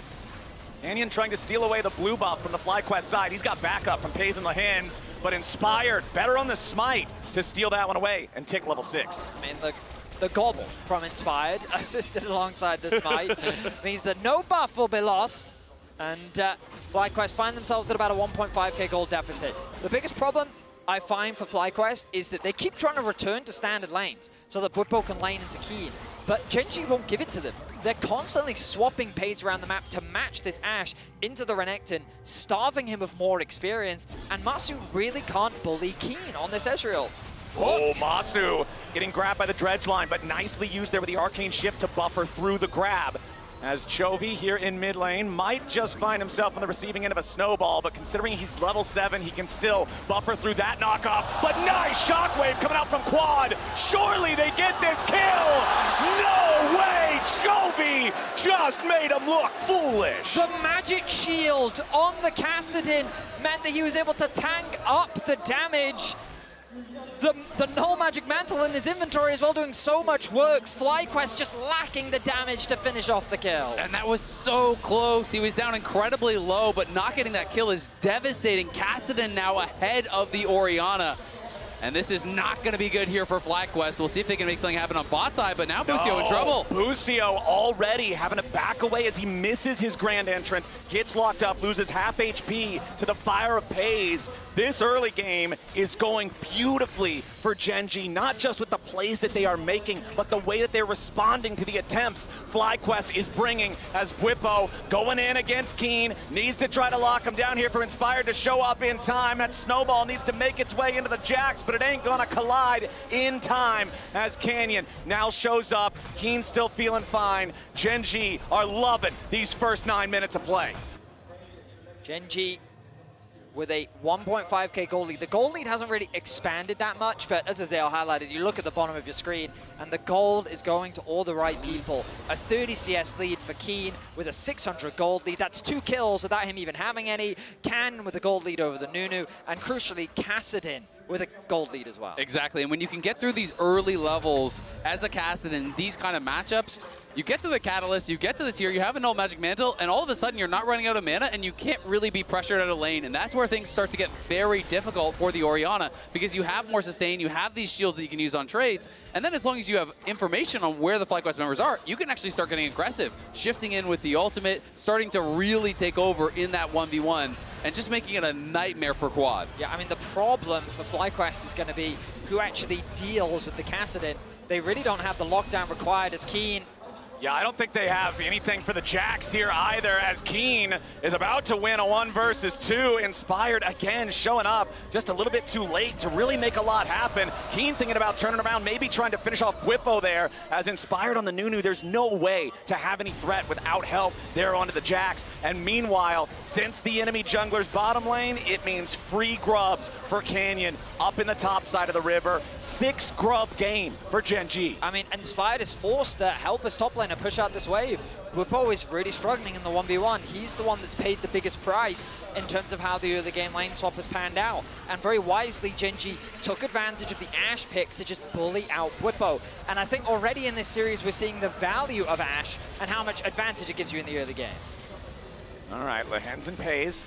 Just keeping the pressure on here in the top lane. We still have 3 minutes left for Gen G to use these early advantages they've built to mine some more money from turret plates. Bwipo's going to try to get a little bit back, taking out this first plate down here. But as soon as Keen's back in the lane, this Lizard has to get the hell out of town. Yeah, it's time to leave. I mean, he's down 30 CS at this point. You know, you said it, Betty, he was the big loser in the lane swaps. You know, that dive put him so far behind because there was no real pressure being put on Keen. You know, that's the difficulty in this situation. Is Pays gets a first blood. He gets a kill there. Chovy's now been put ahead as well. FlyQuest are really struggling to find any purchase in this game. And when you look back towards that previous Nunu game, it was Inspired getting so much done. This time, his ganks just haven't really been able to find any effect. Oh, they found an effect, all right. Chovy got a kill on Kassadin at level 7. That's exactly what Gen G wanted to see, as Canyon is now looking to repeat his success here on these Nidalee ganks. Keen flashing forward for the stun with a counter-strike, needs a little bit more damage to kill off Bwipo, but the Croc survives. Canyon will not be able to complete the job. Bwipo surviving on a knife's edge to get the first kill of the game for FlyQuest. Okay, a little bit of hope there for FlyQuest, surviving in that 1v2 as Gen G go too far, and Bwipo just keeps the minions between him and Canyon the whole time. Canyon can never find an angle to actually get the spear, even when Keen lands the stun. And Bwipo holds his stun for after the counter-strike is down, locks him up under the tower, gets the kill. Really well played by Bwipo. A rare fumble from Canyon. As he throws his Q, it hits the minion, and then he smites it. The idea being that he smites the minion first, then it goes through, and the Q is able to connect. But a bit of an execution error comes through from Canyon, and they're able to, I mean, Bwipo ultimately finds the outplay. Now, that is insanely good for Bwipo, because it immediately claws back a lot of the gold deficit that he found himself in. It doesn't really change the game state, though, in that Chovy is about to hit level 11. All of chat is patiently looking at that clock, getting scared and scared as that timer gets closer to level 16. Yeah, I will say, I do think, as much as people talk about Kassadin as late game beast, we'll see if Bwipo can get out of this. Lehens with the dredge line, Bwipo in trouble, arrow from downtown. The Renekton still in danger, trying to slice and dice his way out of trouble, but Canyon's got the kill secured. Gen G claim 1, but a teleport's ready to try to get something in response. Quad shows up, trying to put the damage into Pays, but he flashes back over the wall to get away, and the shockwave is an airball. Nothing else for FlyQuest yet, as Lehens is now the target, and Inspired cuts off his escape. FlyQuest making an even trade 1-for-1, and Inspired wants to grab the Drake after. You're right, Flowers, it's a 1-for-1, but look at the mini-map. Mid is being pushed in, top is being pushed in, the Dragon will be conceded as Canyon. The overstaying is welcome. Yeah, Quad's still chasing after him here, but there is Pays to provide a little bit of extra peel. FlyQuest don't have the lockdown or the damage to complete the kill on the enemy jungler, so it will be Drake secured here for Inspired. Drake is nice, but they're going to be way happier about the gold they get onto the Kassadin here on the top side. He's going to get solo gold on that tower, and it's a first tower going over to this Kassadin that's already ahead of the pace. Now he's up 1.3k gold. Chovy just got paid. And you saw the gold at the top of the screen. 250 gold worth of plates for FlyQuest. 1,125 gold in plates for Gen G. Their early game has been incredible. There's your MasterCard lane economy snapshot, and it is just a solid ocean of blue. Every single member of Gen G ahead of their FlyQuest counterpart. The Herald is now alive, and I feel like Gen G can feel confident enough to force a fight. All of their first major items are completed. You look across the board, only Marsu's Trinity Force is finished, which means in terms of item spikes, FlyQuest is in no position to force a fight. Yeah, absolutely. It's going to be very difficult for FlyQuest, and when they do take that fight, if you lose it, the game is likely to get fully out of reach. Gen G already really running away with this one. This was more the expectation for the series. Game 1, FlyQuest showed up looking amazing, but Game 2, it's Gen G who played the lane swap better, who created the advantages, and have been slowly pushing that forward further and further and further, as Chovy now stacking up the row, already up to those 3 stacks, and is going to have that Archangels pretty soon as well. Exactly. He's picking not just the scaling champion, but the super scaling build. He's heading straight for Raid Boss tier, and I don't see who on FlyQuest has the gear to clear him. He's just in such a good spot. Only 15.5 minutes into the game, and Gen G has now gotten all 3 of the Baron Pit objectives in the early game uncontested. I mean, the reality is the only person who's going to have a shot at doing it, that was so close. If that hits quad, he is in some serious trouble, and he might still be. Chovy chasing after him there, but will not find enough damage for a kill. Yeah, critically the arrow misses. He is going to be able to survive as a result, if we're going to see Inspired looking mid.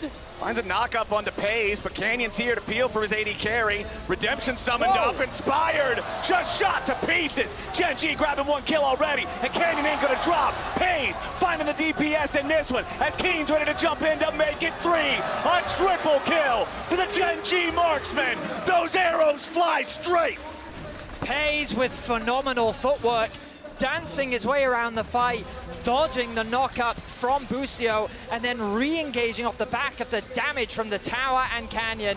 Gen G putting their foot down and looking to crush the hopes of FlyQuest here in Game 2. Yeah, they're running away with this second game. It's looking like it's going to be a tied-up series. And let's not kid ourselves, there was no way Gen G would ever go down without a fight, and we might see Whippo going down too. I think it's more than a maybe, Mr. Azael. I think Whippo is out of there. They'll give the kill over to Chovy on the Kassadin, 2-0-1, as we take another look at what happened with this play mid lane, where Inspired went too far and learned the hard way. Yeah, exactly. Inspired, nice sidestep on the spear, but tries to pull back, has taken so much damage from the tower. Canyon goes in, the flash comes back, but it's Whippo, arriving, he's not able to arrive, from that top lane. It's Keen coming in with the TP. It wasn't able to be stopped. He arrives. There's no chance in the fight after that. Busio couldn't hit the knockup on either the Ashe or the Canyon Nidalee. Wasn't able to even get the 1 kill. The Locket from Lahen's doing so much work as well as we turn our attention to live. Chovy in a 1v2, and he doesn't seem pressured at all. Busio and Quad without the damage to really threaten this guy. The arrow flies in from all the way up in the river, and now it's Busio under pressure. Shockwave hits both Gen G players, but what's it gonna matter? They get the kill on the support, and they force the flash out of Quad as well. Gen G, they made some over-eager plays in Game 1, but here in Game 2, they are playing to their limits, and they are crushing FlyQuest. I mean, they just have so much gold at this point, and the problem with the composition of Fly is it's not matching up well to what Gen G have. They're losing in the isolated 1v1s. They don't have the damage to get the hook. Connects. Lehens connects onto the turret, and it sets up Pays to just keep firing. Unstoppable. 5-0-2 here for the Ashe as Canyon throws the spear back over the wall. Whippo's coming in on the flank, looking to lock up Pays, who pops the cleanse, getting away from the Croc, trying to kite it out, but Whippo takes him down. 1-for-1 though, as Inspired is also going to drop with Lehens falling. You can see an ultimate 2-for-1 trade for FlyQuest's side as they still continue going forward, looking maybe for Canyon, but it ain't gonna happen. I mean, FlyQuest, they're going down, but they're going down swinging. Masu, no way out. No, not from that Kassadin. Chovy is on a rampage. 2 items fully completed. Seraph's fully stacked. Farm at Chovy levels. It's feeling good. The terrifying thing is Chovy doesn't even have the Malignance yet, and that's only going to make things even worse for FlyQuest. The 3rd dragon of the game will be denied from FlyQuest. Soul Point will not be given to them as an option, and I feel like it's going to take a genuine miracle for FlyQuest to turn this around, because the problem with FlyQuest is they don't have anyone to match Chovy in the 1v1. You could argue that maybe Bwipo can hold Keen in the side lane, or maybe he can hold the Kassadin, but that means that FlyQuest is forced to group because they have to keep the Orianna together. So you're always going to get split up on the sides. Gen.G can always force a skirmish, and in every skirmish scenario, FlyQuest always lose. Exactly. I mean, it's so tough. If you can't win 5v5 and you can't win sides, you can't win League of Legends. Well, they're going for the 3v1 play against Keen, but he's buying enough time. Pei's arrow isn't going to hit the target. Keen is down. FlyQuest commit enough players to get the kill on the Jax. I just love, though, that Inspired is continuing to force these plays. FlyQuest know you can't just sit back and wait for them to scale, wait for them to crush you through the side lanes. You've just got to keep looking for fights. Overload one side, look for a pick, do it again and again and again and again. It's your only chance to win this game. Even if it is that 1% chance, they're going to go for it. And the redemption rush here from Inspired, I think, is actually really intelligent. It is making a big difference in some of these fights. I completely agree with you, Zale, especially given that now FlyQuest are pushed back to their tier 2 towers and the bot lane, the tier 3. Gen.G, it's harder to cross map because now they have to push deeper to be ready to punish that overstack on the side of FlyQuest. So you're completely right that the best case scenario for FlyQuest is just keep overstacking one side, wait for someone to overextend, and Keen will be an easier target to lock down than Chovy as he finds himself 2 levels away from level 16. Exactly. We are entering the 14th day. 2 days remain until the end of days for FlyQuest in this second game. If it's already difficult, it will become impossible once Chovy hits that spike. There's the Malignance that you mentioned, Vedius, going to give him all that extra ability haste. All Gen.G has to do is enable him. And we're just talking about one guy. Let's not forget Pei's 5-1-2 on the Ashe, having an amazing game here so far. We've talked already in this game about the early power, the early presence this champion has, and it's night and day compared to the Jinx that was so inactive in game 1. Absolutely, and this is what people have come to expect from Pei's. This guy has leveled up time and time again. He is such an impressive player. FlyQuest looking for a potential fight, but aren't going to be able to find it. I mean, Pei's has just been rock solid for this team. If you get him into a good spot, he is going to dominate the team fights. He's going to dominate the game. And Chovy knows that he's just going to run the side lanes here. And every time you see Chovy jumping on someone, there's always an Ashe arrow coming along with him to try to guarantee that he has the opportunity to get that kill. He will not kill Bwipo up there on the top side, but he takes him solo. And he gets the Sterix pop, which is actually really big. Oh, Busio jumps in through the Hex Gate, and immediately Lehens and Canyon are ready. The Rakan does escape, but this is just the confidence Gen.G are playing with. Look at the wards, man. It's a damn Christmas tree, and Gen.G are the ones sending gifts. I mean, Gen.G are making a statement after game 1. They are absolutely dominating. Masu slightly oversteps, and Chovy sees an angle. Chovy not afraid to continue going forward. Inspired the target down to about 1/4 HP. Heals up a little bit with the chomp. Redemption keeping him alive. Busio fires back going in with the quickness, but Chovy's so tanky. Gen.G's so far ahead. Bwipo's going to be your target here next as the shockwave doesn't do much. Pei's getting the kill on Bwipo. Gen.G just cutting them down like flies. Another triple for Pei's as Quad is the only one left standing. Gen.G 4-0. Baron's coming up next. And Gen.G smothered the last flames of hope here for FlyQuest. Quad's gonna go down as well, you have to think. No. Keen ultimately dies to the turret. He nearly killed the turret to stay alive there, but just barely drops at the end. Pei's arrow ends up baiting Keen to his death. But the remaining 4 players of Gen.G will enjoy a nice new purple coat as Baron drops 23 minutes into the game and the gold lead crests 10,000 for Gen.G. I mean, time's up for FlyQuest. Gen.G are just running the rift right now. We look back at the fight and it starts with Masu. I mean, it's unfair to say that he's overextended here, but he is. He can't even approach his tier 1 tower. Chovy's just playing with his food at this point. Look at how durable he is with the amount of shielding coming out from the locket, the amount of resistances that the champion has. Lehens is the only one going to get hit by the shockwave. As good positioning there from Gen.G, and then they turn it into a cleanup. The only thing was the bit of a bait, as Flowers highlighted. The Ashe arrow connects, and he thinks, oh, maybe this is a kill.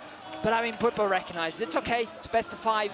It's totally fine to drop a game here or there. Yeah, I mean, Bwipo definitely having a laugh, but Masu looking very different there on cam, looking very frustrated with how things have gone in this game. Hasn't really had much of an in so far in the game, as felt like mostly it was decided before we ever really got to team fights, and that can be that situation that sometimes AD carries find themselves in, where your job is to kind of farm it up, and sometimes by the time you got the items, the fighting's already done. I mean, it's the exact opposite story of game one. Now that we're 2 games into this series, and this one is essentially done, except for walking it to the Nexus for Gen G, both AD carries have had a game where they were on the Ashe, they were in the driver's seat, and they were determining how this game would be played, while the other guy was sitting back saying, all right, boys, I hope I get 5 items. It feels like this Ashe is going to remain the highest of priorities in this series if it's determining this much. And that's why it's so interesting, because FlyQuest is one of the few teams that often prefers red side. You know, they're one of the only teams that will lose a game and actually pick red side over blue side, which is kind of almost blasphemy. But, you know, will that change going into game 2? Hayes putting some damage into Inspired here as Chovy is ready to approach from the flank. Level 17 Kassadin, fully ready, fully locked and loaded. Those 3 items fully complete alongside an unbroken armband. He is fearless in this game state. I mean, he has nothing to be afraid of.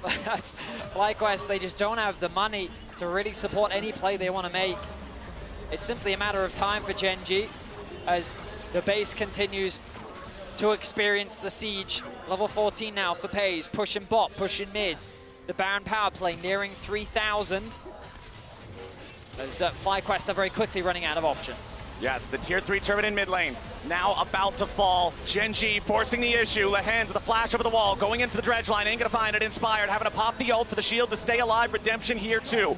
Mid lane inhibitor already down. Bottom lane, the next target. Keen just set it up perfectly with the timing on the wave, and now Bwipo will get locked up and shot down. Sterix will not keep him alive long enough, and Gen G will not be stopped. Busio drops next, and the remaining 3 FlyQuest players fall back to the last bastion of the Nexus turrets, but Pays will not stop. He continues leading the charge, and Chovy's dominating. Another dredge line misses, but it won't matter. Quad and Masu trying to stay alive, but a step outside of the fountain steps is certain death. Gen G clear the Nexus turrets. FlyQuest head back into their base. It's a tied series. Gen G take game 2. A great punch back in game 2 here from Gen G. Creative draft, really utilizing some of the early game strengths here with that Nidalee. Kenyon was everywhere it felt like he needed to be. Makes the dive happen bot, makes the plays happen top. He was everywhere. It's now been one great game from FlyQuest, another great game from Gen G, and don't y'all worry, there's more Worlds 2024 coming your way right after this. F점을 쓰면은 앞점을 잘 쓸 수 있습니다. F 플레이어가 조금 더 훨씬 더 잘하는 선수들이 많고 더 잘할 수밖에 없게 되는 것 같아요. 个人是有点没法理解第一闪选手的心态，为什么会把闪现放在第一场？ 취향은 존중하지만 F가 맞다. 바꾸세요.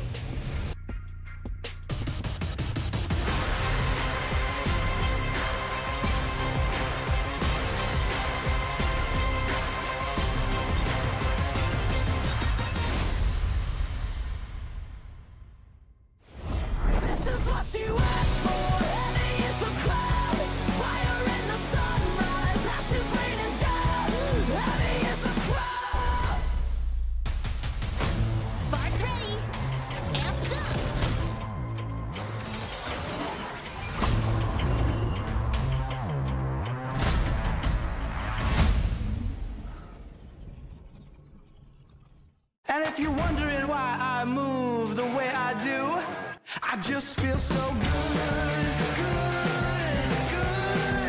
I just feel so good, good. I just feel so good.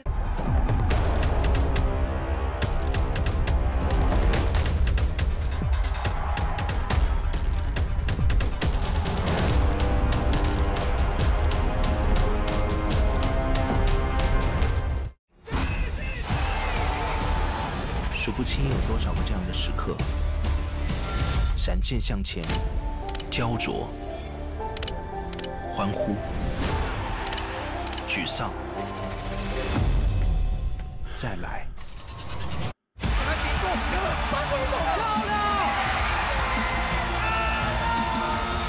没什么比这一刻更好。”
trying to win my enemies and they gon' hate. Hate is just a love when it's intensive. Dark is just a light without the sense. And loneliness is you without the friends. Click, giving up for me is too expensive.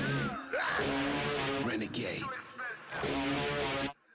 I'm a renegade, renegade, renegade. Better run away, run away, run away. I'm a renegade, renegade, renegade. Better run away, run away, run away. I'm a renegade, renegade, renegade, renegade. You better run away. I'm a renegade, renegade, renegade. Better run away, run away, run away. I'm a renegade, renegade, renegade. Better run away, run away. You better run. Yeah, I tell the world, never label me the same. I feel nobody could relate. You can't box me in the day. I'm breaking chains, I'm in the raid. And that's just me, just me, just me. Don't box me in, it'll get interesting. Cause you don't know the pain that I'm wrestling. I'm a renegade when I ain't resting. That means all day. You don't wanna test me, this ain't no play. I could be the one reason to calm day. Or the one you gambling with after a parlay. Yeah, but that's just me, just me, just me. Don't push me unless you're feeling lucky. Or you gonna turn this into a must-see. And I don't wanna go there, trust me. Renegade.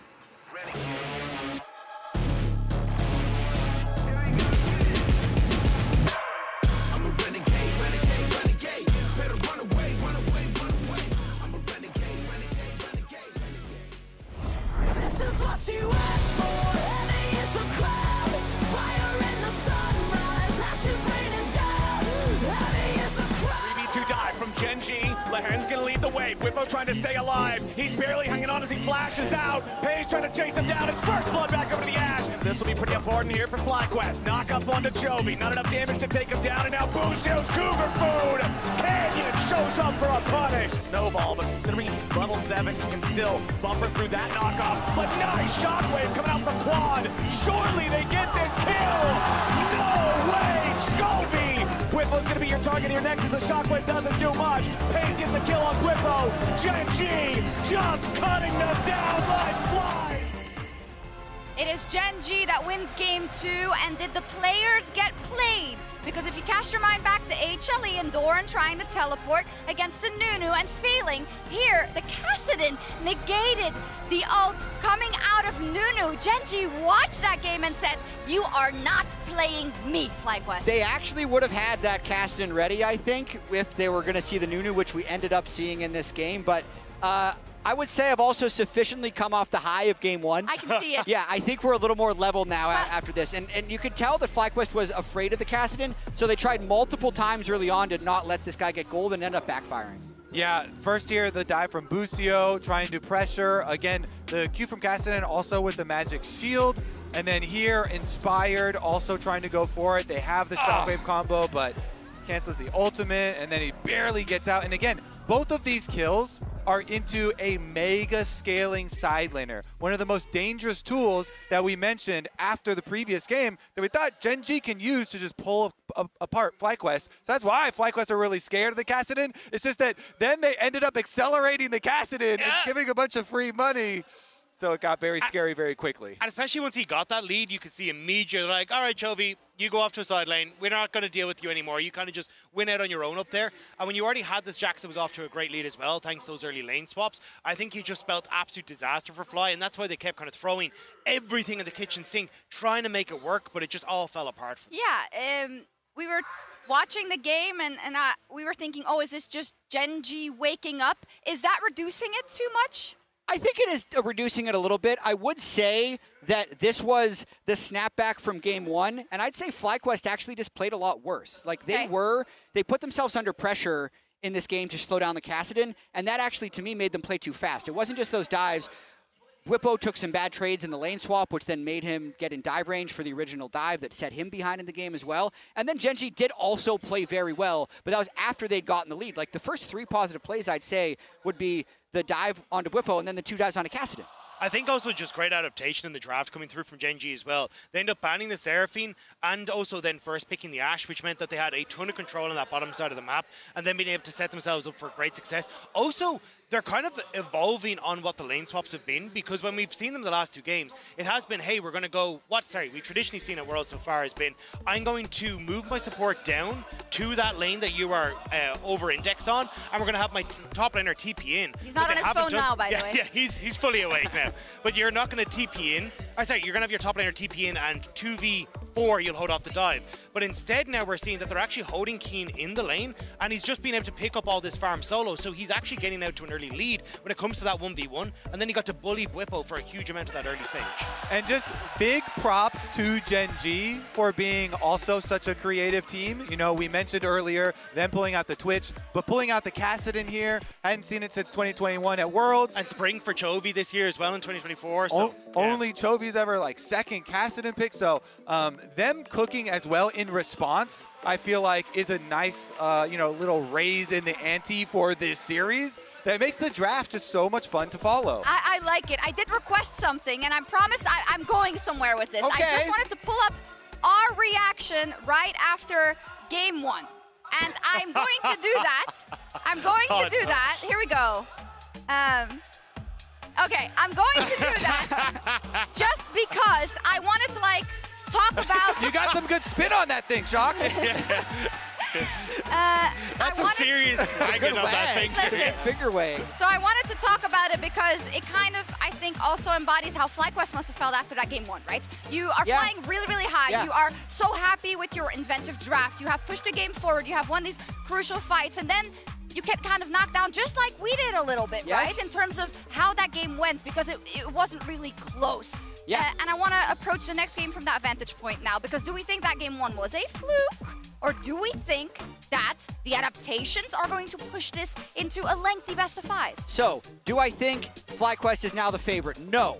Do I think that they have a chance of winning the series? I actually do. And I think that the result of that game isn't because FlyQuest or Gen G downloaded the draft. Like, I don't think Kassadin Nidalee is good.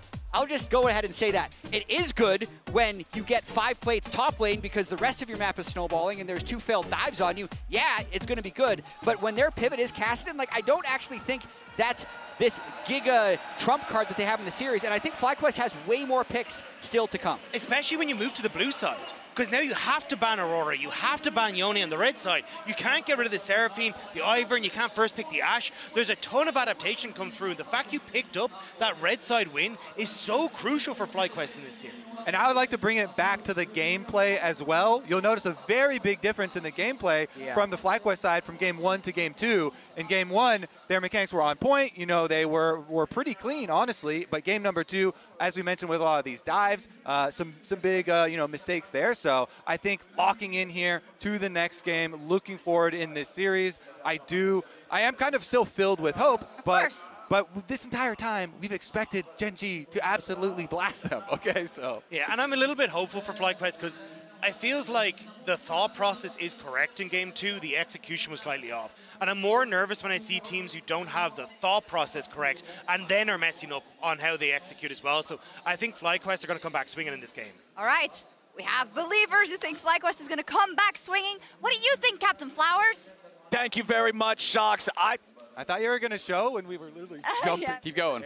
All right, I don't know if Kobe's still talking or I'm still talking. Whatever. We're back, ladies and gentlemen. It's time for our third game here in this best of 5. Gen G has tied it up, but now here's the big difference. We're heading into the third draft with FlyQuest on the blue side. This not only opens them up from Yone Aurora jail, but it also allows them to first pick Ashe. Exactly. So it's so interesting because Ashe has become really, really important throughout the quarterfinals, but also I'm just really not sure what Gen G is going to ban on red side, because if I'm them, I think I would way rather give over a Yone or an Aurora than I would an Ivern or a Seraphine or these picks that you're less familiar with that FlyQuest really specialize in. So I'm so curious to see what the priority is for Gen G. Do you just ban on red side like you would against a normal team where you have to do Aurora and Yone and then +1? Or do you maintain those off-meta bans that they've been using against FlyQuest? Because usually FlyQuest likes to stay on red. Yeah, my anticipation is that FlyQuest is going to try and prioritize that Ashe, just so I wouldn't be surprised to see it banned away from the side of Gen G.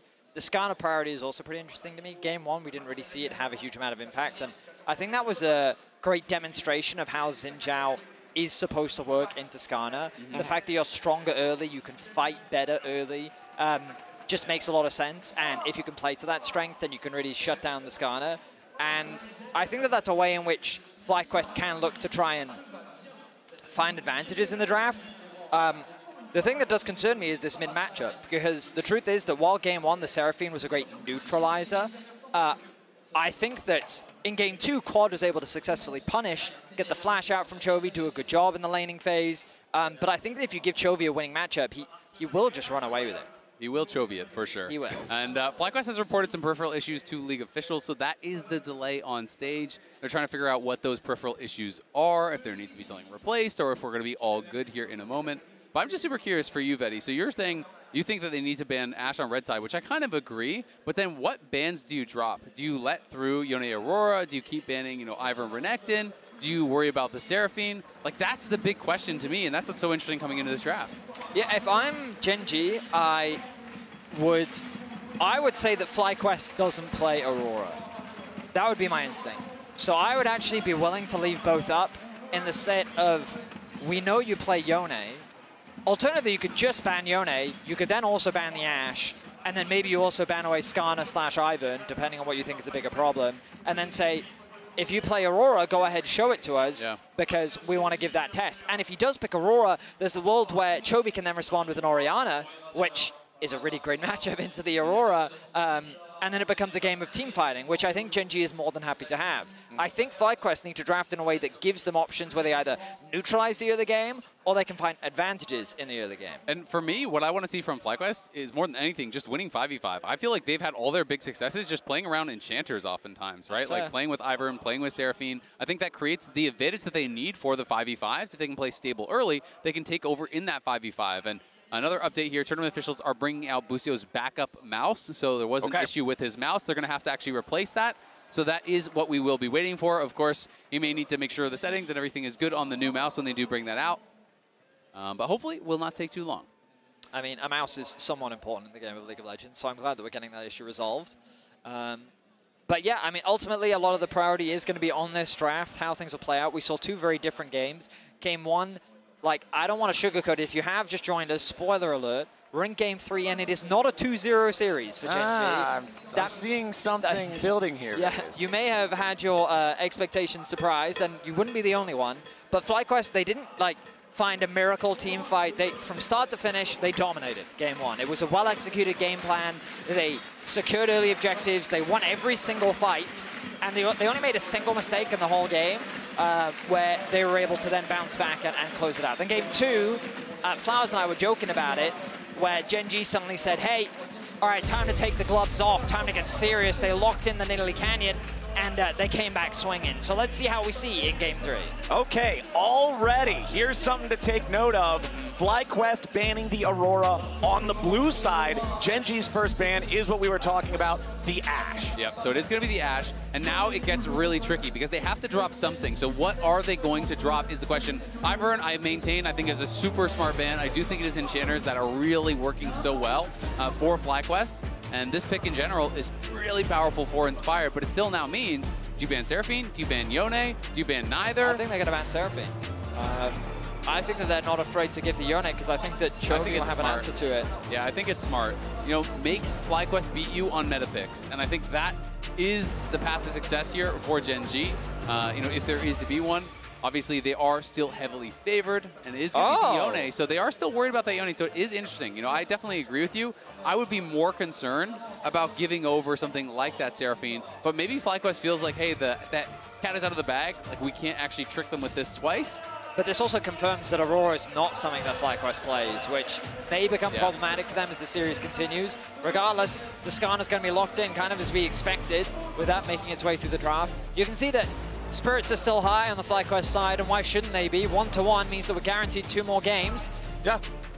And you can look at it, you know, kind of glass half empty. It's like, we got this terrible draw. Or you can look at it as this positive thing where you have an opportunity to take down one of the very best teams in Worlds. The point of going to Worlds is to face international competition, is to try to test yourselves against the very best players in the world. And there's no better opportunity than against Gen G. And I mean, we've heard plenty in the past, specifically from Bwipo, about that, wanting to consider himself elite among the top laners in the world, measuring himself against what they can do, setting the bar with these guys who have established themselves with world titles, with top worlds placements, and to go up against a team like this, that's your chance, exactly as you're saying. Gen.G gonna respond to that Skarner with a Sejuani in the jungle, so 2 big meatballs jungling in this 3rd game, and it will be Pays on the Ezreal.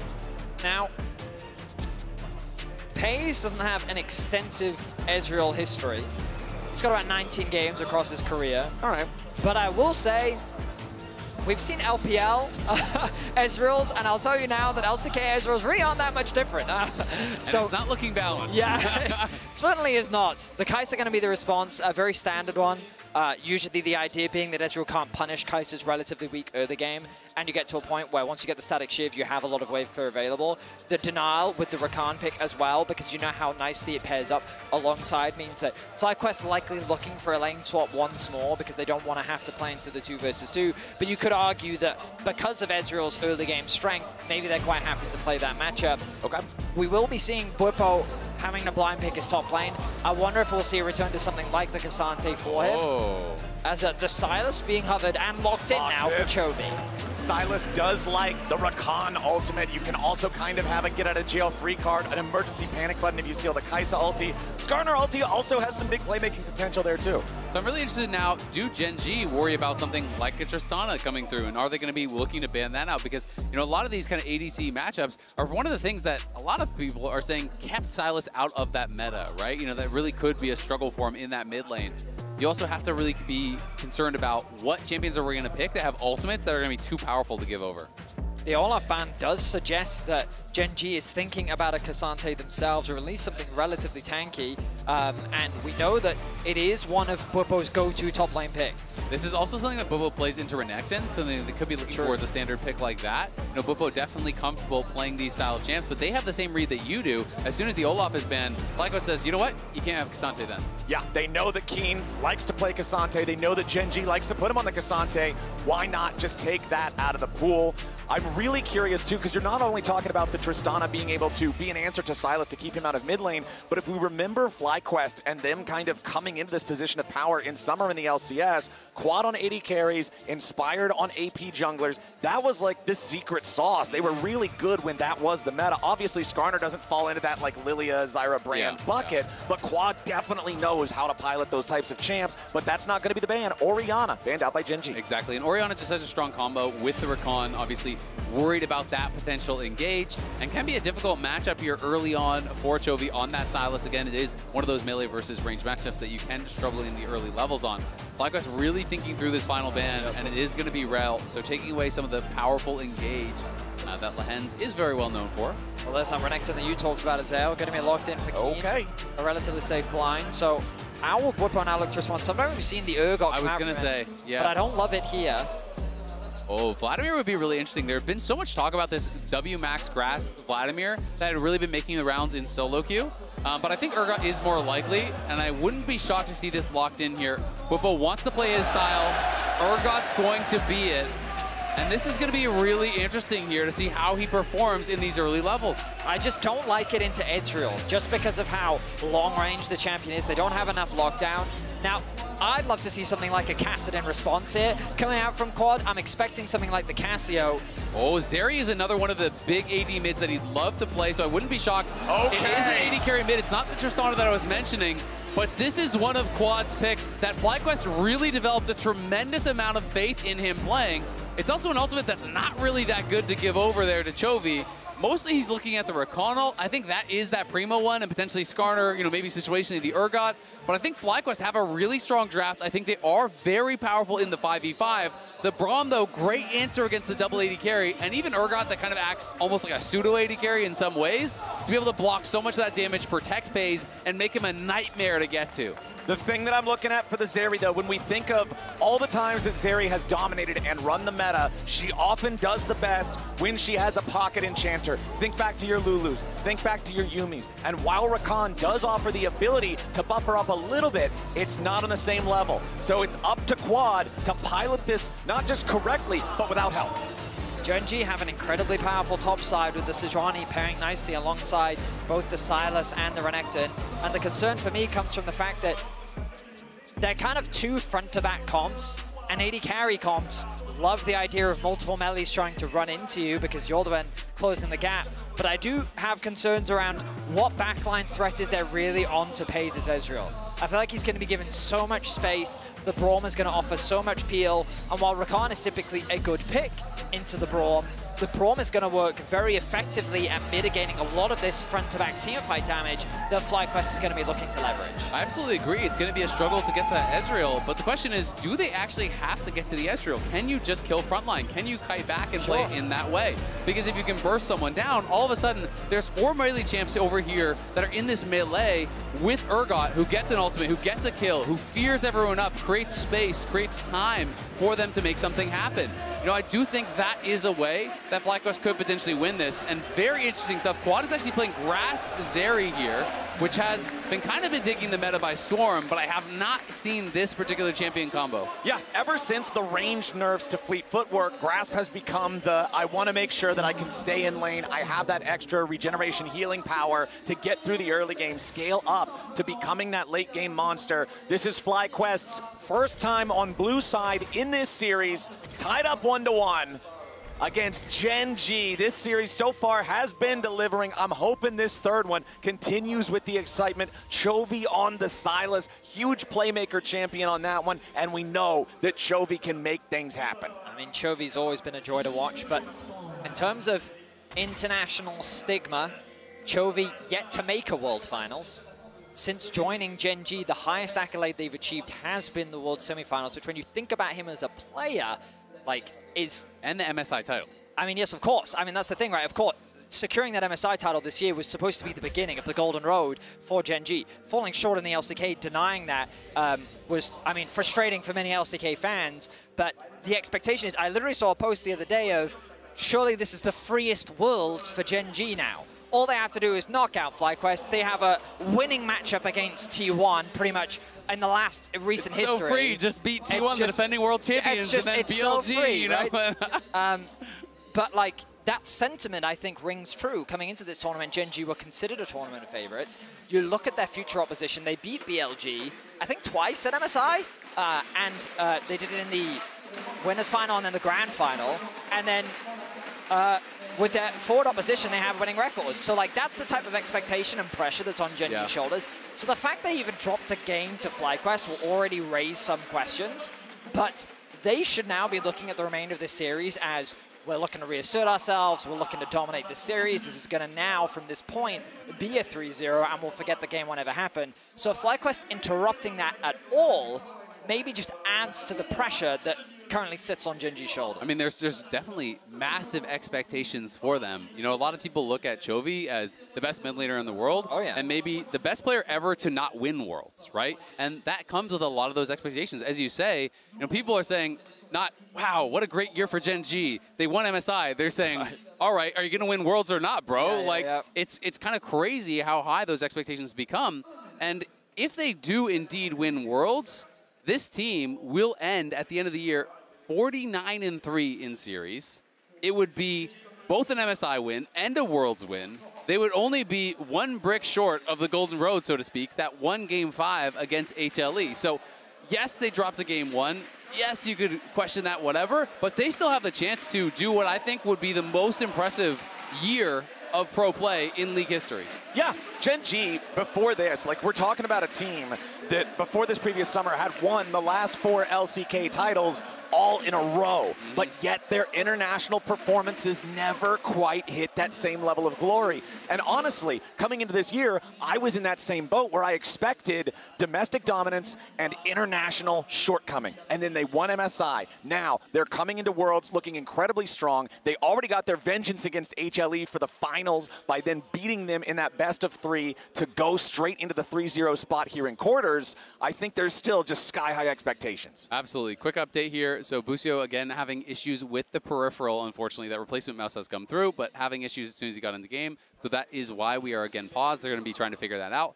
But I fully agree with you, Clayton, and I do think it's interesting sometimes how the goalposts have shifted for success for Chovy, Because for a long time, they're like, oh, you're really good, but you haven't won LCK. And then he wins LCK a bunch. They're like, well, you're really good, but you haven't won MSI. And then he wins MSI, and it's like, well, you're really good, and you've won MSI, but have you won Worlds? Yeah, I mean, you're completely right. And it's an unfortunate reality of being from the LCK, right? You got to remember they're the most dominant region internationally for the longest time. And you're also in the home of Faker, right? And so whenever the conversation comes up, like, oh, Chovy, the best mid laner, maybe even the best player in the world right now, at the back, someone's going to shout, hey, but what about Faker? He literally won Worlds last year. And it's just kind of be like, okay, I see your argument. But like, it doesn't matter. It's fascinating, the kind of duality, because everyone acknowledges and respects Chovy for the player that he is. There is no person that you'll run into, and if you ask them, how do you rate Chovy? He's somewhere in the top 3, like in terms of player quality, regardless. And ultimately, it's just a matter of time where people are saying, like, surely he'll win a world championship. But because that single title is missing from his trophy case, there will always be that small asterisk that looms over his head where, like, that title of best is always going to be somewhat under debate. And, you know, we're talking about Chovy and the LCK and the quality of that region and how it's just always dominated in general. But even against North America specifically, I believe the number coming into this Worlds of all-time games, North America versus Korea, it's like 15-85 favoring Korea. So we'll see. More about the quality of games than the quantity. Well, we there were definitely 15 didn't have really good, really good games. Well, hey. Those 85 games, those were like no-name brand. Those were nice games. Well, Who cares about FlyQuest those added games? another one to the total here to kick off It was this a series. pristine game. We'll see if game number 3 can be another tally there on that long, long road to redemption for North America against Korea at international competition. FlyQuest, they've got control over the mid lane here nice and early as Quad will crash the wave into Chovy's turret, but it's Lehens and Pays getting the early push in bottom lane as Whippo with that Urgot, very, very deadly in the 1v1's top side, so controlling that push as well. And I really want to see what Inspired can get done, because you have the push in mid, you have the push in top, and you know that gives him some more freedom to move around the map here. Quad slowly chipping away on Chovy, did take one tower shot, and really that's only the return damage he has taken. But bot lane, it has been all Gen G pushing in. You can see they're stacking up this huge wave, and they're going to look for a dive here. This would be devastating if FlyQuest died. Masu and Busio, they got to play this one right. Canyon going in. They already popped the heal at the very start from Gen G. Busio taking a ton of damage here. Canyon's getting locked up. Lehens eats another turret shot as Whippo goes forward. Canyon's still trying to get away. The Urgot not going to get a kill on anybody as now Whippo's in danger. Pays shifts forward. Busio and Masu still fighting, still firing. Double knockup. First blood over to Masu. Double kill over to Masu. FlyQuest, play it better. What a counter engage there from Busio, punishing the shift from Pays. A great TP comes in from Whippo. It looked like he was going to get killed, though, as he TP'd in. He flashed forward. You had to think he went too far. But FlyQuest in the 3v3 make it happen. And the wave is being pushed towards Busio, and it's slow stacking, so Whippo can get back up there and catch us. Let's watch it one more time. So the commitment from Canyon was way too deep. Like, he's stuck underneath the tower. Chain CC, they don't quite have the damage, and he's forced to flash away as the TP comes in from Whippo. At this point, you're thinking, oh, Whippo might be in danger. Good body blocking comes in from Masu, but that E from Pays to reposition ended up being his death sentence. The Ignite was held onto. The barrier comes through. What an engage. The double knockup into Q. Beautiful follow-up from Busio as 700 gold goes into the pocket of Masu. Beautiful redemption for Busio. Isaac, you talked about it in game number 1. The struggles that he had during MSI, the comeback during summer, and now to be the enabler of the early double kill from Masu against Gen G 4 minutes into the game, just huge. It's a fantastic TP from Whippo supporting the team. And that is the faith that they have in this NA talent bot lane here, Masu and Busio. The team knows if we get Masu in a position, he can win us games.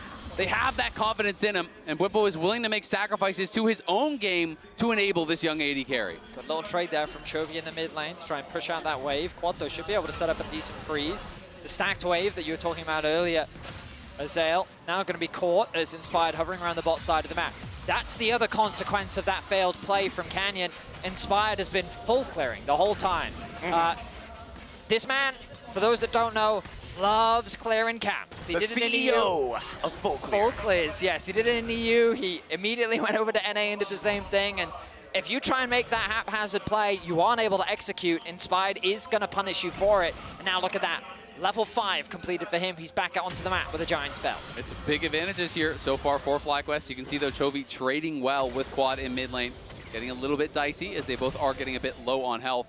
You also have to wonder, could this TP get punished from Bwipo? If he gets ganked without that TP, if you die without that TP, all of a sudden plates go over. All of a sudden you lose all the minions. The wave becomes very difficult. So Canyon still has an opportunity to try to have an effect on this map, but he also knows Inspired is ahead of him, and if Inspired is there when he goes for that gank, another play goes bad in the early game, Gen.G could be in a lot of trouble. Look at the blue buff right now. Bit of an invade coming out from Canyon when his top laner just reset. I think his goal there was just to get a bit of information. Yeah. Lahen's using this opportunity to roam mids as the grub started off. Good awareness from Canyon, knowing the Quad wants to go back to base, doesn't have the TP available. Lahen's is already here to the play. Chovy has the power, but they dive bot. Bottom lane, Pays at 200 HP. Masu has to get rid of the turret aggro now as Pays is still fighting, but it ain't gonna matter. And Kathy and Rain buries Pays underneath the tier 1 turret, and FlyQuest claim a 3rd kill for their marksman. A crucial set of sequences happened on the map. While Gen.G gained the advantage on the grub, they did so by bringing Lahen's up.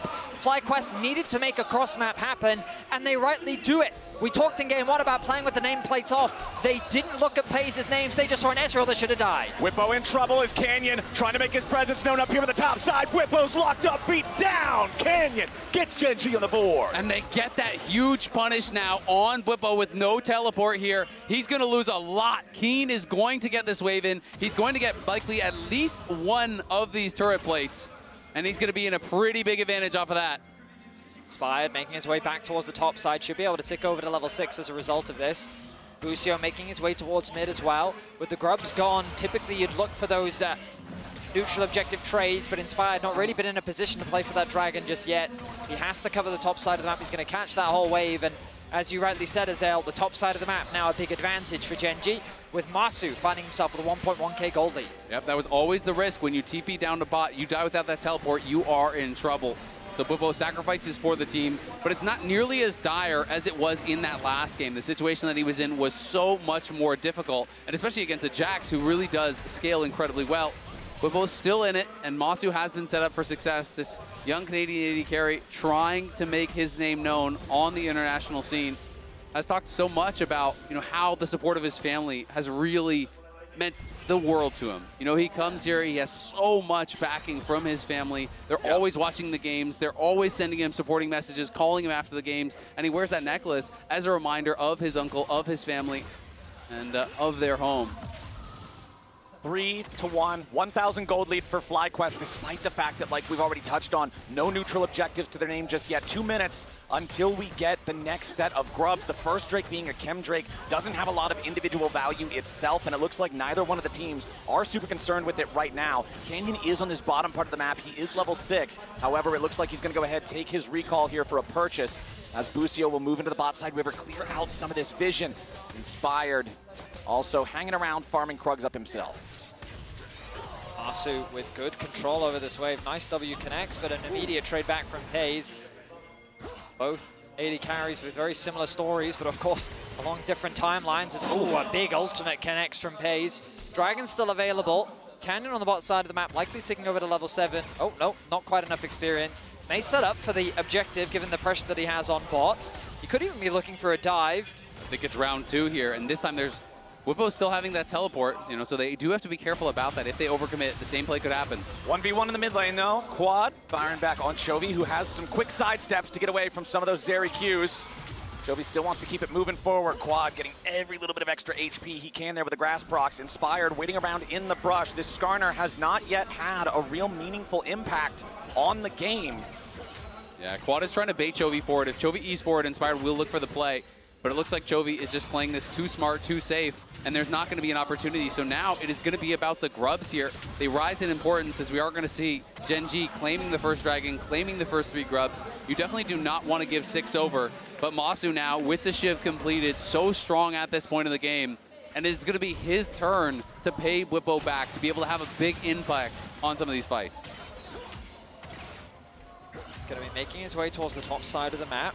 Pei's going to be sticking around on bot, his base delayed. He does have an experience advantage over Masu, thanks to being able to push in that extra wave, which is not going to be caught by anyone. TP committed now, bot lane from Whippo.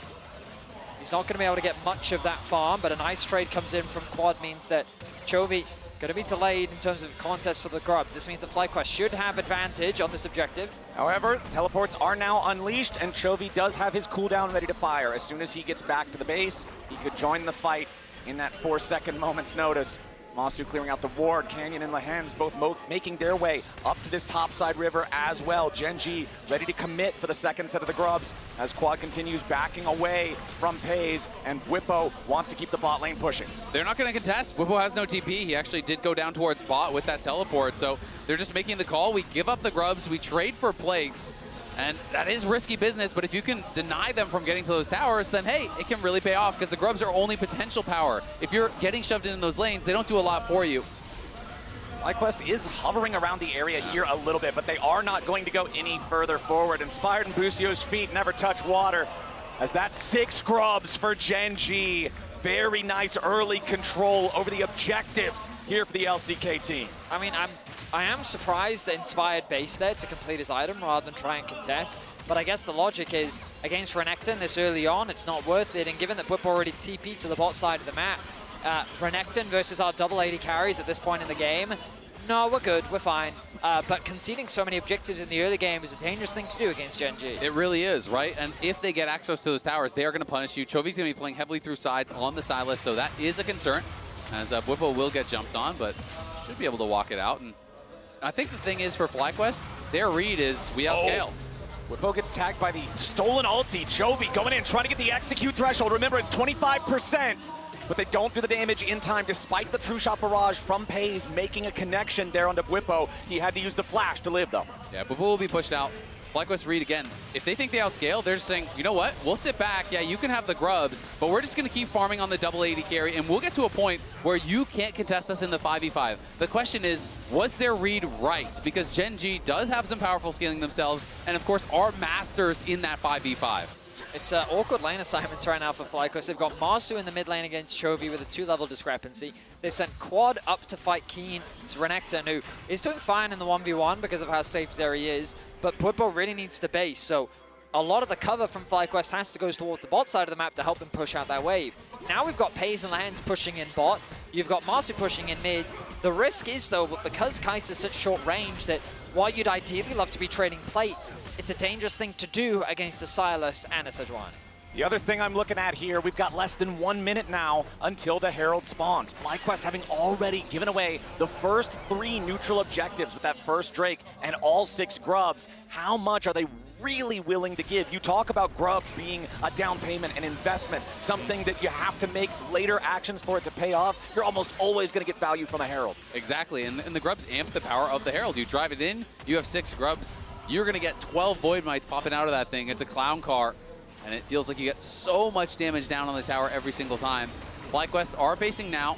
It is going to be a little bit late if they want to actually contest here. We'll see if they are going to be looking for it. You can see Quad has no teleport. He's just going back to base now. So again, I think they're just content to keep farming, keep playing it slow, maintain the status quo. And that is, for now, a 2.4K gold lead. A Black Cleaver being finished on Whippo is a nice spike, but no TP available on him. Rakan is making his way up, but Inspired, he sets his sights on the bottom camp, so your read is right, Azael. With the Stride Breaker finished for Quad, an item that I was not expecting. I think it is tech because there's 4 melee champions on the other side, and I don't think we're going to get a fight here, but we'll see. They are peeking in to see if they can get a lucky steal. But when you're playing against these 4 melee champions, you do have that slow that you can apply if they are chasing in onto you. It makes it more difficult for them to actually stick onto him. It is pretty interesting, and he's going to be a lot tankier. It's 450 health, plus all the grass procs he's gotten. Maybe you can check how many he has, Betty. And I also want to point out that we're talking about Whippo hitting that Black Cleaver, the way that Whippo has come back into the game. Hold on 1 second here. Whippo did complete his cull and then sell it off after to hit that power spike there to make sure that he could buy the Black Cleaver, be ready if they need to fight. You can see the gold in the top lane, despite the fact that we talked about Whippo's self-sacrifice to enable the early double kill for Masu. The gold is now not even 100 apart, still favoring Keen. I mean, Quad has 2,400 health right now, so quite a lot. It's as much as Sylas, but you're playing an AD carry. So he's not going to be the easiest to burst down. I think he's going to be posturing aggressively, trying to utilize that extra health to be baiting them in onto him to try to make them overcommit and then to try to kite them out in the fight. We'll have to see if that is going to be able to work, but FlyQuest, again, they are masters of playing towards what they believe their win conditions are. If they think they outscale, it doesn't matter. You're not going to bait them into fights that they don't 100% believe they're going to win, because they're going to say, you know what? Sure, we might win this one. Maybe it's 55-45. But guess what? In 10 minutes, it's going to be 70-30, and we'll fight you then. Well, the second Drake of the game goes FlyQuest's way, so they will not allow Gen.G to continue stacking towards a soul that critically is a Hex soul. This always tops the rankings, all the tier lists of what matters the most. And when you have 2 AD carries, having a slowing Chain Lightning is going to be massive for kiting out these team fights. So FlyQuest working towards that. On the other side, though, Gen.G, it's also an amazing poke tool to have the Hex soul, and you know Pays will be delivering the Mystic shots. Whippo, crucially, secures first tire of the game. Remember that he was at a pretty massive deficit early on. He's been able to close the experience gap. He's significantly closed the gold gap, giving himself an advantage. And now FlyQuest are at a 3K gold lead. Yeah. Securing that second dragon did a lot, mainly because it just slows down Gen.G's ability to basically snowball the game. And we're getting closer to those fights where, as Dale and I already talked about it in the draft, it's an interesting situation where I have some concerns around FlyQuest's ability to gain access to the backline. However, both teams are going to be looking to play a front-to-back composition.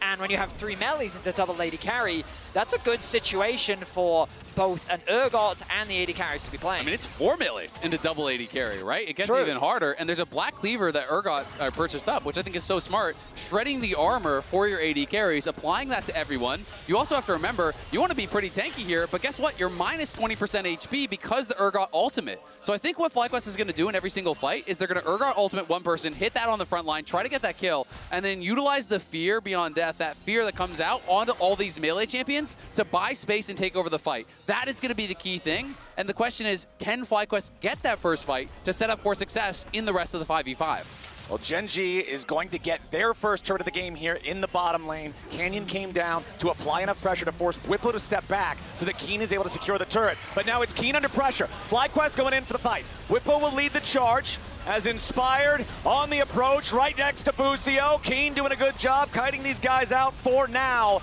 but his goal is only to buy time. There is no escape here for the Crocodile, and Quad gets the 4th kill for FlyQuest, but the trade in mid lane is there. It's the Rift Herald summoned up by Gen.G. They use it to force the tier 1 turret down, and Lehens drives it back into the tier 2. Now Inspired and Busio show up to force Lehens back, so ultimately Gen.G do close the gold gap despite FlyQuest getting the pick down in the bottom lane. Flank. But a TP up in the top side now, as Chovy could be in trouble. Whippo moving in, still moving towards this guy, slows him down with a grenade, and now trying to get that extra little bit of space. Disdain with the flash! Whippo finds Chovy, but where's the rest of the damage? Busio wants to go in, but he will not get his man. Inspired still hanging around here. Farsight trinket from Gen.G to stop the FlyQuest jungler. Canyon showing up, and another TP is coming in from Gen.G. Inspired is way too far forward, and surely he dies. Gen.G with a beautiful punch back. An overstep from FlyQuest as Whippo finds a great trade onto Chovy,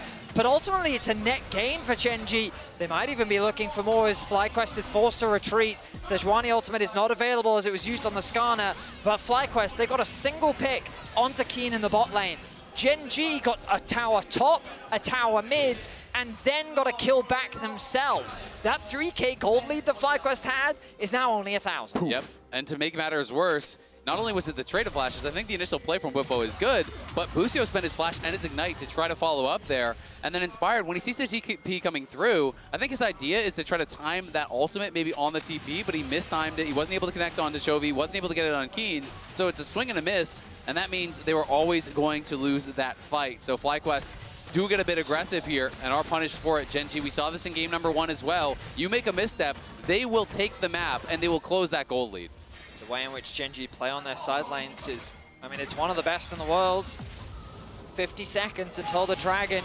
They're going to have the push in mid, thanks to the fact that FlyQuest don't have that tower anymore. Chovy keeping pressure in bot, has a slight level advantage over Quad, which means that contesting this Dragon, maybe FlyQuest just say, we'll concede it, maybe look to cross-map that tier 1 tower in the top lane.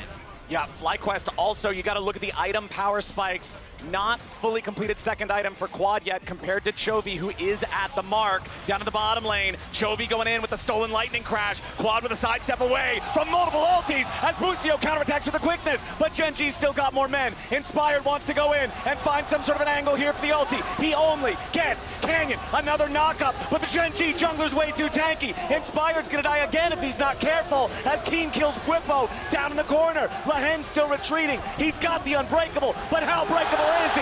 Matsu goes in a rampage, and Chovy keeps running. Canyon regenerating with the Warmogs now, and that could be the difference. FlyQuest now feels the pressure. They've got to continue backing away. Keen can't join because he doesn't have a teleport, but Gen.G's feeling confident. It's good kiting there from Gen.G. Canyon has regen, and they couldn't get in on pace. He is chunked low, but so difficult to reach that Ezreal. Not going to be enough to kill Quad there.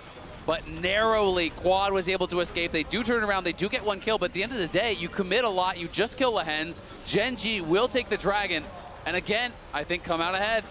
There's not a lot of lockdown on the side of FlyQuest. Their overall crowd control is surprisingly limited, which means that in these extended fights where FlyQuest can keep hitting, there's worlds where they can win out on the fight, but trying to burst down that single target, they couldn't actually keep Canyon still enough for long enough to allow the AD carries to do the damage needed. Dragon secured there for Gen.G.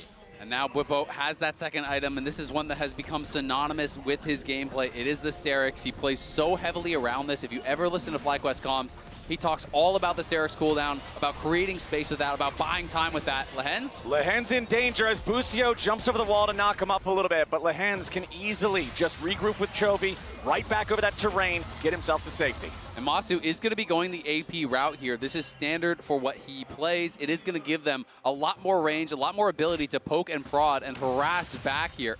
As we'll watch this fight one more time. So we look back at the 1v1. Whippo ended up getting outplayed, able to get the knock back, but it's kind of just two beefcakes slapping up against each other, and I believe that he'd already had the Sterix completed going into that fight. Oh no. No, I think he got caught. I think he got caught before he had actually based. Oh, sorry, I meant Keen already had the Sterix. Yes, Keen did, so absolutely. The shield advantage ended up giving him the advantage there. So just the itemization difference allowing Keen to win the 1v1. Keen also doing a great job playing around those shotgun knees, avoiding the extra angles. Whippo is critically at the Urgot breakpoint. Remember that the cooldowns for each individual knee are at their lowest value once you hit level 13. It's 2.5 seconds per leg, so very easy to get those back up and have a lot of extra damage in these fights. 1,500 gold lead still for FlyQuest. Yes, Baron is on the map, but now we got to see the pressure here on Canyon as Busio's trying to lock him up, but he's just so damn tanky. Yeah, and they're not going to overcommit to chasing him in. You can see critical item now completed as well there for Busio. Has the Mikhails, and the Mikhails is going to be a big deal when you look over and you think, okay, what is the main engage? It's really Canyon looking for an ulti here, as Keen may go in, but Masu is close enough. He could get back down here. Yeah, if Whippo can stop Keen, okay, I was going to say if Masu gets close enough for a plasma mark, you Killer Instinct in, all of a sudden it becomes a 2v1, but it ain't going to happen. Keen knows better. Pays.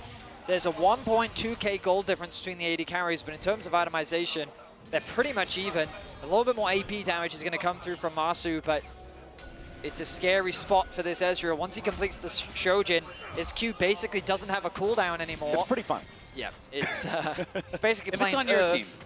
Not as funny when it's on the other team. Yeah, enemy team, it becomes very, very threatening. Well, you guys talked a little bit about, we've seen the LPL AD carry performances here so far at Worlds, and just the damage charts at the end of the fights, once Ezreal hits these power spikes, it's incredible. He's always the largest bar on that graph. Exactly. I mean, when these Ezreals are positioning really well, using the shift perfectly, getting that bonus damage in, as they're going to look for a pick on Whippo. If he goes forward, he's probably dead. Yeah, Whippo's in some danger here, flashing out, but Keen's ready to flash follow. Whippo getting stunned up, chain CC'd by Canyon there with a Glacial Prison. Whippo's buying a lot of time, but it ain't enough. Sterix Gage won't keep him alive in that one. And Quad's here, but now he's got to be a little bit careful himself. Tries to throw the zap over to continue getting a little bit more slows. Masu just barely not going to land the Void Seeker. It expires at the very tip of the range. +1 for Gen.G. Pretty surprised that Quad even TP'd there because it was so late on the play. Maybe he was too close to Silas and had to actually back off before the TP could get interrupted or something like that. I didn't actually see on the minimap, but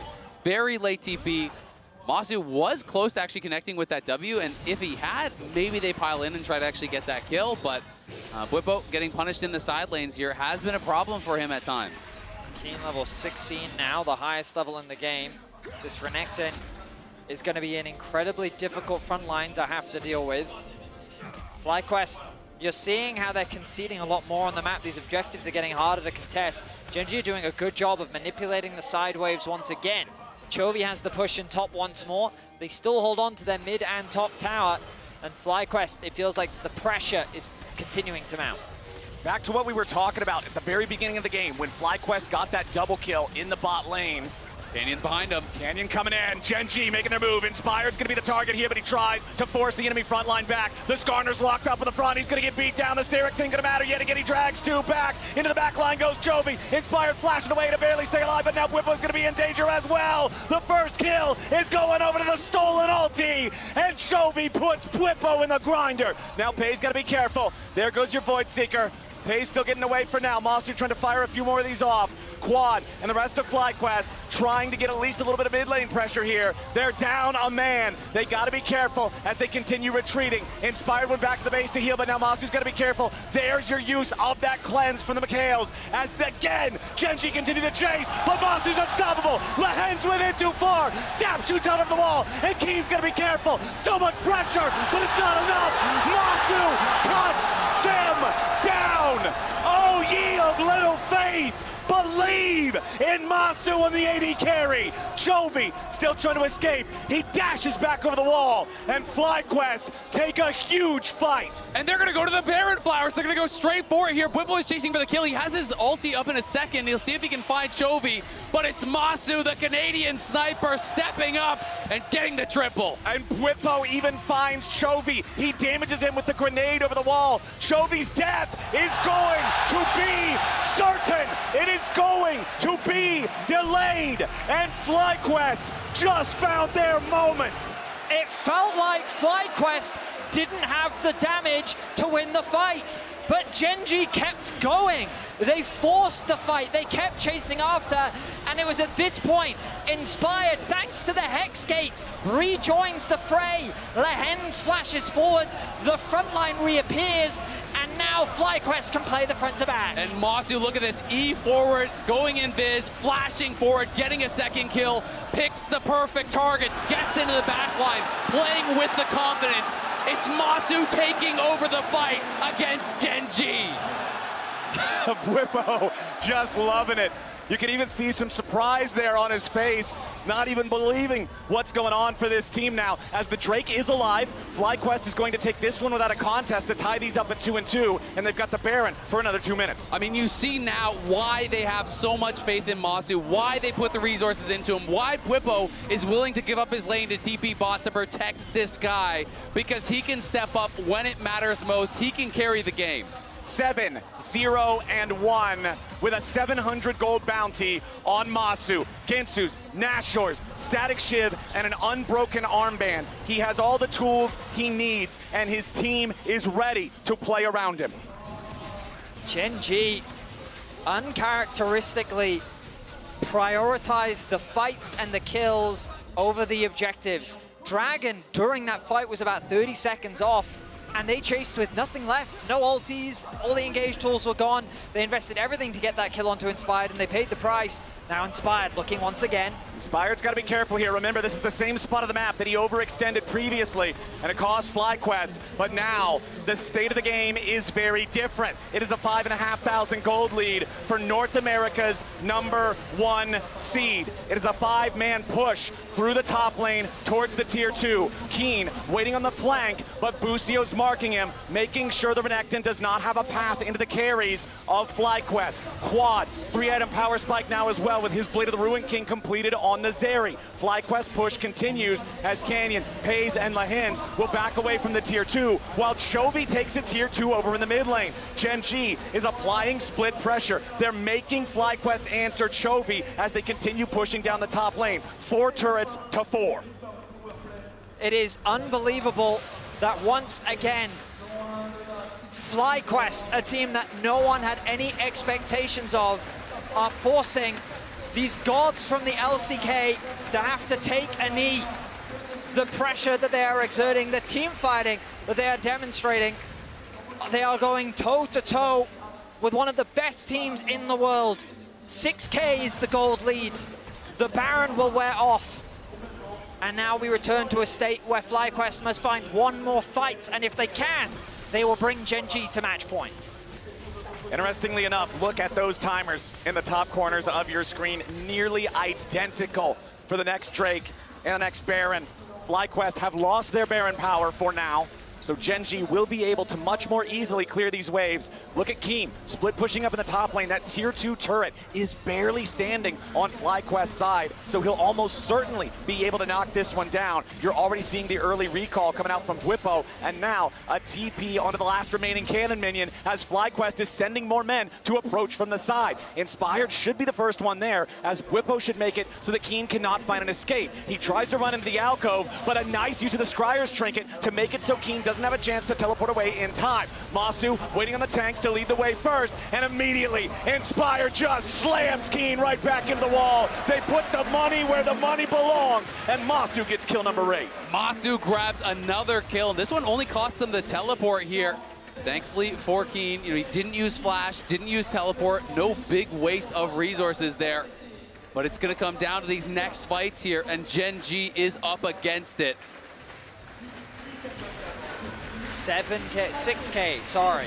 The gold lead for FlyQuest now.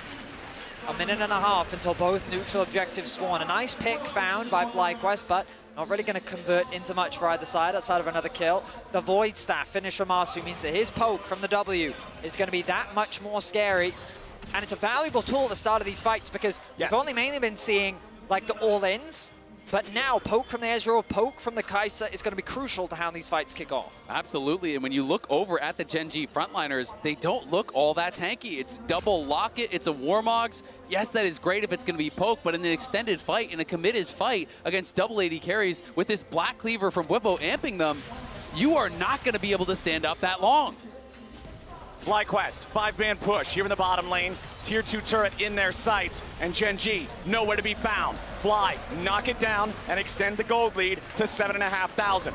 45 seconds on the timers for Baron and Dragon both, as Lehen steps forward and tries to get the smallest amounts of vision for Gen.G inside their own blue side jungle. Masu gonna continue poking with these Void Seekers. Once it gets to an objective standoff, Canyon will need to be the one to eat those. He's the one with the Warmogs. He's the one who can shrug it off. FlyQuest now moving back into mid, getting this wave shoved up, wanting to make sure that Gen.G are always on the defense. The clock ticks down. We take a moment to breathe. We'll give Flowers that opportunity to get his breath ready as we build closer to that ever-important fight. They both take placement in the mid-wave. They contest, and here we go. With the flash disdain, Canyon's gonna be your target here in the front, but a nice counter-attack coming out from Chovy. Beautiful stolen Skarner ulti. Isn't enough? Masu's low. Killer Instinct to give him the shield to try to stay alive as Keen dives into the back line, and Bwipo's already gonna be killed. Top for top, 1 for 1. Masu, legendary, but FlyQuest bleeding. Yeah, and Masu has no resources here. Are they even going to try to stay around? He's got no summoners. They got to go back to base. Gen.G win the fight off the back of that Chovy ultimate. Inspired tried to get one of his own, but it was only on Lehen's. It's Chovy who makes the difference. Chovy stepping up when Gen.G need him. To win a fight down 7,000 gold is absolutely insane. Gen.G secure soul point. Quad pushing out mid here is going to be able to get this tier 2, so the gold lead does extend, but soul point for Gen.G with the most powerful soul in the game. FlyQuest tried to go aggressive on that play, but Chovy shutting them down with the big 2-man ulti really made it difficult. This is a great opportunity. I mean, good awareness from Gen.G. They realize that they haven't actually committed to a base yet. Keen is still at death timer, and Chovy hasn't reset, so there's a window where FlyQuest can actually force the Baron, but they choose not to. Let's look back at this fight. It starts off with an initiation from Bwipo, who flashes in to get the knockback. He connects onto the front line. The way in which Gen.G want to play this, Pays dishing out good damage, and it's just that front-to-back team fight. But a huge ultimate comes in from Chovy to split the fight up, giving Keen access onto the back line. And while Bwipo is left isolated, the same is said for Keen. All right, we're back into it. Lehen's trying to get away now. Inspired wanted the Impale, but Pays was close enough so Lehen's could jump to safety. The Braum, however, down to 1/3 HP. There is no Warmogs on this Gen.G support, so FlyQuest will, if nothing else, have control over the topside river to secure vision for the Baron. Masu now on true 6 items here. FlyQuest starting up the Baron. TP coming in from Gen.G. True Shot Barrage flies out from Pays, only hits Inspired. Baron down to 60%. Keen is on the flank, and FlyQuest do not know. They've got to be careful about this one as they continue DPS here for the Baron. Kanan and Keen gonna step up. Masu's already under pressure, and immediately Busio was about to die. Keen's gonna get bursted down to the front line on the other side, and Masu stays alive. He's still firing, still fighting. Quad pushes forward, goes to the killing spree. 4 versus 3, but Pays fights back. A beautiful shutdown over the Ezreal as Bwipo jumps into the disdain. Pays goes into the stratosphere, and Masu goes legendary. FlyQuest just killed everybody but Canyon. They're back on the Baron. FlyQuest has knocked Gen.G to their knees. David is beating Goliath. An impressive fight once again comes through from FlyQuest as they dance with the dangerous Baron, but they succeed and come out on top. This Zhonya's from Masu was insane. Everything went wrong for him at the start of this fight. He has no vision on Keen around the corner here. Look at the reaction time to get the Zhonya's off. When he has no cleanse, he's able to get it off. They stun him up, and then he ults to reposition. If he doesn't get that Zhonya's, he is stunned. He is dead to start the fight. Gen.G win. Gen.G take the Baron. Gen.G take the game. Such a crucial difference in the target focus. Had both Pays and Chovy were focusing Busio, whereas the rest of FlyQuest turned their attention to the top side. Bwipo connects the knockback, sends Pays to space, brings him back down to reality, where the rest of FlyQuest are ready to send him back to base. And you can see the look on Busio's face. That has to be the stress of that play where he was exploded at the very beginning. Bwipo, pure joy, the love of League of Legends, the love of competition as FlyQuest with a 5-man push. Now in the bottom lane, trying to crack the base of Gen.G. Keen and Chovy on the side. Chovy with the stolen Rakan ulti, look for the quickness as Busio jumps in. Turret's already down. FlyQuest forcing the issue, but a True Shot Barrage over the top of 4 is gonna try to hold the line for Gen.G. They continue backing away. FlyQuest took a couple of hits, but they claim the inhibitor.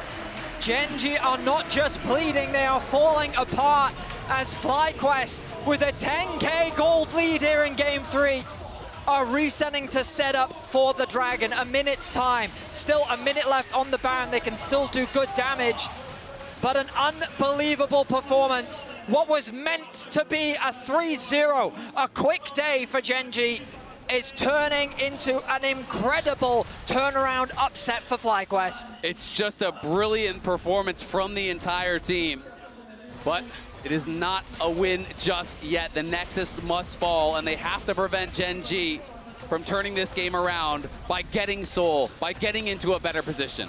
All eyes on Chovy for the Gen.G fans. Remember, when Gen.G won the fight in mid lane, it was Chovy's stolen Skarner ultimate that made it happen when they were 7,000 gold behind. Now, at a 10,000 gold deficit, they're gonna need something even greater. True Shot Barrage with no results this time. Chovy eating a little bit of damage as Inspired moves forward, and the second inhibitor will fall. 30 seconds left on this Baron timer. 15 seconds until the Drake spawns, and FlyQuest will move in position to bring this game to 3 Drakes to 3. And look at the map. There's no vision at all for Gen.G. They have no way to contest this whatsoever. They can't get out there, so they're going to have to give up this Dragon here, give up their shot at the Soul for now, and hope that they can hold the line in their base.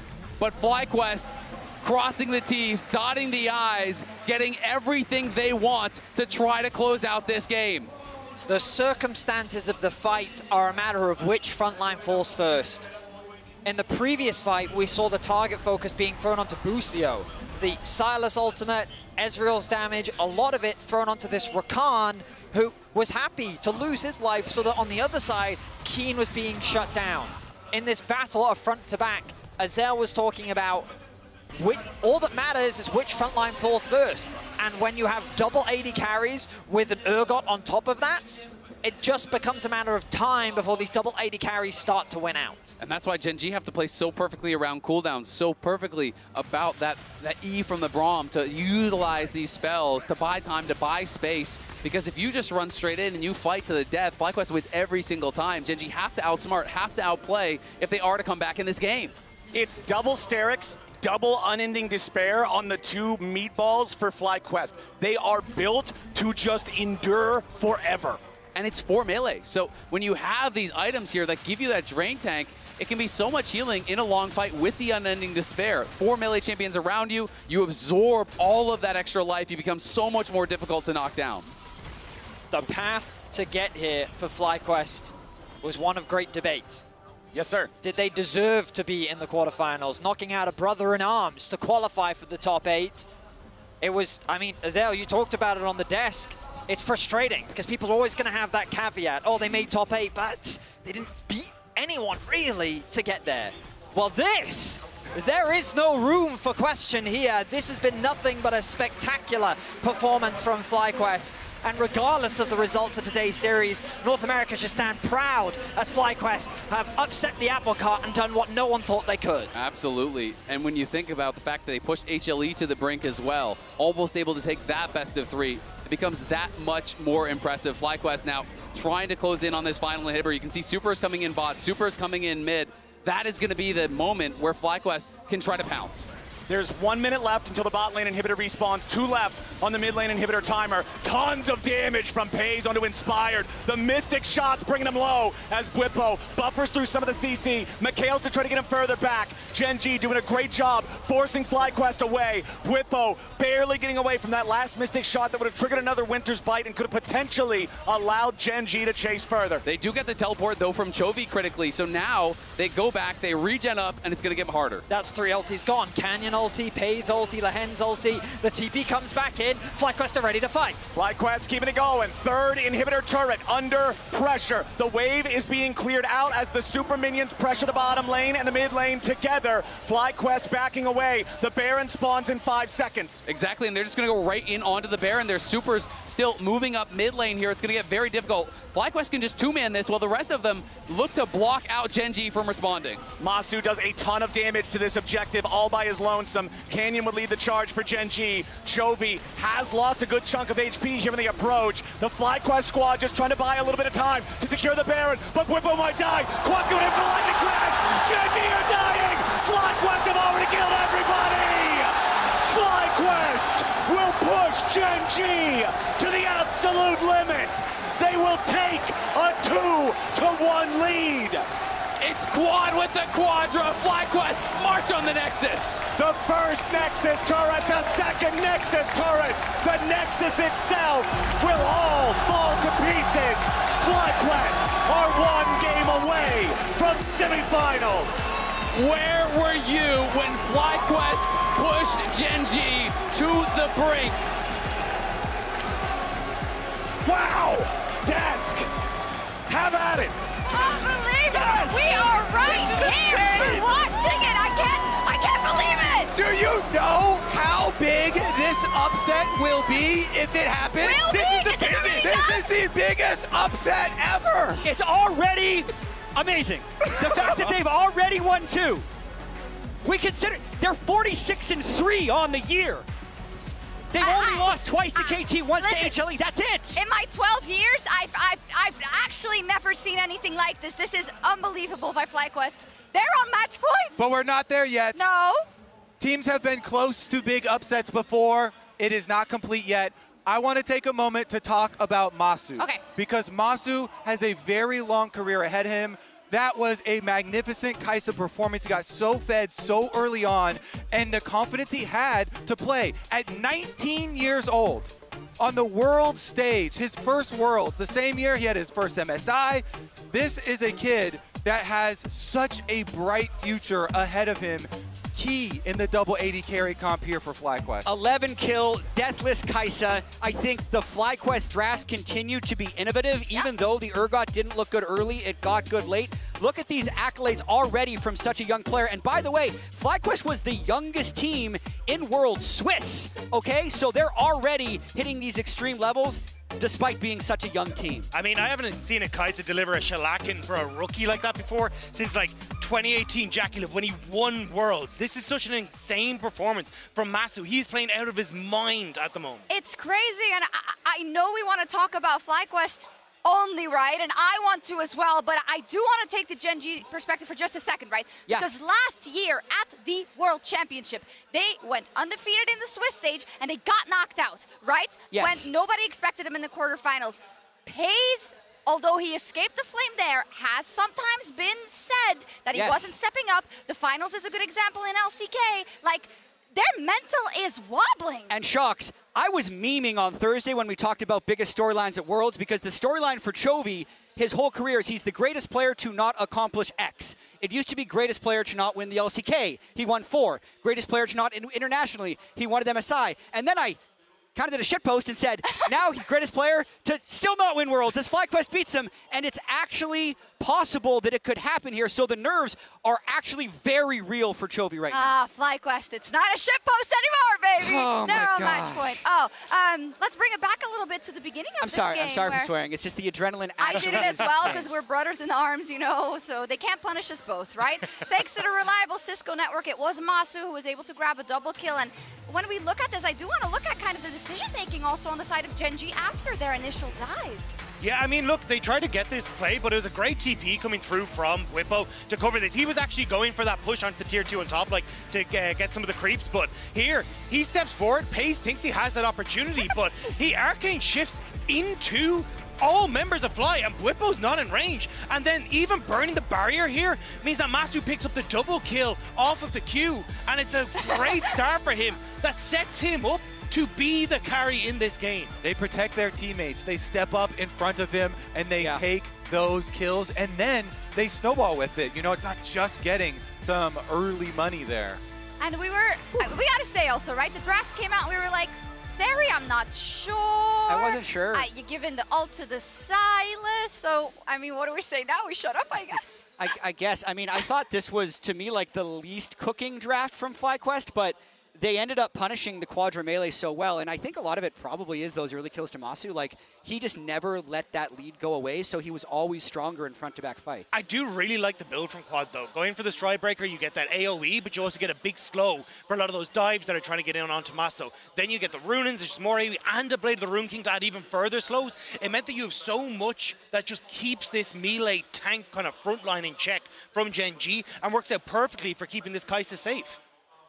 And when it comes to kind of the Baron fight, where we were super, super impressed Yeah. by a lot of things, right? We had the Bwipo flip, because this felt like the whole time, like still a game that they could lose if Gen G made some magic, right? It always did. I'm trying to cast my mind back because there were so many incredibly close fights, and this is where it was actually looking really scary here. But notice how Masu just kites out the back of these fights so often. Bwipo gets caught here. They end up losing him, but FlyQuest never really lost their heads throughout this whole sequence.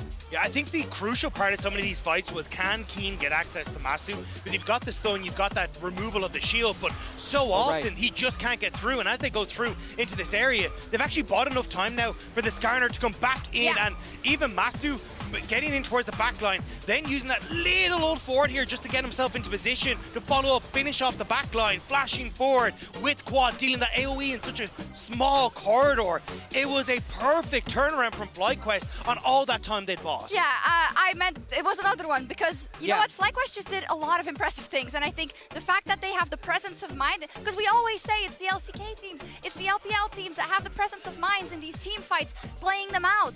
But it's FlyQuest, they're outplaying them. It is, and they showed a lot of confidence and calmness in this game. But I'm also going to say I'm quite scared of Game 4 and weirdly less scared of Game 5 because of the way we saw Game 1 and 2 play out. Game 1, FlyQuest shocked everybody. Game 2, I think they had a little bit too much adrenaline in their system, overdove a little bit early, lost control. This game they played much more controlled, but just based off of the way I feel, with how good it feels to have them win against Gen G, I can imagine how much they have to calm down to play at the max level before Game 4. And although they got the win in Game 1 on red side, you can see there Gen G selects blue side. I think this is going to be crucial, where I think Gen G will be able to go back towards, hey, we can drop Aurora, we can look for a little bit more flexibility in the bans, we can set up for an Ashe first pick, we can go back to our style, and then it becomes, well, can Gen G break that on red side, or what's about to happen? It's crazy. We thought when the brick got taken out of the Golden Road, we thought it was going to end there. It was just going to be that. FlyQuest is looking to take out the entire road for Gen G. And for the side of FlyQuest, like, I cannot even imagine how insanely you're going to flip out and Kobe. you're going to flip out if it was to happen. How did they You've been do pretty it? quiet, Kobe. But I actually want to look at those cams that we just had on the FlyQuest members. Did you see Masu? He was locked in, focused. Nobody's shaking over there. Everybody's focused. They're talking about the strategy for the next game. They are not freaking out like we are freaking out. It's good. FlyQuest do believe, they believe in themselves that they're better to be able to pull it out. Do we need it? No, but like we used it. It's used up. I'm already maxed You know out. what? Right? This thing's empty. I can't think wait. it's LCK fans who Does actually need a little does bit Gen of this. G need this? A little bit of copium right now. Should I run this for the down to them? LCK fans. I would. Okay, tell me then. FlyQuest again on red. What's the killing blow? We can't spoil their spice, okay? It's true. There's more spice to come. We know. All right. They've been talking so much. They have so many deep picks that they haven't shown. All right, and they're cutting me off also from production. I can't give any of the secrets. It's FlyQuest on match point, and we'll be right back. Too good.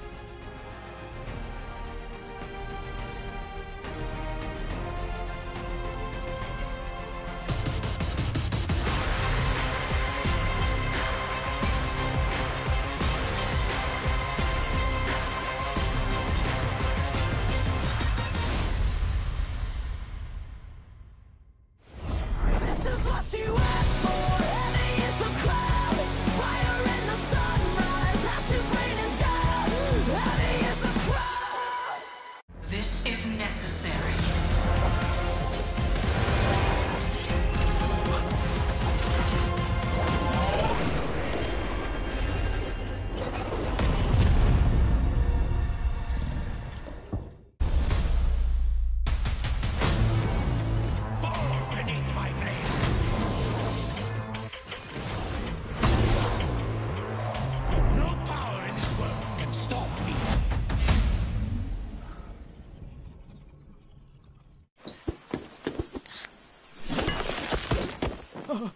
Red Bull gives you wings.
Hit the ground, I'm on gold. Run on air when I flow. You would swear that I flowed. Hottest hand in my zone. I'm going hard for my city, yeah. I put that thing on my back. Get it and gun it, I'm back on 100. I'm ready, I'm coming in for the attack. I'm on beast mode, God level, cheat code, new age, hero, good verse, evil. I'm on the move. I'm on the move. I'm putting in work. I go berserk, got something to prove. Cause I got power. I got the energy for all of my enemies. I'm on the way, saving the day. No one ahead of me. I'm on the right here, right now. This is the moment we running it. This is the moment we running it. We doing this for the love of it. Give me your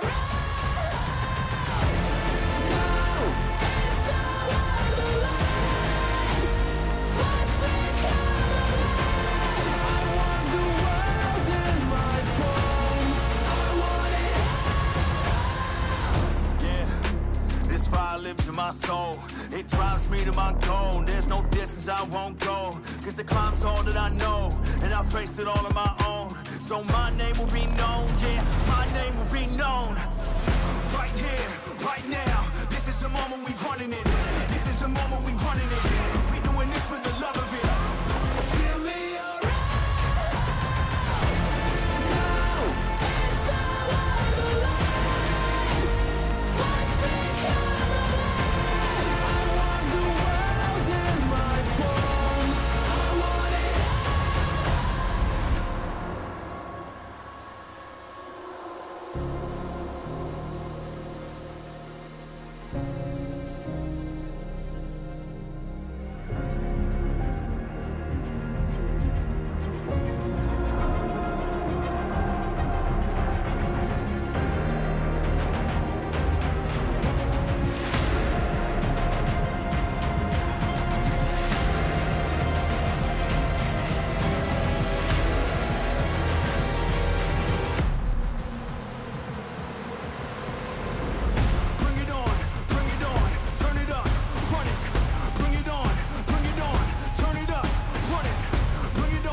Ladies and gentlemen, welcome back to the final quarterfinal here at Worlds 2024. We are already into the draft. Let's go ahead and see what's going down. Gen.G back on the blue side for the third time in this series. They will ban out the Ivern, the Skarner, and the Seraphine, while FlyQuest responds with Yone, Aurora, and Jax. First pick, Ashe for Gen.G isn't surprising for anyone. Masu will be back on the Ezreal. Question is, will the Ashe dominance continue in this series? Ashe has looked so strong thus far, and it's FlyQuest who have to try to upset the balance here. What have they got cooking for this draft? They are at match point with who pretty much everyone considered to be the best team in the world coming into it. I don't know if I like this. I mean, I know we had slightly different opinions on that Game 2 draft, Azale, but right now FlyQuest is literally running it back.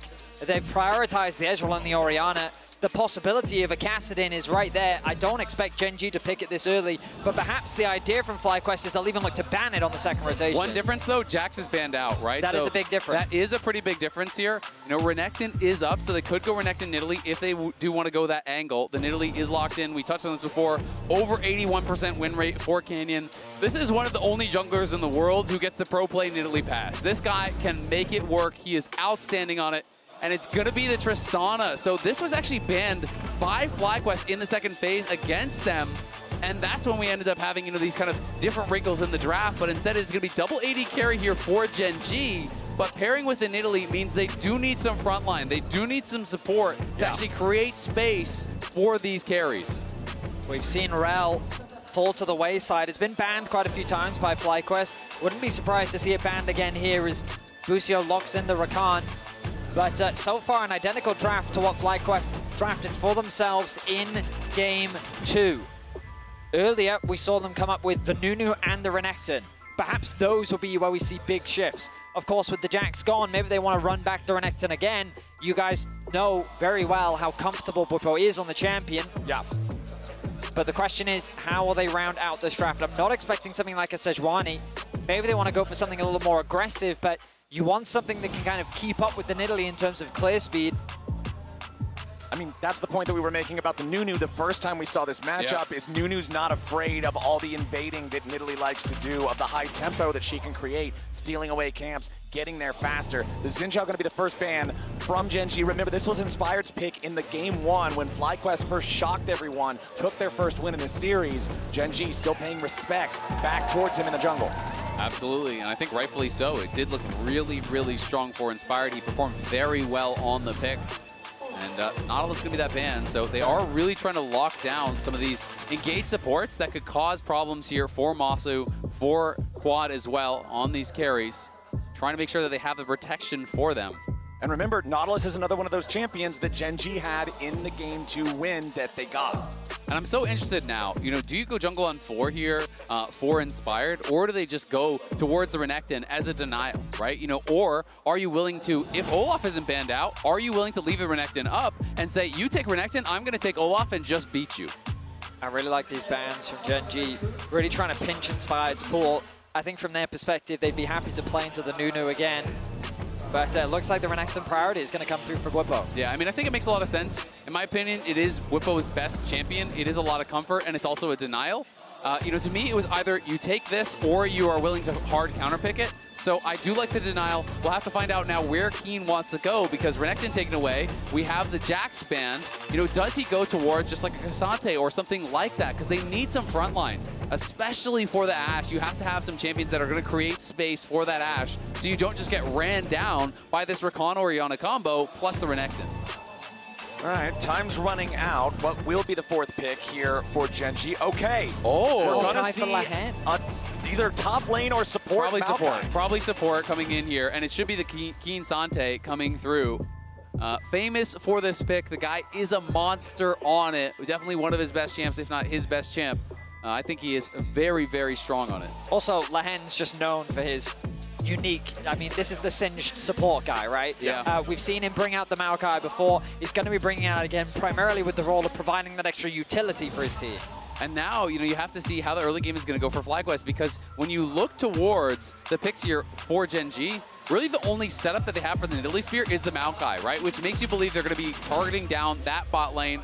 It is Rakan Ezreal, very weak early 2v2 here that has been drafted for FlyQuest, which makes you really think, okay, is it a lane swap? And if it is a lane swap, can you avoid giving over that intel to Gen G to try to dodge these lanes that could be problematic? One of the big problems I feel FlyQuest ran into in Game 2 was that Bwipo kept running into Pays. The Ashe into the Renekton matchup was doing so much damage to Bwipo. And I think that they need to do a good job of kind of getting him out of that matchup as quickly as they can. The early swap is going to be incredibly important. You talked about it. We're expecting it to come through from FlyQuest to try and avoid this Ashe lane for the Ezreal. We also have to remember, in that second game, when Gen G did really run over them, Bwipo also took this really bad trade, got chunked low, and then he got dove, right? Yeah. And that dive was really what set him so far behind. Because when you are playing this standard lane swap setup, where your top laner is going top and actually laning with the AD carry to get experience and then TPing bot, if you die on that dive, your game is toast. Because you have no teleport to get back, you're going to lose plates, you're going to lose experience, and you're going to fall so far behind. All right, boys. Game number 4, match point for FlyQuest. I don't think practically anybody was expecting us to be in this position coming into this series today. The odds seemed so overwhelmingly in Gen G's favor, but FlyQuest has just responded to this absolute massive challenge beautifully. And I don't think there was a single serious prediction for FlyQuest. Not one. I think there's absolutely none. And if they are able to pull this off, I do think it would be the single greatest upset in League of Legends history. I mean, that's always a fun debate, right? Because you can always go through and you can, the context of the time, but it's hard to disagree because of the context of the situation, right? The closest one would be the G2 RNG series back from 2018. Or TLIG. Yeah, right. And it's always about the context, because it's always these situations where you're going up against a reigning champion of something versus an underdog who is not expected to really do that well at the tournament. And yeah, I mean, Gen G, the reigning MSI champions, while the second seed from the LCK after the Swiss stage, people looked at them and said, perhaps this team really is the stronger version. They just lost a single best of 5. Yeah. But FlyQuest, they're poking holes in Gen G's drafts. They're finding creative angles, and quite frankly, they are executing better on a lot of the team fights, which is their biggest strength throughout the year. Absolutely, and that's one of the things where we, as the LCS kind of representatives here, have never really had that. It's always felt like if you get into a good position against the LCK or against the LPL, you're just going to get outplayed in the team fight, right? And watching some of these fights, it really does feel like Quad and Masu are stepping up, and Busio and Inspired and Bwipo are all playing to a level where you're like, you know what? If the game is even, maybe we just win. And I think that is a feeling that I haven't really had before. Chovy immediately jumping in on Quad, seeing Busio show up to apply some pressure here to the mid lane. Chovy losing the flash at level 1. I think the important thing to remember is FlyQuest. Oh, Whippo, that is not a good trade, my friend. No, sir. That is a very bad trade. He was trying to give up his health to get experience, so he's trying to stay in range of that XP, and that's why he was that far up. But it does make it pretty dicey. We can see, though, we have the knowledge that Canyon is down on bot lane. There is a ward that's down there as well, so FlyQuest also has that info. So I don't actually think that they are worried right now about a dive. Thanks to that ward, you can barely see it on the minimap. That does spot him out. Okay, recall game 2. That was the one that Gen G won. These two FlyQuest players were on the exact same champions in that game, and Whippo taking bad trades early on, sacrificing too much HP, is what enabled Gen G, who were also playing the Nidalee for Canyon in that game, to facilitate dives, to get early leads, and snowball that game. Now, immediately, Busio again going to claim another flash from a Gen G carry. I mean, how about this play? And now Lehens, he's going to have to flash or he's in trouble. Yeah, Lehens, victim of the Arctic Assault, as Inspired just trying to make sure that that summoner spell is committed there too. That's 1, 2, 3 flashes in 3 minutes. Exactly, 3 minutes in, 3 flashes forced. FlyQuest outplaying Gen G on the map. They got the preferential lanes as well. It's Masu laning against Keen's Cassante. He's just having a free farm down there. We can see that Pace is getting sent down towards bot now, and Chovy is getting pressured here by Quad. Chovy, of course, up CS as he always seems to be, but FlyQuest got to be really happy with how these lanes are going. You can see the wave is going to push towards Masu, but we'll see if they do want to try to swap away as the Ashe arrives. Big credit to Busio. He's been involved in all of these early plays. The Rakan showcasing how valuable of a pick it can be in the early game. Nice TP coming through from Chovy as he is getting the slight better of Quad in terms of the isolated 1 versus 1 on this Tristana. But ultimately, a relatively calm early game. No significant advantages gained either side. Standard lanes have now been returned to. And we talked about it a little earlier in the series, but again, I just want to praise Busio for this absolute growth as a player since the last time we saw him on the international stage back at MSI. MSI was the first time a North American team was eliminated in play-ins at an international event, and it was FlyQuest. That's a tough pill to have to swallow. Busio had a really rough tournament, and now he's bouncing back here in Worlds, having some amazing plays. Masu has carried so many performances here for this team, and they're both North American players. North America has always had this stigma of too many imports. Where's the NA talent? It's right there in FlyQuest's bottom lane duo, and they are both playing an amazing series. It absolutely is. And when you put it in the context of this is a team that got knocked out in play-ins at MSI and is now 1 game from taking away Gen G's semi-final slot, from knocking out a heavy tournament favorites, you have to look at how much they have improved, at how hard they have worked to be able to get where they are. Certainly. And it just goes to show the amount of pressure that's falling onto the shoulders of Gen G. If we look back to MSI, not even BLG pushed them to 5 games. It was only Top Esports at that tournament. They won most of their series 3-1. And now they find themselves with their backs against the wall. Their composition gives them some decent early game strengths. Once again, getting their hands on the Ashe. Nidalee is a jungler for Canyon, is someone that, I mean, just look at the farm already in the jungle. Canyon has been running around the map, stealing camps away from Inspired. He's about to tick over to level 6, and it's the downside of this matchup for Inspired. That absolutely is. I mean, Canyon is just farming up a storm. You can also see Chovy is pressuring heavily in mid lane. That is where the gold advantage is coming from, but it is slight. And the concern is, look at the gold there on Paze. Look at the farm on Paze. He lost his flash early. He's been running around the map trying to find good lane assignments, and he is really falling very far behind. Inspired and Busio both getting tagged there by the Scryer's Bloom critically lets them know that FlyQuest is looking at the mid lane, looking at Chovy, who is level 6 now on this Tristana. And Tristana's a champion that just has such amazing self-peel capabilities with the rocket jump, with the buster shot. It's hard to make a play if you don't catch her completely by surprise. Canyon level 6 on this Nidalee, no troubles at all securing the first set of grubs. Gen G going to get 2 of those immediately for themselves, as you can see Whippo coming down to try to take a look at what's going on. Masu will force Keen all the way back from the wave down here in the bottom lane. Still got to pay enough respect to Cassante when he's close to the turret, but it's not nearly as big of a deal when he's not level 6. And Inspired and FlyQuest, they're just going to trade these early neutral objectives, go after the dragon. Inspired, you guys already mentioned, he's a level and a half behind Canyon's Nidalee. He does not want any combat. It's a really good trade from Inspired. Right place, right time. You don't want to concede all objectives. We've seen that from FlyQuest in game 2, and that's one of the big annotations we are seeing here in this game. Again, though, you see Pays matching into this Renekton. He's having a bit of a rough time, but ultimately he's still in a fine position, has the level advantage, hasn't died early. Oh, Keen, nice use there of the knockback. Masu gonna be forced to use that first summoner spell to try to get away. Keen's coming in for the 1v2. He knocks him back. He knocks him down. The Cassante of Keen steps up. A massive play from Keen as he's able to just find a massive play. Masu doesn't even commit the flash, realizing that there's probably no way that he can get out of this situation. And Keen's Cassante is recognized for a reason, and he secures first blood for Gen G. I mean, that is just absolutely massive there for Gen G. A huge outplay here from Keen. He has the Q3 charged up. They don't respect it. He uses the shift to harass him aggressively. Then the Pathmaker into the Q3, ultimate of the tower. Masu realizes, you know what, I'm actually just dead. Flash is there on Keen. He has too many dashes when he is in the all-out. The flash would not do anything for him, so he elects to hold on to it.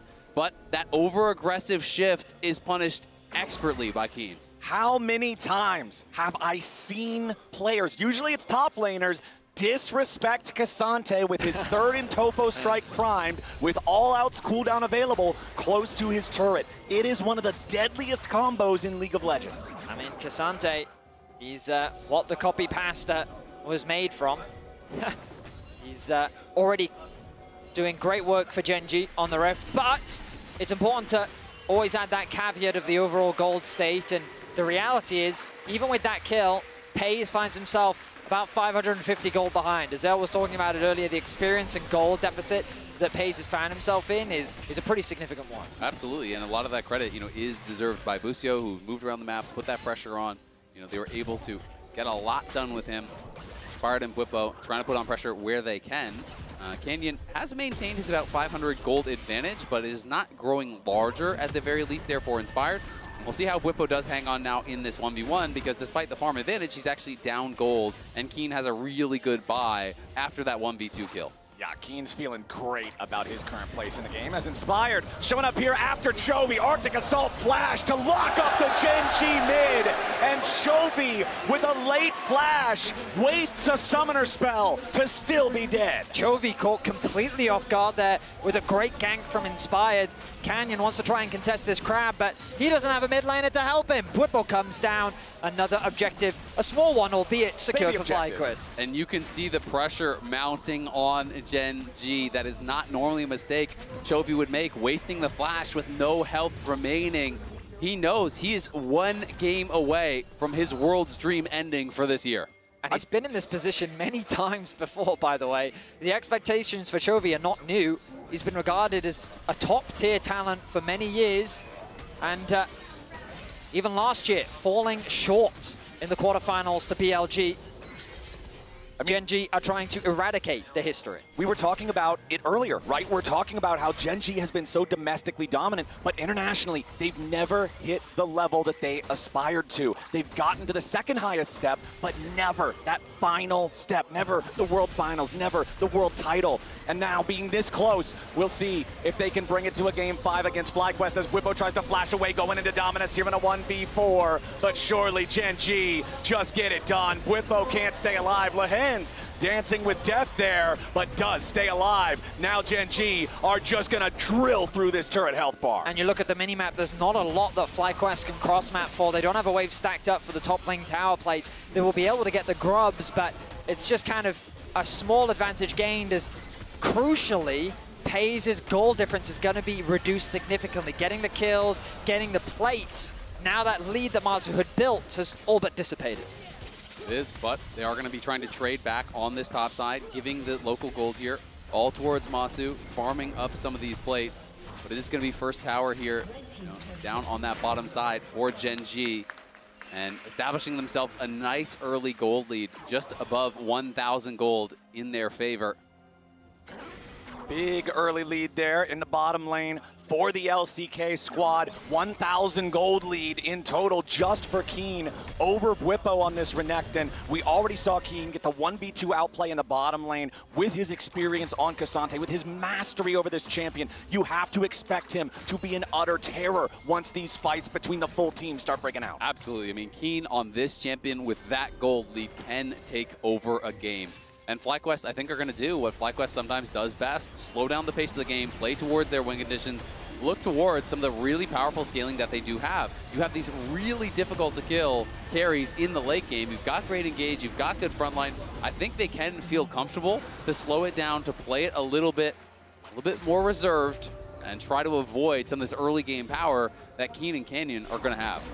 Pays flashing away there. Quad with the threat with the shockwave, but now Gen G coming right back in. Quad's gonna get locked up, has to flash away to try to survive. Canyon on the chase. Quad's about to die. 50 HP remaining, but a nice shield keeps him alive. Keen coming in with the all-out. Busio flashes back over the wall. FlyQuest somehow live, but Gen G easily win the fight. They're gonna use that tempo to put more damage into the tier 1 turret over here in mid. Keen overstepping his bounds a little bit here, has to try to step back away. Busio still hanging around too with about 300 HP. TP coming in from FlyQuest to reinforce the turret after losing 2 plates. And look at the map pressure that Gen G has as well. They're keeping top pushed in. There was no wave for Bwipo to really push in on the bot side, and they collapse in mid for losing nothing. They get themselves more plates too. A clean collapse that should have really resulted in a kill. I think it was a bit of a misclick from Keen. I think he wanted to hit Quad, but he ended up hitting Busio. Ultimately, though, they get what they wanted. Now Chovy and Canyon together up here hanging around this top side. Masu on the Ezreal is very evasive, but man, if they ever catch him, he'll just pop instantly. Looking at the items coming online here, you can see first items completed for a couple of different players. Leandri's there for Canyon. Yes, Inspired has his first item fully completed as well. It is the Locket. This is an advantage of playing a tank jungler versus a carry. You just get to buy the thrift store stuff, much cheaper price point. But when you also look at the mid lane, Quad is 3/4 of the way to a fully stacked Seraph's Embrace. That'll be a big power spike once he can get those last 80 or so stacks. Certainly will be. We turn our attention now to the Rift Herald, though, as Gen G's already setting up for it. You can see the vision control they have around the top side river. Chovy keeping the push in the top wave. Cassante on the bot lane. His TP is about to be available, and so he has another wave that he can catch and push out.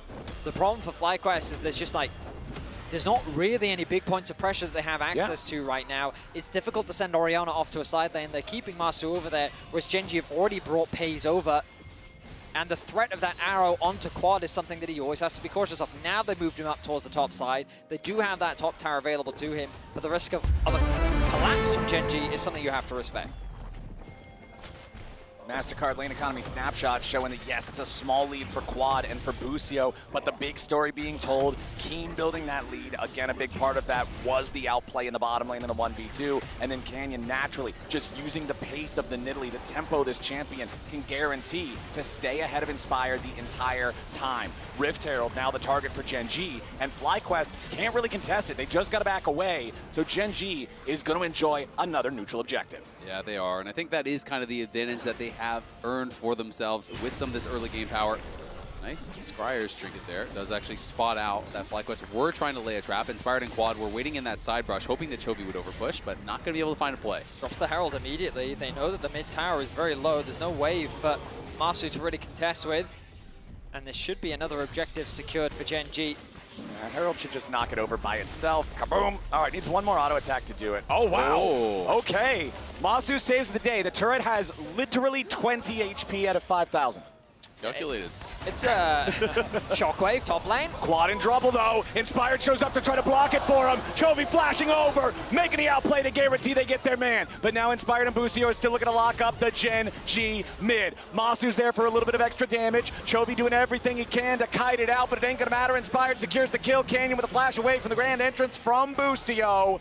FlyQuest make it an even trade mid for mid. And at the end of the day, they got more summoners, actually, because they forced the flash off Chovy and Canyon. Quad didn't have his, so it's just that flash there, traded by Inspired. Nice punch back here by FlyQuest, but again, it's the map play from Gen G. They are the masters of macro. They play the map so incredibly well. So meanwhile, they're pushing in bot, they're pushing in mid, they're shoving these waves, and they're constantly taxing your resources elsewhere. Quad gets spotted on a ward. He's thinking about heading back to top lane. Bit of indecision as the collapse comes through from Gen G. A nice shockwave to buy himself some time. The flash comes in from Inspired to help keep his mid laner alive. It's a really good ultimate, but then the flash follow through from Chovy as he sidesteps that Ezreal ult. It's unfortunate for Masu that he can't get the kill here. Chovy going to throw out the ulti to create space between him and Masu. Means that Inspired's forced to take it, and then Canyon's able to get away to safety. Yeah, nearly got it with the red buff burn there, but just didn't quite have enough damage to actually finish him off. And Chovy, at the very least, does deny the kill from the Ezreal, but Inspired getting a little bit of gold back, which is important for him to stay relevant in this game. You know, Canyon obviously maintains a very large farm advantage. Let's see here if Lehens can get away from this. Inspired and Quad chasing after the Maokai, who used the flash to buy a little bit of extra time, but now it means there should be no way for him to get away from this. Quad will keep on chasing. Ball delivery complete as the enemy support is down. And again, we talked about it back in draft, boys. That's the main engage for Gen G. Without that setup, there's not really a way for them to safely approach for something like this Dragon. Meanwhile, an arrow flies out. Keen going all out underneath the turret, but Whippo's looking to outplay here with the Dominus. It's a 3v1, but Whippo gets away for now. Canyon, the backup, the spear connects. Whippo with a flash away, and the TP is going to be way too late. Quad goes in to find the shockwave, but a beautiful use of the stasis from Canyon. He stays alive. Gen G maintain a 1-kill advantage as Quad and Busio have to retreat. The tier 1 turret is down, and Gen G are holding the wrecking ball. That was such a critical spear there from Canyon. If he doesn't land that on Whippo, I don't think they can actually go for the dive, but of course he does, because he is Canyon. We're not done yet. Inspired having to get away now, dashing out of the river, throwing back the Glacial Prison, looking to lock up Pays, who uses the cleanse to try to escape. Masu still firing back.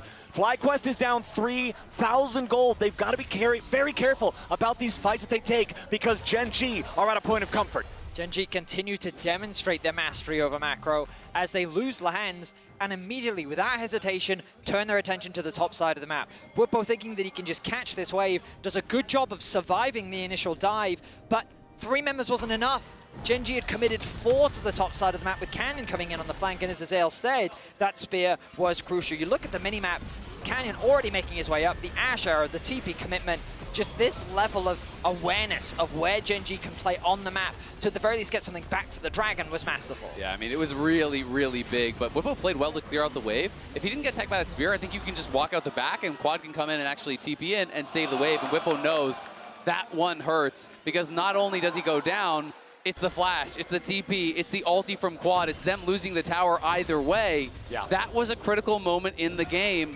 and Whippo knows it didn't go their way. So grubs are even. FlyQuest might be up a single Drake, but it's 3 turrets to nothing for Gen G. That is a huge part of this 3,000 gold lead they've built so far for themselves. Now Keen, yeah, he's far forward in the enemy jungle, but more importantly, he's Cassante. He has to commit the flash to get out, but he still stays alive and doesn't even lose a meaningful amount of health.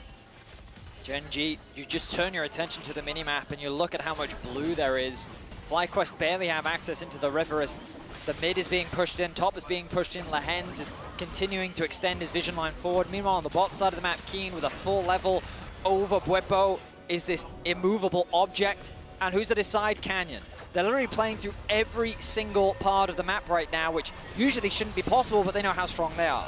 Yeah, you're talking about a full level lead in top. It's a 2-level lead in the jungle. Whippo's dominance ain't gonna matter. An arrow through the heart, and Canyon's taking the payday. It's Pays from downtown, back-to-back arrows, nailing Whippo. FlyQuest trying to look for some sort of a counterplay on top side, but they just can't find it. And Gen G are punishing Whippo time and time and time again. Beautifully done from Gen G. FlyQuest, let's see if they can find anything here. Inspired's gonna wrap around a little bit. Interrupts Keen, but he can go all out, just immediately using that as the escape lever. Inspired continuing to try to lock up the Gen G top laner. Masu behind him here for the chase. Glacial Prison finds the mark, but it finds the mark in the middle of the minion wave, which makes it that much harder to find your maximum DPS with the Ezreal, the Mystic shots, just colliding with this trash instead of finding the target you want in the Cassante. You can see that FlyQuest is just kind of fishing at this point. There aren't many plays for them available on the map. They see if they can try and punish Keen, but don't quite have the damage to convert it into much. And the game, similar to Game 2, is very quickly snowballing out of control. It really is. And I mean, they may not have a Kassadin, they may not have a Jax, but Chovy is playing through the side lane constantly on this Tristana. And Keen, utilizing the massive advantage that he has built for himself, is just a brick wall that can constantly push in waves, constantly create avenues of attack for Canyon. And when we looked at game 2, where Gen G won, it looked like they were doing a lot to FlyQuest of what FlyQuest did to them in the previous game in game number 1, with the 80 carry domination, with snowballing through that early game. And now when we look at game number 4 and compare it to game number 3, it was FlyQuest's top and jungle in the previous game that were the vast majority of the lead. And now here in this latest episode, it's Gen G again, suplexing that and taking the lead for themselves. It absolutely is. You know, the bright spot for Fly, though, is that both of their carries are pretty close to where the Gen G carries are, and we'll see if they can find Keen now.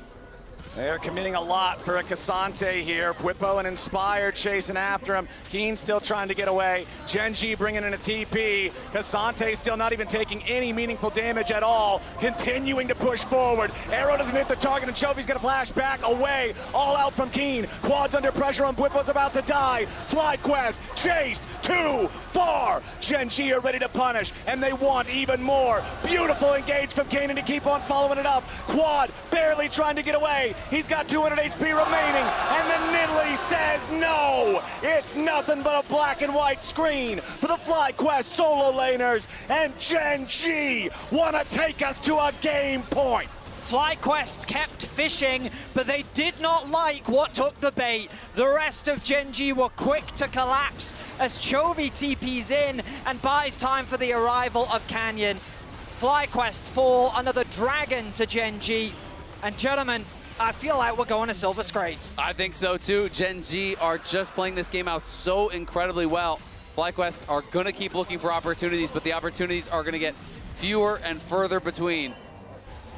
It feels like Gen G are doing just a perfect job of not allowing FlyQuest any meaningful way to fire back. Anytime FlyQuest looks for something, Gen G's ready to respond. An Ash Arrow from across the map, a teleport to show up and protect somebody, a fourth dude when 3 dudes can't get the dive done. Gen G is prepared here in this 4th game. I mean, they just can't kill Keen, right? You know, he's stacking so much armor, so Masu's not going to do it. Bwipo's not going to do it. You're relying on Quad, but at this point in the game, there's just no way. And Orianna can't get it done. Maybe at 4, 5, 6 items can he threaten Keen, but it just takes no damage at this point. Massive, massive difference in power between these top laners. Keen now finally getting a little bit of MR here too. You can see the Negatron cloak with the additional cloth armor and inventory. This should be the Jack show. And honestly, that's all he's gonna need with what you're talking about with the Orianna being this only AP threat. He's so far ahead of Bwipo on the Renekton. And I mean, FlyQuest's only hope in this game is if it goes really, really, really long, right? You know, they need to get to this point in the game where Quad has Magic Pen, where he has a Death Cap, where he has all these items in the AP behind that Magic Pen, and where Masu and him can actually threaten the front line, because that is feeling like that is a good 20 minutes off, and I don't think Gen G is going to give you that time. This is the clinical precision that we're used to seeing from Gen G. Little room for FlyQuest to come back, and crucially, we think back to FlyQuest's team fights. That has been their avenue to victory, and Gen G have denied them any sort of option to get those in this game. It's not been about the 5v5, it's the skirmishes, the 3v3s, the 2v2s, the fights that happen before the objectives even spawn. Perhaps a Baron could be FlyQuest's way back in. Bwipo looking for the flank on Pays. Dominus pop with the arrow to immediately try to stop the FlyQuest top laner. Sterix Gage to keep him alive. Keen's ready to keep on pushing forward here with the Pathmaker going in looking for a little bit more damage onto Quad. Bwipo's going to be dropped first. Quad's going to go right with them. Bwipo and Quad, the solo laners down. A double kill for Chovy as Gen G do not stop here. They keep chasing the remaining FlyQuest players with Keen leading the charge. FlyQuest disengaged successfully, but Gen G run this rift. FlyQuest look for an avenue of attack, but at this point the wallet difference is just too big. The idea from Bwipo there, providing a gate for Busio to get onto the back line. The Shockwave combo connects, but it just doesn't do enough damage. Another Baron begun by Gen G. FlyQuest knows they can't afford to give this one away, but what else is even gonna happen? Chovy and Gen G chasing after FlyQuest, killing Masu, burying Busio, and just making Inspired head home alone. And Gen G just landed the knockout punch in this game number 4 with the Baron. That has to be it. Gen G running away with this one, playing the map so incredibly well, knowing their limits in these fights, knowing how to extend the advantage to impossible lengths. Here we go again. FlyQuest still trying to stop it, but a TP behind him coming in from Keen.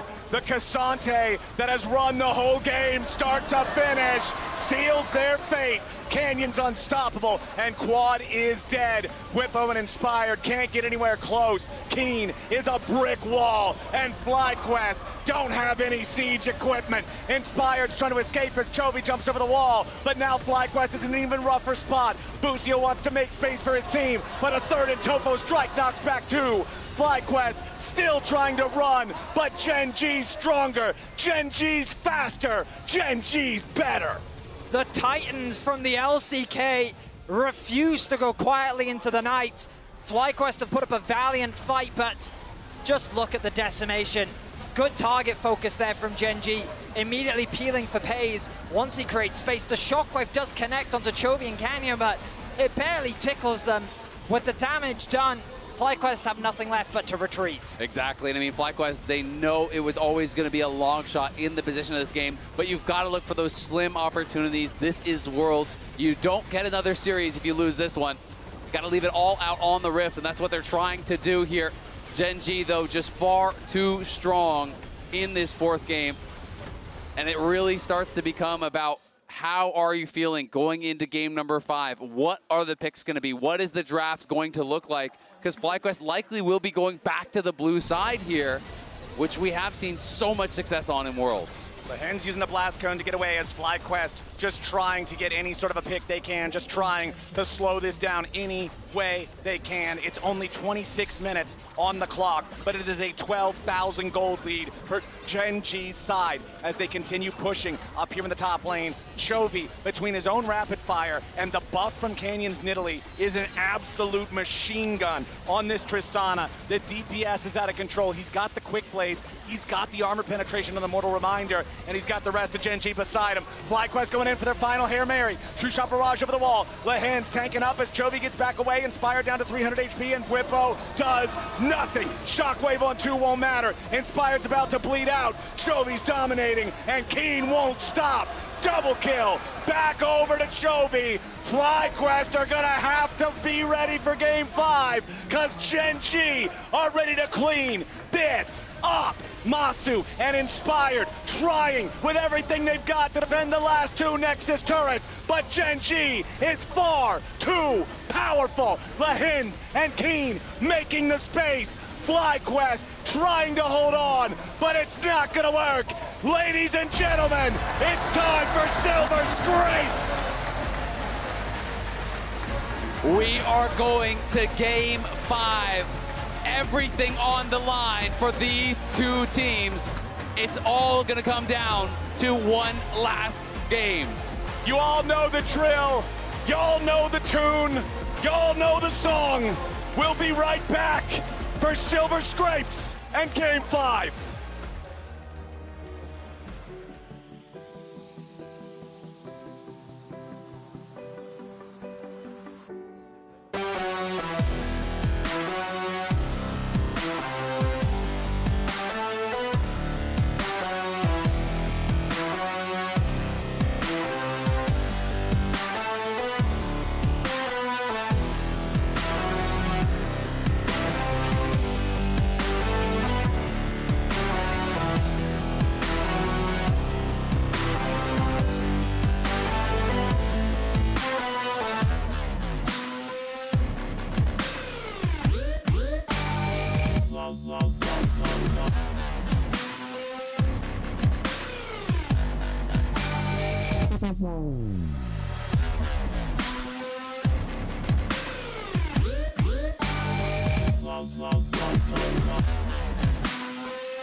Try to get away. Keem's coming in for the 1v2. He knocks him back. He knocks him down. Okay, I think I will just work on him and Q flash him, okay? Okay. Heads down. Nice jump. And her flash. Huge. And Whippo does nothing. Shockwave on 2 won't matter. Inspired's about to bleed out. Chovy's dominating, and Keen won't stop. Double kill. Gen.G will not go quietly into the night. They do not want to repeat the drama of 2023. We're not that far in the future yet. And, well, they have to look into the near future because Game 5 is coming.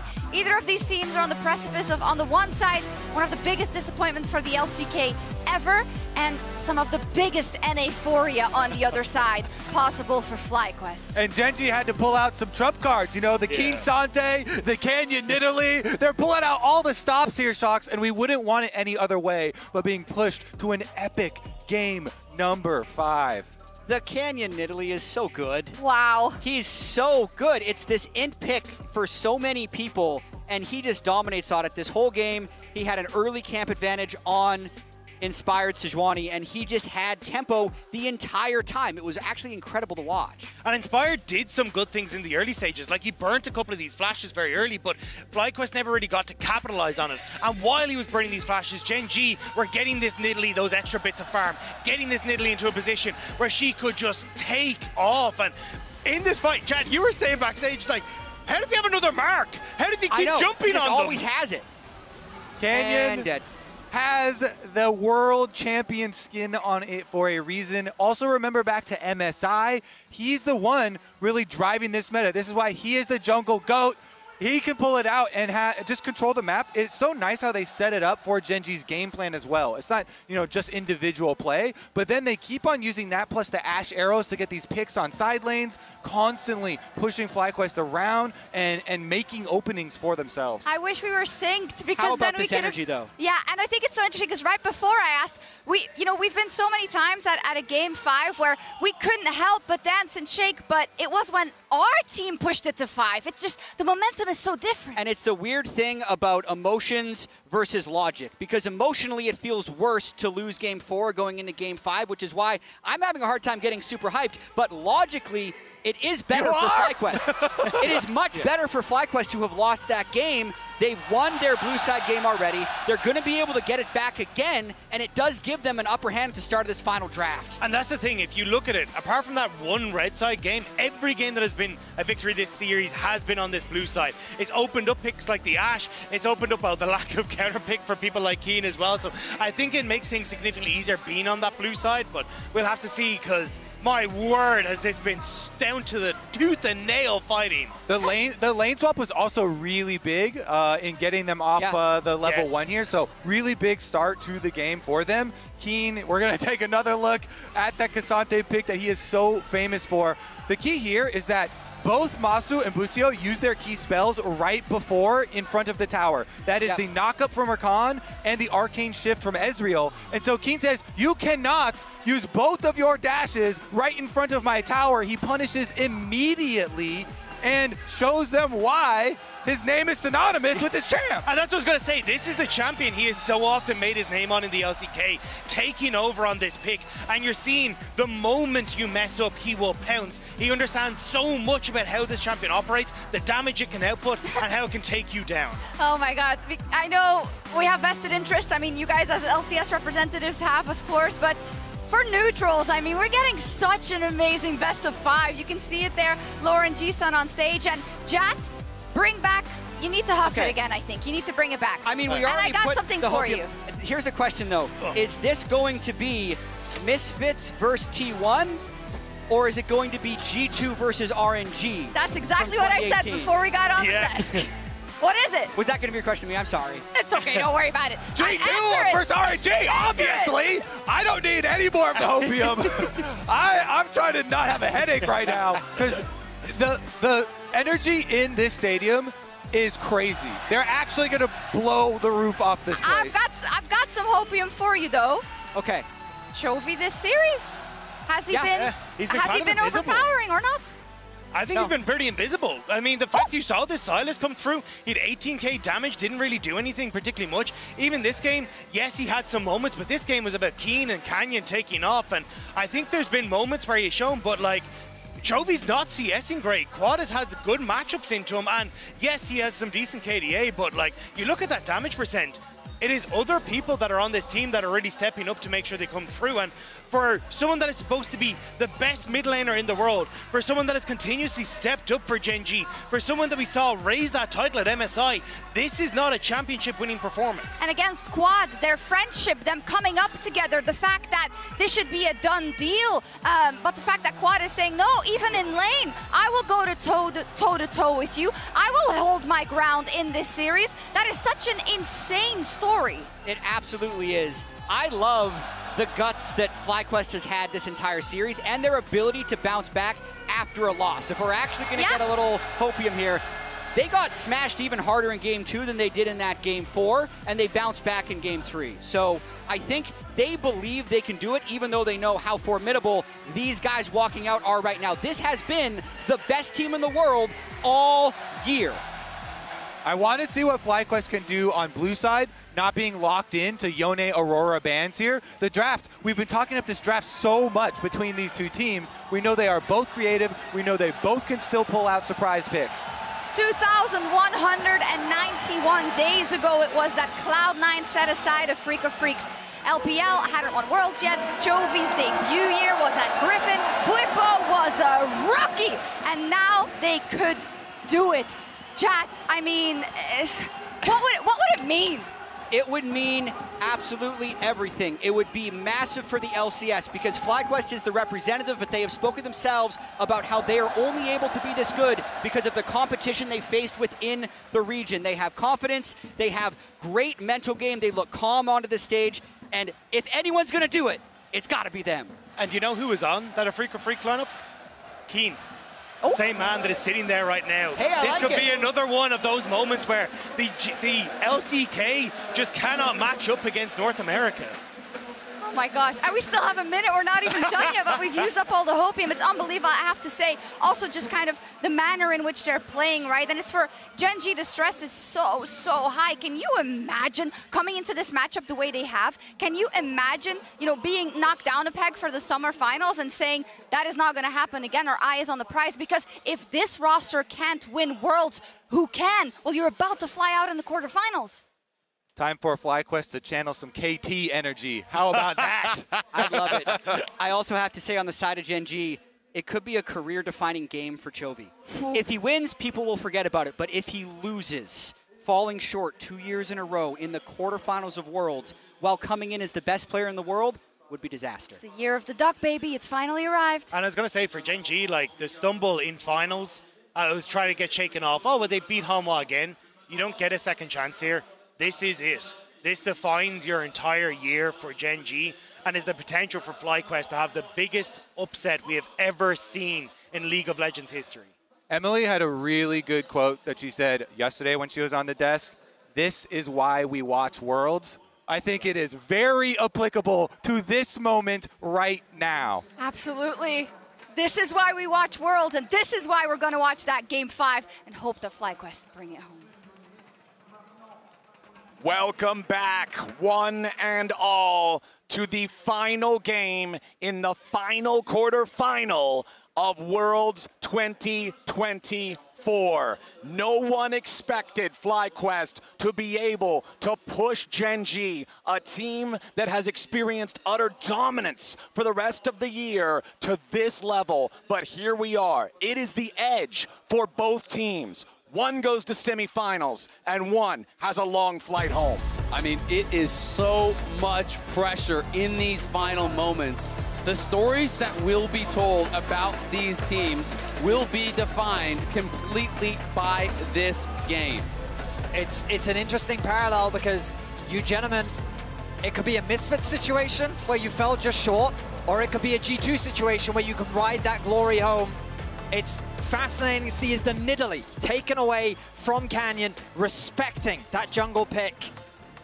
Yeah, we have the Nidalee targeted towards Canyon. We have the Ivern targeted towards Inspired. We have the general ban of the Ashe that has been crushing this series, and the general ban of the Aurora, although it is unusual because, again, it's FlyQuest banning it on blue. Now the question is, what do you ban here? Are you going to leave Yone up? Are you going to continue banning Jax, as they have been quite a bit in this series? Are you willing to take the Yone? You know, that becomes the question. Gen G, do you ban out Skarner? Do you ban out Yone? Do you ban out Seraphine or Amumu even? Okay, so it is actually Amumu, so they're banning instead the pocket picks, and they're looking for a trade. And the question is, do you have to take Yone to deny it from Chovy, or is it okay to take Skarner? That is the biggest question right here. Gen G is saying, you can't play Yone, you won't play it, we'll take it.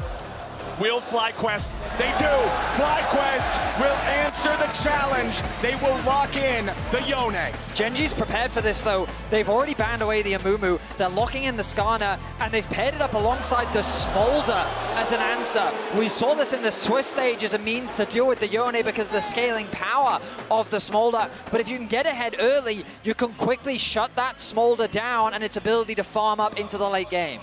Now this is going to be so interesting here. Quad is a player that has made his career playing control mages. That is what he is known for. He has really not played a lot of Yone at all. He has played it only 3 times his entire career. Oh, the Fiddlesticks! But he has not lost on it. Fiddlesticks in Game 5 against Gen G. I mean, we used to see this when he played on Rogue back in the day. It was a rare pocket pick available for Inspired, and they needed an AP jungler, so they bring it out here in Game 5. Kalista for Marsu. FlyQuest are throwing everything into Game 5. You can criticize FlyQuest if you want, but you cannot say they lack confidence. This team knows no fear. And I hope all of you at home can hear the crowd here in Paris roaring with Let's Go FlyQuest, inspired by the underdog story of North America's first seed against the Titans of the LCK. The last Fiddlesticks was in 2022 Worlds, and the last 3 Fiddlesticks played at Worlds were all piloted by this man, Inspired. Has played it 6 times in his career. This would be the 7th, sporting a 3-3 win rate. Okay, so on the other side, the last pick for Gen G before the second half of the bans, they will put Keen back on the Rumble. Now the big difference here is because it's right before the second half of bans, they will ban out the Galio that Whippo answered with in the first game. Exactly, and it wasn't even just the Galio, it was also the Seraphine that really allowed them to absorb these equalizers very easily. The big Seraphine shields, the Galio shield on the ulti absorbs so much of that AoE damage here. And now they're not going to have those easy answers. Now FlyQuest need some form of engage. Things like Renata, Rel, Alistair, all very valuable support picks that Gen G aren't going to be able to ban all of them away from. They will remove the Rel, meaning that Leona, Alistair, Renata kind of become your key engage support, because right now FlyQuest, they have great follow-up, but they need that initial CC to start off the fight. Exactly, and that's why I don't think you can go Renata for FlyQuest. You know, even though it can be a really powerful 2v2, A, you can get lane swapped on, and B, you need the primary engage so that Yone and Fiddle can follow up afterwards.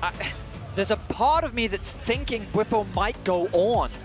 I mean, it's an old school pick for him, but we'll see what direction they go, especially in the event of a lane swap. I think there's a world where it can navigate its way through the early game. Oh, 6 for Pays, something that domestically few teams will let him have.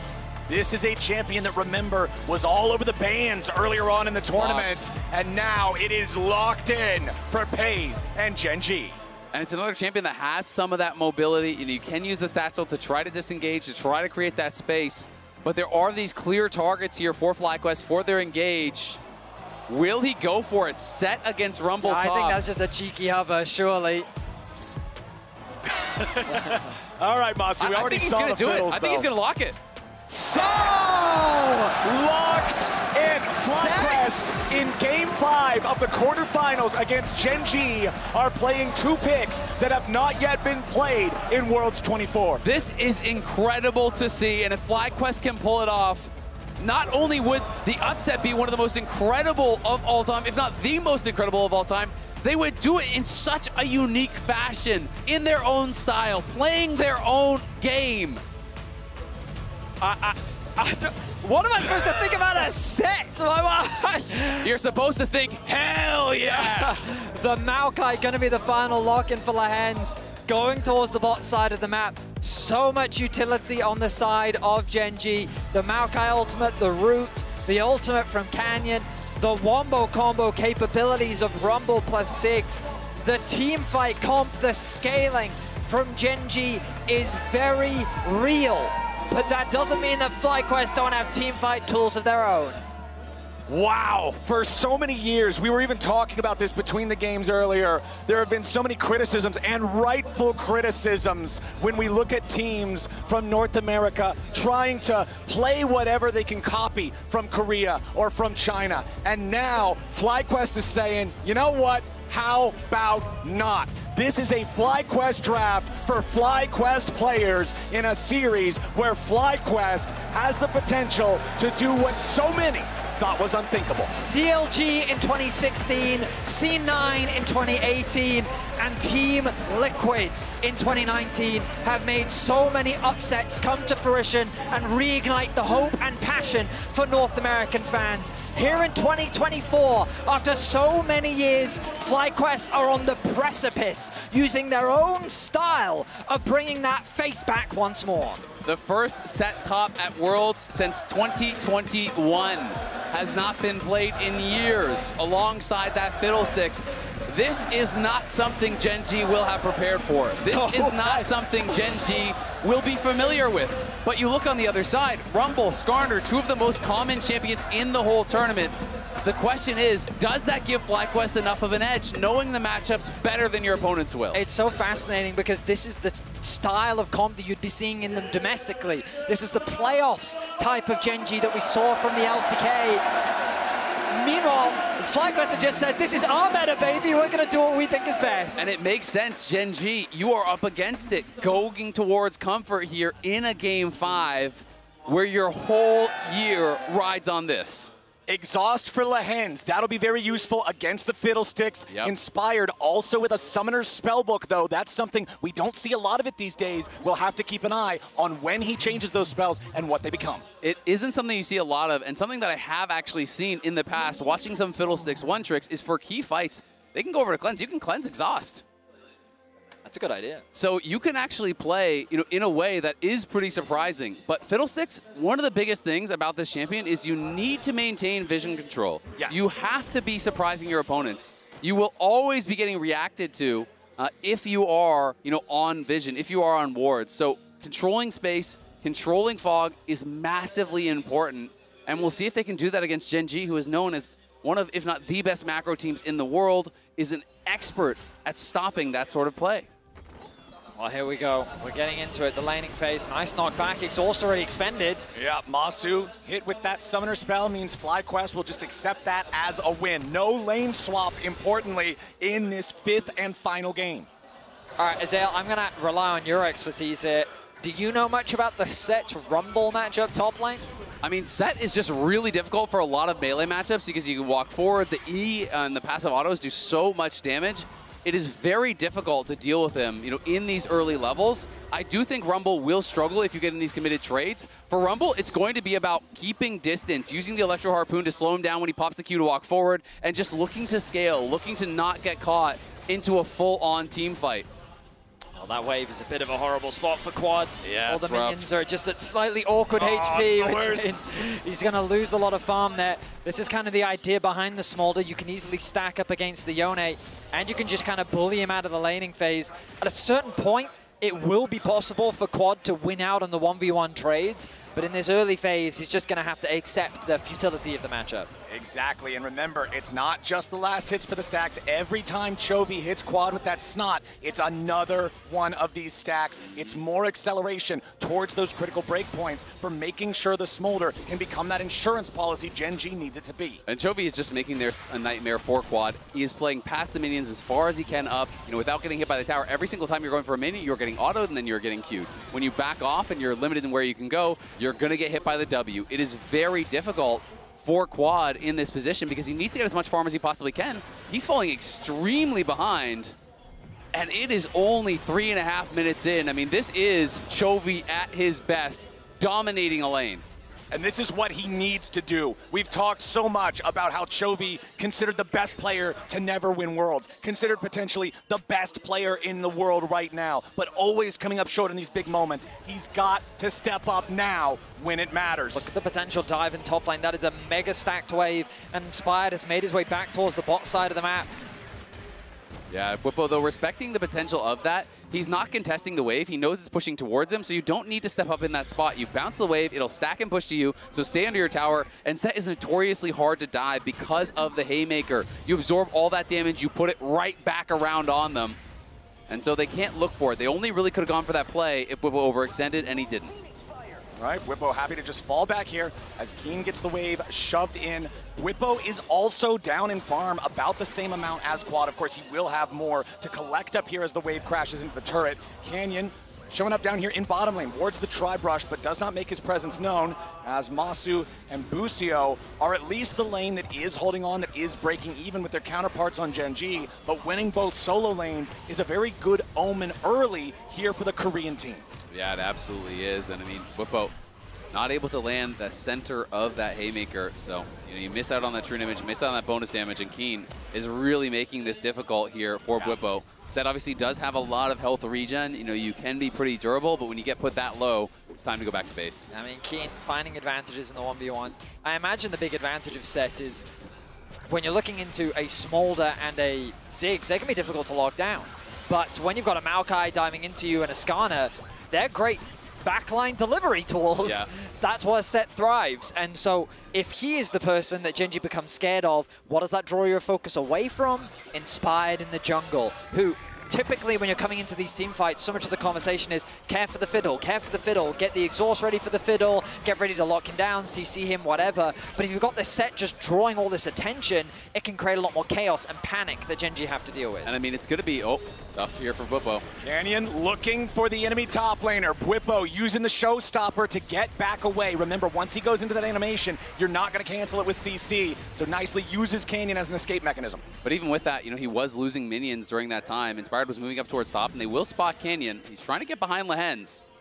Lehens should be able to retreat in time from this one. And I mean, just look at the farm. It continues to be massive for the Gen G solo laners as Busio could be in a bit of a rough spot here, but Chovy has no way to lock him down. Gen G coming to challenge here for the first set of grubs. Inspired not level 6 on this Fiddlesticks. Bwipo has already used his ultimate. FlyQuest don't want anything to do with this fight, and a Gen G team that's already almost 1,000 gold ahead just off of laning secures the first 3 grubs. Yeah, I think Inspired was really hoping to just steal 1 grub and then get out of there, but he wasn't given the time to do it, and here they come again. Bwipo has no ulti this time. He does have flash, he does have the Haymaker. Boom, there's a big punish. punch. Whippo stays fine. And looks like he was able to actually interrupt Canyon's E with his own, snapping him out of that charge there, keeping himself safe. So well played there by Whippo, but it is Gen G with full control here.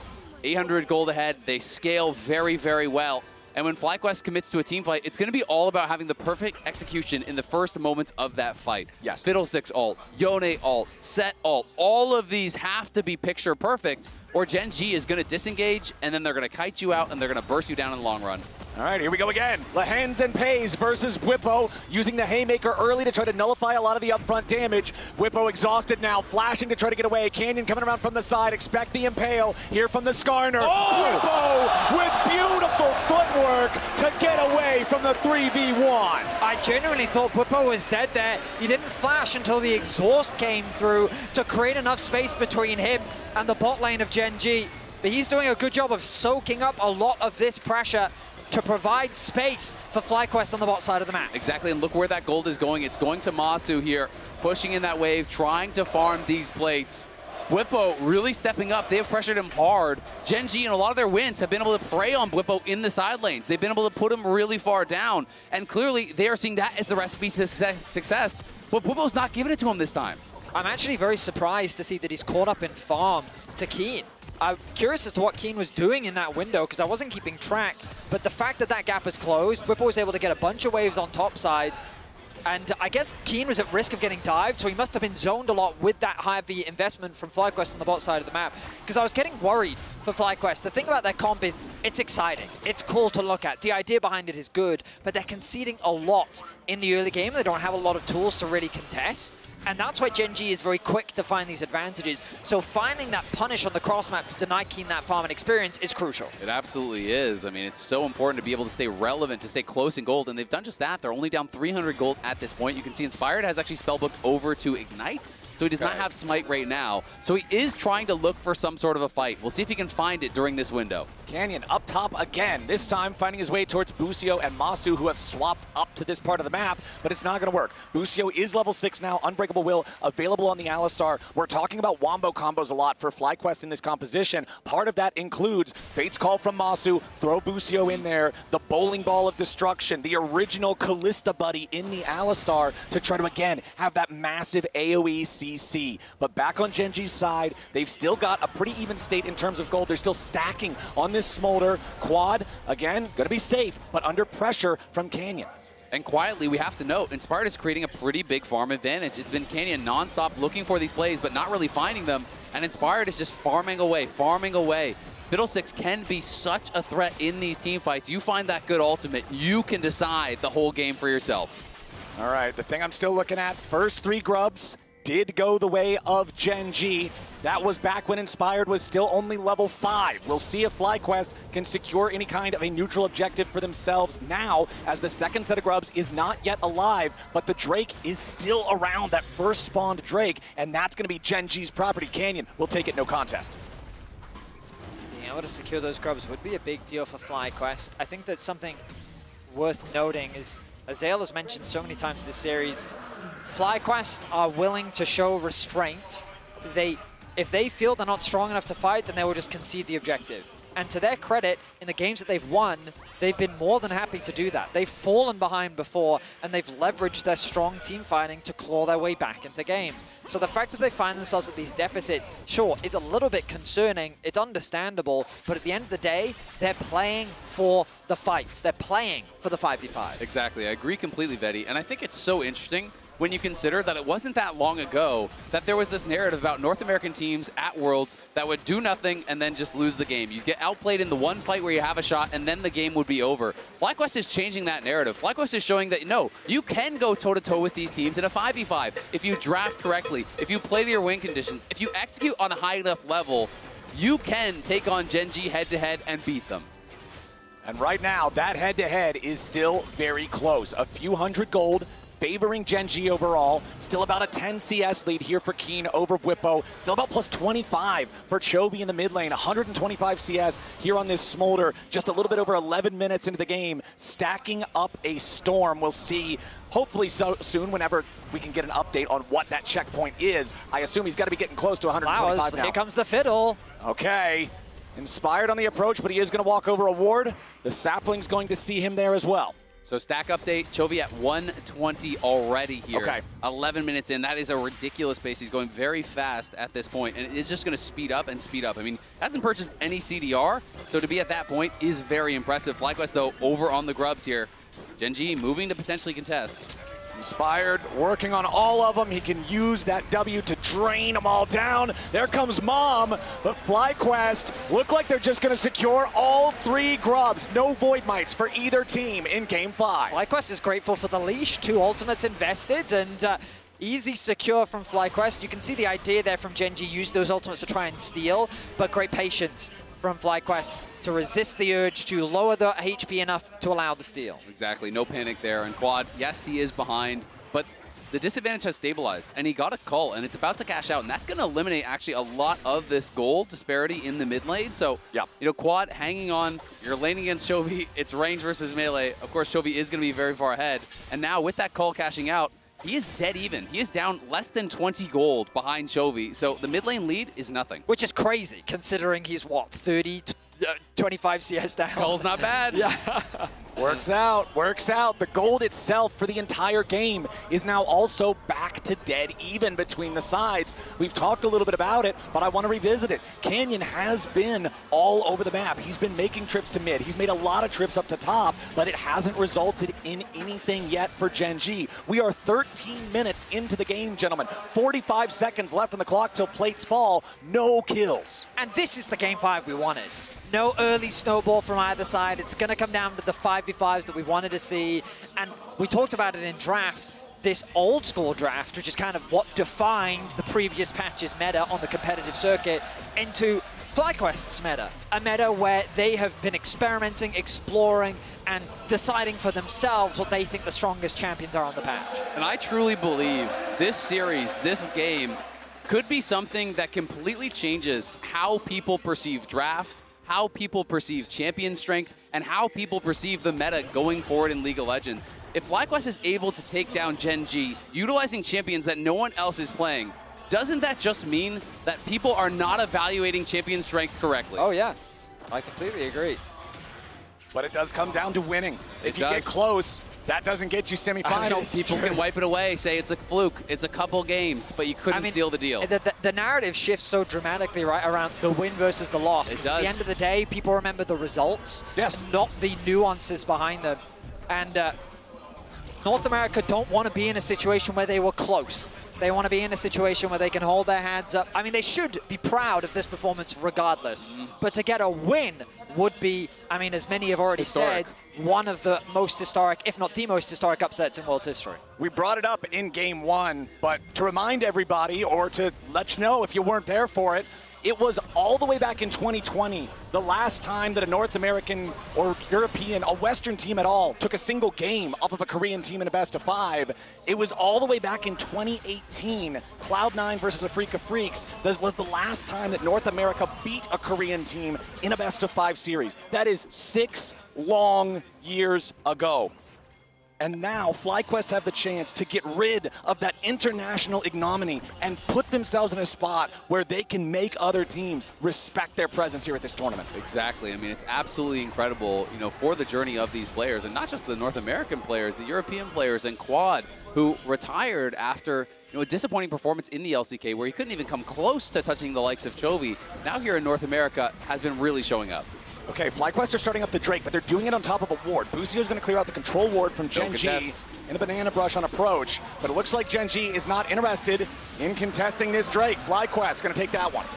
0 stacks on the heart steal so far from Canyon. He is, of course, only recently bought it, but Gen.G are conceding these objectives. The gold is swinging into FlyQuest's favor. Blade of the Ruin King, double on the side of Quad and Masu. These are big spikes for both these champions, and now the side lane becomes a lot scarier for Chovy. And it is going to be a Chem-Tech Soul here on the table. Not one that, you know, people are really prioritizing very highly whatsoever. But in team fights, it can be valuable. I think we've seen the difference before, right? I agree. It's I want to say that it was FlyQuest in their series versus HLE where they had the soul, and then it was thanks to those additional resources that helped keep football alive so many times.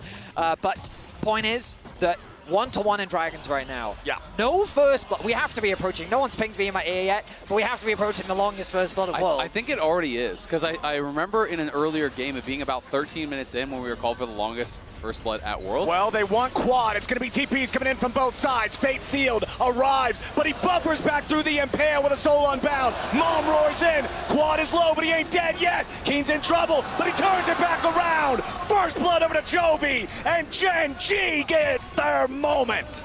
An intense play that's not over yet. Lahen's trying to jump in now and get a little bit more. Busio. Oh, he's so very close to death. It was nearly a 2-0 for Gen G. A nice dive initially from Gen G, but the response was a snap TP from Bwipo. Quad executed so well, utilizing the E to create space, a really quick ultimate onto Chovy. I thought that he was able to outplay, but Keen's Rumble ultimate swung the fight in Gen G's favor. I mean, that was incredible from Quad. I want to see it one more time. I mean, he used the E to immune the Skarner ult. He nails the ulti in onto Chovy, snap back, immune Skarner ult, played it incredibly well.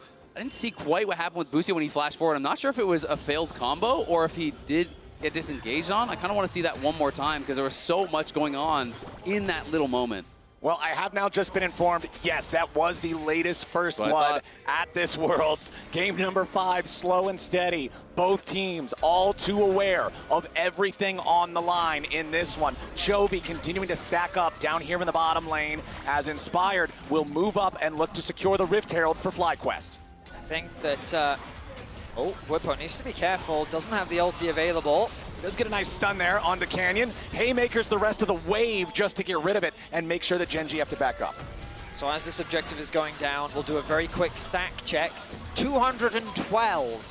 18.5 minutes into the game. Back in the mid lane, though. Masu caught out of position, pays, and Lahen's getting the kill in the FlyQuest carry. That was the missing flash. Lahen's forced his, his cleanse. He forced his cleanse down in that bot side around that skirmish. This time, uses the flash, flashes forward, catches him out. With no cleanse, there was no shot for Masu to get out of there. And that's 2 quick towers secured for Gen G. Bot mid going their way. They forced Bwipo back. And Chovy, I mean, I think one more minion. Okay, he's 2 stacks off the 225 mark. So, I mean, Gen G very quickly finding an advantage here as we enter the mid game. Yeah, but still, the game is very close. It's not even 1,000 gold between them. It's just 900 and change there. Gen G do open up the first real lead of the game, but FlyQuest well within distance here to make their mark on this, and we're gonna have to find out, will it be a fight around this next dragon? That's gonna be spawning in 120. The Baron obviously active here in just about 30 seconds, and this game is really ramping up in pressure. I really want to see FlyQuest get a good setup around this dragon. A minute's time, they need that setup to find the good fight. Remember, their siege, it's really hard to siege against a Smolder and a Ziggs. These champions can stall for days. So finding good fights, securing objectives are going to be crucial to find an advantage in this game. And I feel like this Smolder is just working out so well for Chovy so far. The game being so low octane, just giving him all that room to farm. You're talking about a player who is known so well for farming that if you have Chovy farm, it means you're farming way more than you ever should. He's already at that final stack mark before 20 minutes into the game. He's already on Trinity Force plus Muramana. This guy is set up to be the carry, but Inspired with the ulti out of the wall, immediately into the showstopper coming out from Bwipo. Busio jumps in, and Chovy is down. Quad goes with the Fate Sealed, looking for Canyon now as well, but he's gonna have to snap back here in just a moment. Gen G's mid laner finally caught. Farm as much as you like. FlyQuest will take the kill on him anyway. Looking to set up for this tower on bot for the next dragon as well. The rewards do grow, but Chovy's up in 20. We'll see if he wants to do anything on the map with this TP, because for now, it's Gen G heading out towards top lane, looking to take some more gold as the response. The biggest downside is that the kill went onto Busio. 500 gold into the Alistair, not optimal, but you'll still take the kill. Bot lane tower secured. I'm surprised FlyQuest chose not to go for the Drake, but ultimately it just ends up being an exchange of towers and a big kill onto Chovy. Worth pointing out here too, interesting itemization. We'll talk about it after we do the replay. So, Inspired, sitting in the brush, managed to make his way in here. Look at how long this little dragon is terrified for. He then gets CC'd by Bwipo into the follow-up from Busio, securing a quick pick. Nicely done there from FlyQuest. The thing I wanted to point out, the 500 gold that you're talking about that Busio got did allow him to complete his first item. He has the Abyssal Mask on the Alistar because you're up against both a Rumble and a Ziggs, and this is going to amplify the damage of the Fiddlesticks in the middle of the fight. Absolutely, and even the Smolder does some magic damage in there, plus there's the Maokai, so I do think it's actually a pretty effective buy. The question is it better than something like a Locket? Hang on. Guys, we have FlyQuest going for a Baron sneak. Gen.G are none the wiser. No, they have to be suspicious, right? Pays. No, but look, they shot off the Scryer's Bloom. Okay, finally, Pay's gonna throw the Mega Inferno Bomb in there. Can they finish? They've got the Baron down to about 5,000. FlyQuest going from an insane Hail Mary right now. King going into the pit as now the teleport's gonna come out from Chovy. Bwipo is already dead. Keen's looking to take Inspired out of the picture now too, but Keen's gonna die. Inspired also drops. 2 for 1, favoring Gen.G. FlyQuest went for the crazy play, and Gen.G are ready to punish. A double kill for Chovy. Church is in session. Everything falls apart for FlyQuest. The idea is so good. What Gen.G is setting up for the Dragon, they can steal away the Baron, they have the damage, but they get spotted out. Pays reads the play, and the response from Gen.G was way too fast. I really wonder if the vision plan on top side actually kind of tipped them off. You know, I know that they realized then people are up on the top side. I think the idea from FlyQuest is you hit the vision plant and they say, oh, they must just be clearing out the wards. They're checking if it's there. But I do feel like immediately once that went off on the minimap, Gen.G started moving up towards the top side. And I think that might be the deciding play here of this 5th game. They get put so low by this Ziggs ult. They're tanking the Baron. King gets the Equalizer, and he just goes straight in on him with the Blast Cone. That control ward as well to allow for the TP. So much damage done by Keen alone. He forces the stopwatch out from Inspired, and then he ends up dropping. And then remember the stacks. Oh, the Blast Cone gets hit as well, knocking Masu back in, allowing Chovy to get a double. That Blast Cone was massive. I don't think they were expecting Masu to flash over the wall and be in that spot. So I think it was Quad that hit it, trying to blast himself into a better spot to make a play. And instead, Masu goes back into the river, and now Gen.G with a 4,000 gold lead. It's 23 minutes into the game, and they're bulldozing their way to the FlyQuest Nexus. The bottom lane inhibitor turret falls. Bottom lane inhibitor next on the menu. Bwipo trading back a tier 2 turret up in the top side. Yeah, I mean, the wave clear for FlyQuest is really, really weak here. You've got Kalista, you've got Yone and Sept. These champions cannot deal with the Baron Siege, and that's why they've made the choice to just try to play through sides, try to get gold back elsewhere. For now, they are down just above 3,000 gold. It is still within striking distance, but the problem becomes Gen.G have full control of the map. Gen.G still have the Baron, and one more bad fight could be the end of Worlds for FlyQuest. The game was so quiet, so calm for so long, but that's the problem with those Hail Mary plays. If you drop the ball, all of a sudden you are staring down the barrel of terror. Over the wall though, go Inspired and Quad. They find the pick onto Keen with 2 ultimates. I mean, it's a good pick for FlyQuest. These are the type of plays they need to be finding. They can't afford to give up just yet. They're still too close to that spot in semifinals to rein in the towel. 3K now the goal difference, still 3 minutes away from these objectives. Quad getting that kill is also very valuable, as this Yasuo can be a turning point in the game. Yeah, Yone definitely very strong in these later Yone, stages. my apologies. Chovy, though, same family, you're good. Has the QSS now, gets that much harder. He's approaching that rapid fire cannon as well, as Canyon will live this, but that is the Sterix being procced, and now FlyQuest getting corralled a little bit here. Yeah, Busio flashing over the wall, trying to make the play on Canyon, but he wasn't fast enough to get the headbutt the other way. Lahen's coming in, trying to help him, but Chovy's ready. Mom's already been summoned. Canyon's low, but he ain't gonna be killed off here just yet. And already Quad bites the dust. FlyQuest again overextending, looking for their way into the back line, but a double kill of it to Chovy. Bwipo's gonna die next. Gen.G are slaughtering them. A triple for the mid laner. Chovy will not be denied. FlyQuest try to go for another pick. They think that they've caught Canyon out of position, but he uses his ultimate to pull FlyQuest right into the waiting arms of Chovy.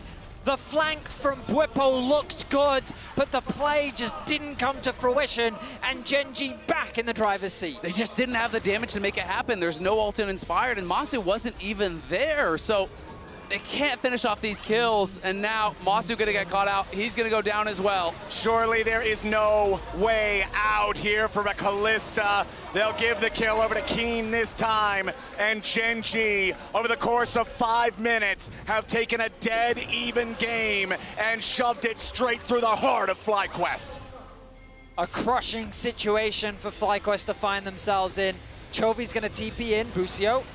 Chovy just not afraid of this Alistar whatsoever. No respect needed, no respect given. Gen.G looking to put pressure on the tier 3 turret on the top side and mid lane at the same time. They did get flash off Chovy though, so he TPs in, he loses his flash, so that could be a small way in for FlyQuest. Let's see if they can find it. FlyQuest are gonna have to find something big because Gen.G just keep the pressure on. Mid lane tier 3 is already out, and now the inhibitor could be next. But Gen.G respecting what might happen with the Fiddlesticks, backing themselves away. They throw the equalizer in a spot where even if they did get jumped on, it would be so hard for FlyQuest to follow up. Super minions continuing to pour in the bottom lane. Exactly, just getting harder and harder here for FlyQuest. They lost that bot lane inhibitor, has been a thorn in their side ever since. You're down more than 6,000 gold here.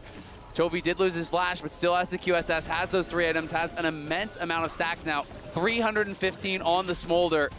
It's just gonna get harder and harder, it feels like, for FlyQuest. And when you lose full control of the map, it's so tough for Fiddlesticks to really find any angles, to really find any surprising ways to start a fight. We talked about how that setup for FlyQuest is so important, and you mentioned it, Azel, that Baron really was the crux, the turning point. And as much as we'd love to sit here and say that like FlyQuest have potential angles back into the game, the problem is you go to the bottom of your scoreboard and you see Chovy, 300 CS, 6 one-on-one scoreline with 3 items completed and a QSS to mitigate the fear from Inspired. And when people want to talk about Chovy as one of the best, if not the best players in the world, you have to step up in these big moments. He has been able to do just that for Gen.G in this 5th game. Got a big lane advantage, has been pulling that through into the team fights. Busio, though, looking for a potential long flank here. FlyQuest needs to get creative, and they need to be able to find a way in. Gen.G, they broke open the game with the Baron, with the punish on FlyQuest's sneak, and now with the Baron alive again, they are in total control. Oh, no. Inspired and Masu in a very compromised position. Busio coming around to try to help them. Inspired has Ghost on his Summoner Spellbook to try to join up. Busio now looking to reinforce the lines as well, but it looks like it's going to be so hard for Whipple to make his way into the fight as they have to try to save Busio now. Masu barely hanging on. Inspired back over the wall here with a Crow Storm, but it ain't going to be enough just yet. Masu can't even find any damage. Pei stays alive. Redemption for the heal. Chovy's dominating, and Masu burns. Keen gets the kill, and Bwipo will just try to get away from Lehens and Pays. A double kill for Keen. FlyQuest is aced. All 5 members of FlyQuest drop, and Gen.G will crush the hopes of North America. Gen.G was pushed to the limit. They were pushed to the edge, but they were built for these situations. They were built for victory. They were built to win, and they will do just that. Whether it's 3 games, whether it's 5, it does not matter. Gen.G has a date with destiny and the semifinals. When Gen.G got a lead, they did not let go of it. FlyQuest, they inspired so many. They did what so many did not expect, and as you said, Flowers, they pushed Gen.G to their very limit. The series was a battleground from start to finish. Analyst desk, it's all you. When they needed him most, Chovy heard the call. He locked in the Smolder, and he went Super Saiyan in this game together with his squad, Gen.G, that did not want to make this be a blemish on what they want to achieve at Worlds. They adapted and they overcame, and they're going to the semifinals. And it was a risk. You leave the Yone open, you say, look, I'm going to take the Smolder and I can answer this, and Gen.G, they slowed the game down massively, but these 5 men that are about to take it down in front of you, they have more than earned the respect of the international stage. Thank you, FlyQuest, for making us believe. I will remember this series forever. Huge respect. They made me proud. I hope they made all the fans at home proud in this series as well. First game win, third game win. Willing to pull out stuff like Fiddlesticks and Sept in game 5. And we're going to see how Gen G does in the rest of this tournament. There's a chance this is the closest Gen G gets pushed to elimination. We don't know what's going to happen in the semifinals and finals. Gen G only lost 3 series this entire year, and FlyQuest came incredibly close to knocking them off. They did. They absolutely did. We will be talking to Canyon soon. Something I want to dive into in a little bit as well pertaining to FlyQuest, right? These are the kind of performances because of the way you have approached these best of 5s versus teams that you're never meant to beat, like an HLE, like a Gen G, that inspire generations and inspire a region and the young talent in the region that is waiting to step up and which Masu, Busio are a part of, right? And I think that's beautiful, but like, oh my God, I wish they could have just finished the game 5. But you know what I mean, right? I know the feeling because it got down to the game 5, but I'm still so proud and so happy for them. Like you say, Masu here, he run Rookie of the Year. He is still a rookie, and he is shining so bright. I love what FlyQuest have done with this roster. The growth that we have seen from them over the course of this year does inspire a lot. And Gen G, they're not done yet. Like, their sights this entire time have been set on finals, have been set on winning, and that is the direction they're going. Yeah, I mean, for FlyQuest as well, it was them playing their game. They never bowed to anyone. They never looked at anyone and said, no, we need to adapt because we can't beat them with our style. They looked at every player, every legend that has touched our game and said, no, we will make you bleed. And they did that here today, and I think that's what you should be so proud of. I think the greatest successes that we have had across the history of the entire game is when teams do just that. They stay true to themselves, and they did, like you say, in game number 5, pulling out Fiddlesticks, pulling out Sept. This whole tournament, FlyQuest refused to follow the path that other teams were taking. Still the youngest team as well. They're the youngest team. Busio, super young. Quad, super young. Inspired is shockingly young despite all of his success and his experience. So they're going to feel really rough about this one, but they pulled out all the stops. Look at this. Seraphine, Kassadin, Nunu, Sept, Fiddlesticks. In this series alone, I'm very disappointed, but very grateful. And all of about Worlds, what we right? got to see today. All of Worlds for them. Yeah. We're just waiting to see if the interview with Canyon is ready as we, oh, Masu. It was such a fun ride, though. Everyone sounds so depressed on this. What the hell? I'm still, it was such a fun ride to go on. And you have to have respect from the other perspective of Gen G, seeing all these picks come their way and seeing the things that FlyQuest were trying to do in this series to throw them off of their game, to put Gen G up against that, you know, choker narrative again. Yeah. And Gen G stood tall, and they were able to defeat it. Their own picks, too. Kassadin, Nidalee in game 2, Nidalee again in game 4. Smolder's disappeared from the meta, letting Yone through, smashing in a lane, 2 games of Maokai support in a row. They pulled out their own sauce as well that is going to be a threat against T1 next round. Yeah, and I'm really excited for that best of 5 versus T1 as well, I gotta say, right? Because Gen G has always had the upper hand, but maybe now we'll see a different one. I don't know. I'm not saying T1 would win, but it's all on the cards.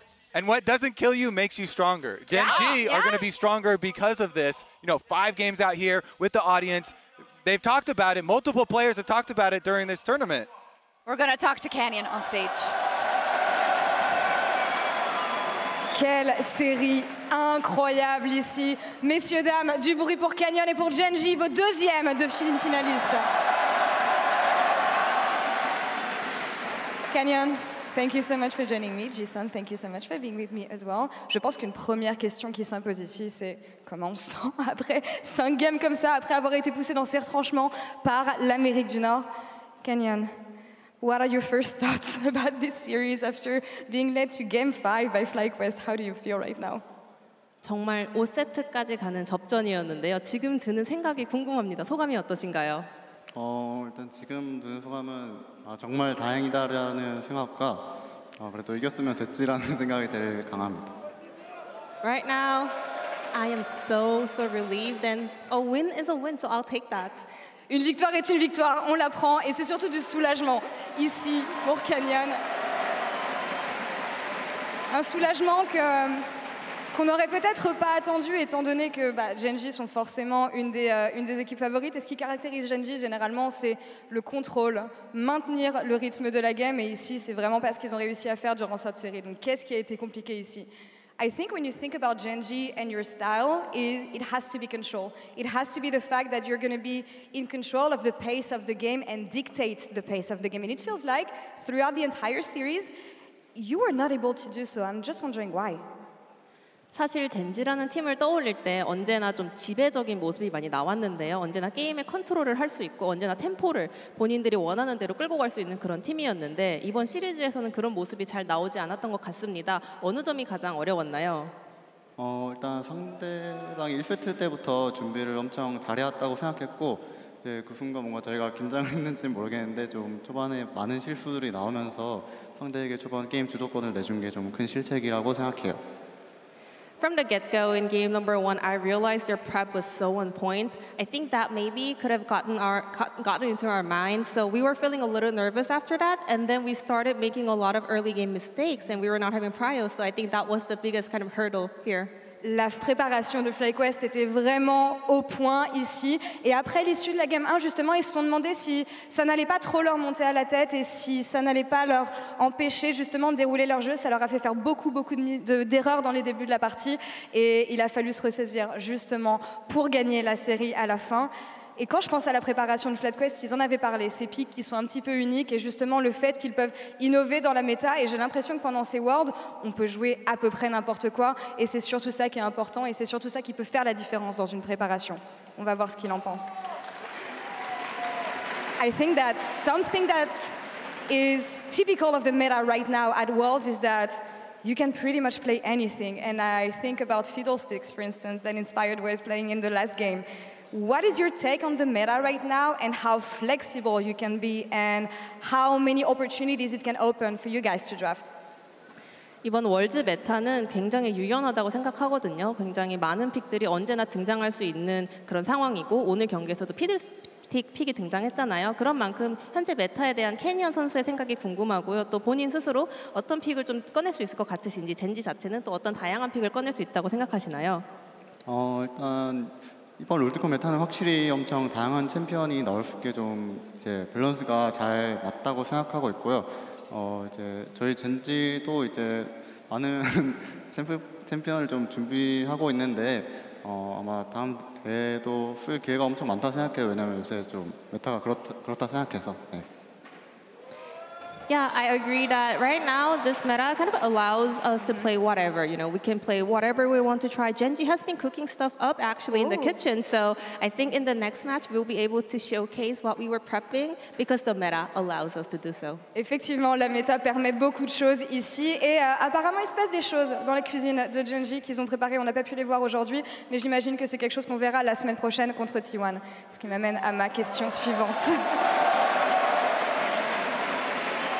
Gen.G contre T1, je ne saurais même pas dire combien de fois on a vu ce match-up, mais on sait généralement dans quel sens ça va, en tout cas sur ces dernières itérations.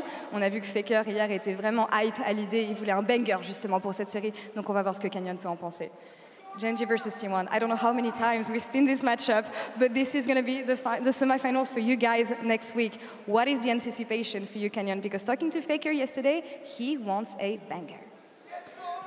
또 한 번의 젠지 T1 젠지 매치업이 성사되었고 다가오는 4강전이 바로 그 큰 무대에서 또 젠지 T1전을 치르실 예정인데요. 어제 인터뷰에서 페이커 선수는 또 한 번의 즐거운 경기, 좀 재밌는 경기를 보여드릴 수 있을 것 같다고 했는데 캐니언 선수는 다가오는 4강전 어떤 모습을 예상하고 있나요? 일단 어제 T1의 경기를 봤을 때 엄청 잘하더라고요. 그래서 저희가 좀 더 발전하지 않으면 좀 엄청 힘든 경기가 될 것 같고 뭐 그래도 저는 T1이랑 만날 때마다 확실히 엄청 재밌고 이제 뒤죽박죽한 경기를 많이 했던 걸로 생각해서 이번 경기도 확실히 엄청 재밌을 것 같아요. I also watched T1 perform yesterday. They were doing such a great job, and I kind of realized unless we up our game next week, I think it could be a very tough one for us as well. But every time we play up against T1, it's a very messy one. We have a lot of fun, so I'm excited to play. C'est toujours le bazar quand ils affrontent T1. C'est toujours des moments assez mémorables. Et quand il a regardé T1 jouer hier, il s'est rendu compte qu'ils étaient très très très forts et qu'il va falloir vraiment qu'ils s'améliorent justement pour arriver à leur niveau la semaine prochaine. Je ne peux pas le laisser partir sans qu'il vous laisse un message. La journée a été longue, la série a été longue. Donc est-ce que Canyon a un message pour vous? The atmosphere was amazing today. I don't know how much you felt it, but people were cheering for you, cheering for FlyQuest, cheering for anyone, cheering for esports. Is there anything you want to tell the French fans today? 그리고 오늘 현장의 열기가 정말 대단했습니다. 젠지를 뜨겁게 응원해주시고 플라이도 뜨겁게 응원해주시고 e스포츠 그 자체를 사랑하는 마음으로 모두가 엄청난 에너지를 보내주셨는데요. 혹시 현장에 계신 팬분들께 그리고 시청하고 계신 모든 분들께 한마디 부탁드려도 될까요? 일단 오늘 경기장에서 응원해주신 분들 그리고 이제 시청해주시는 분들 정말 감사드리고요. 여러분들 덕분에 저희도 이렇게 큰 경기장에서 재밌게 게임할 수 있어서 저희도 정말 즐겁습니다. 그리고 다음 경기도 잘 준비해서 꼭 재밌는 경기 보여드리도록 하겠습니다. 네. 땡큐.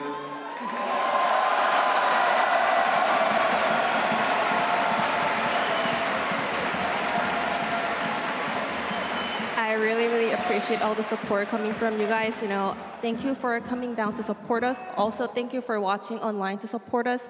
Next match as well, we will be able to deliver another banger for you guys. I will do my best. Thank you.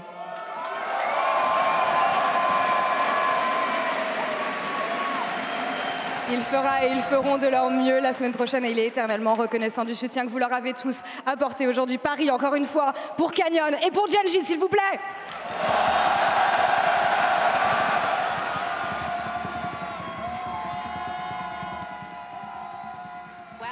Congratulations to Canyon and Genji. He said thank you, and Faker said merci. So I know who they'll be supporting next week. Just because kidding, of that, actually. Yeah, not because Faker is like the biggest player of all time. Just kidding. Wow. I mean, he said it right. Relieved. Relief. Yeah. It could have I gone mean, look at another Mata's way. face. Wow. They did not expect to be pushed to the brink here, for sure. That's where that feeling comes from. Man, they really had to pull out all the stops. They did. We are going to also try and get an interview with someone from FlyQuest, but of course, Laura needs to make her way there, but I would love to know what they have to say. We also have to crown our Oppo player of the series, and it will be Keen in the top lane. I think so, right? That's what we agreed on? Yeah. Yeah, you're looking at me. I was like, I was biased. I wanted to vote for Canyon. Okay. Was it not just a Cassante game? I think it was the way he handled so much of them in the lane swaps as well. So often it was him who was coming out with these leads and then playing very well through sides to try and set them up even in their losses. And then also the Cassante game was absolutely spectacular. When you look at the game where they tried to play through lanes or through those side lanes, he was impactful as well. So I think Keen overall just popped off. Had so many opportunities in this series. Yeah, I'd even say as Jax in game 2, kind of changing FlyQuest bans for the rest of the series, never wanting to play against it again. They were so close. This is the thing that pushed him over the top. Why couldn't he play a little bit worse? You know? He didn't have such a good day. How many times have we said it? It's about the percentages at Worlds, right? I mean, Chovy clutched it at the end with the Smolder as well, the Kassadin pullout as well. So many big moments in this series. Great Couldn't moments. miss a couple spears, Canyon. Just throw it left or right field. No, actually, let me ask you though, with also one of the answers about kind of how open that the the highlights. How open that the meta has been and how open it is, like, with that fact, right, of all the quarterfinals played and how open the meta is and how you could even pull out a Kassadin if the time allows, who of our remaining teams are best equipped to make the most out of that? The bracket, could we get the bracket? I mean, I think T1 is also very well equipped for this. Yeah. Because let's think, if teams actually look at FlyQuest and say, this is the type of drafting that can counter what was the traditional meta, it's going to be super exciting. I'm trying to think. Look, maybe, I mean, I think BLG are also up there. Knight has a plethora of champions he can bring out in the mid lane. Like, he was domestically incredible on the Silas. He started off as an Echo one trick. He has, like, so many other picks they can also bring to the forefront. So I think that's definitely something alongside Bin, just kind of hitting all your meta staples in that top side as well. I hope that this series just makes every next series be bananas with all kinds of crazy picks. This just is kind of... Soraka! This is the first domino, and everyone's just going to go crazy with all these counter picks and, you know, specialty ones. Exactly. They have a lot of time, too, right? There's 5 more days where they can actually cook some stuff up, and we saw a little bit... No, it was reminding me of your tweet of, like, nothing. That you are here. Well, now you gotta say it. Yeah, where you were like, first it's where's the music video, but I don't want to bring it back up. We are here. We are here. It's 5 days until semifinals. Is this not safe for broadcast or what? What is going on? But you know why? It's good because the teams will cook more. Yeah, it is, I think. Having the space between quarterfinals and semifinals is good for teams to be able to prepare to have meta development throughout the tournament. But I think the answer actually is T1. Because they were the team that cooked the most last year. They have a huge amount of experience. Keria loves to play weird stuff. They're one of the teams that can flex Yone to the top lane successfully as well as they did in their qualifying match against KT. So I think they actually have a lot of flexibility that they can... But I think good answer. I think it's not even the point. Like, the fact that you've got so many different takes on each one of the roads to what you think the quote-unquote meta is insane. Like, when you look at that first, the Hanwha series, you end up with a whole heap of Sylas is the answer, Sylas is everything, we're first picking Sylas. But then when you look at this series, it's which Ashe was not in at all. Then you look at this series, Ashe is mega important. You look at picks like the Jax that have become super important. There's so many niche scenarios on your style, I think you just no idea what way it's going to go. Or, how about this? Okay. Weibo T1 final, T1 3-0. No. I'm kidding. We saw that last year. Wait a second. I've seen this before. That sounds good world. It was a great Good world. What wasn't great, sounds like a really messy segue, I'm sorry, but we do have Inspired standing by for an interview with Lore to say goodbye. Inspired, thank you so much for joining me after the series. Obviously, things are not easy, especially as you guys came so close. What does it come down to in moments like this, would you say?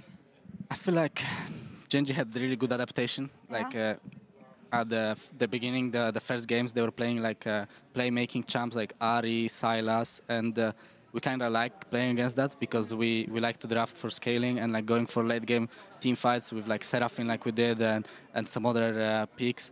And I think that's why we managed to win the games, because we just surprised them with the approach. And I think they just adapted well by picking scaling themselves, especially in Game 5. Like, we didn't really predict Smolder at all. Like, honestly, when they gave us Yone, like, we are not sure what they are preparing, but we didn't really think about Smolder that much. And then they just picked Ziggs second phase to, like, stall the game, and they played very well. Like, for the first 15 minutes, they didn't really give us any opportunities. They were just trying to wave clear and getting stacks with Smolder. And then they were stronger in team fights, so I think the adaptation was really good by them. You made them sweat. Or like I was with Canyon on stage just a few minutes ago. You made them sweat. He praised your preparation, the way you guys played in game. And I think of FlyQuest and MSI and how far you guys have grown as a group. What do you see as the main evolution from the team when I look at the rookie bot lane that you had into the almost taking down Giants today? I feel like just playing with more confidence is the difference. I feel like at the beginning, maybe we were a bit more nervous on stage and a bit scared of trying the stuff that we like, and right now we are kind of, we're more confident in the game. I think when we see the opportunity, we usually go for it and just don't hesitate when we see that there's an angle to be done. So, I would say experience is the biggest difference comparing to the beginning of the year. You know what I think is amazing is that you talk about playing without fear. Your preparation was amazing. You surprised them, and I do feel like in the best moments of the West, this is exactly what you guys needed to channel. And I rolled back at the beginning of Worlds, where all hope almost was lost for the West. I know that APA from Team Liquid also mentioned the fact that, well, it's hard to believe these days. I believe a lot after what I saw today, Inspired. Yeah, thank you. What do you think for the future of the West? What are you guys going to carry that's going to help you get them next time? Because I feel like it was really, really close. I think we showed that being creative is a very rewarding thing, and I think we just lacked a little bit. Like, I think if we prepared something better, I think maybe we could have won the game. I think we won because we actually had really good preparation. I think they're the strongest team of the tournament. I think they're just not ready to what we prepared. So next time we're gonna have to have more surprises for them if we wanna beat them. I cannot wait to see what future holds for you guys. Thank you so much. From the bottom of the West's heart, thank you so much for the emotions and everything this year. Absolutely, I love hearing it. He's so rational about it, right? And I think it's even he says maybe more special things, and maybe that does a disservice to how crisp they were in a lot of these fights, you know, how good Masu was, who is a rookie in some of the key moments, versus Gen G, mind you. And I think with how rational he is about it, that's just him as a person. He knows, he has a very complete understanding of how the game works, and that's how they're able to pilot in their wins in Game 1 and in Game 3, because they know exactly when they're going to be strong. They know exactly when they have to take risks. And even in Game 5, even though we could call it a barren throw, that was a really intelligent play because they were being outscaled, they needed a way to get an influx of gold, and they had to make something happen. So Inspired is just an incredible player, and I hope that we get to keep him for a long time. I am so excited. I am so excited for next year for LCS, for us to get right back into it and see the growth of this team and where they can go from here. Yeah, it's the point. We don't have to talk about it for so long, and I know people are always like, why is she always bringing up EU? But when there was this period of things were doubted, there was this Misfits spark. There was this Vitality Rookies spark. There was, it's a thing that inspires people, pun not intended. And I think that is what we're witnessing here, and I really hope that the LCS will capitalize on it, because it's such a big opportunity right now. And I think it's off the back of a lot of hard work of individuals in the LCS. You look at people like Core JJ, who put in a ton of work to try and set things up. TL as a whole put in a lot of work on their side as well. Then you look at like FlyQuest, who put in the man hours behind the scene. It's been people who really, sorry to curse, but give a shit about this region, put in so much effort to actually like get these people to the main stage, and you're finally seeing that hard work pay off, not just for FlyQuest, but every single fan of the LCS. Yeah, I mean, this series, it is easy to be sad right now. It's a Game 5, and we got so close. But, you know, the saying of be happy that it happened, not sad that it's over, I think is also very applicable. Because we're all very proud. What about that hope word? Yeah. I feel I already broke it. I already broke it. Legitimately, in terms of hope, like people used to meme on NA for having hope at international events because every year they'd go and they just get absolutely slammed. But I think you can be justified right now to actually have hope for the next year, which I think is an amazing accomplishment by Fly. Be happy it happened. And that goes for the entirety of the quarterfinals here in Paris. I think we can all agree that the crowd has been unreal, regardless of who has stepped onto stage. And guess what? We get them again next week for our semifinals. See you then. Thank you for watching.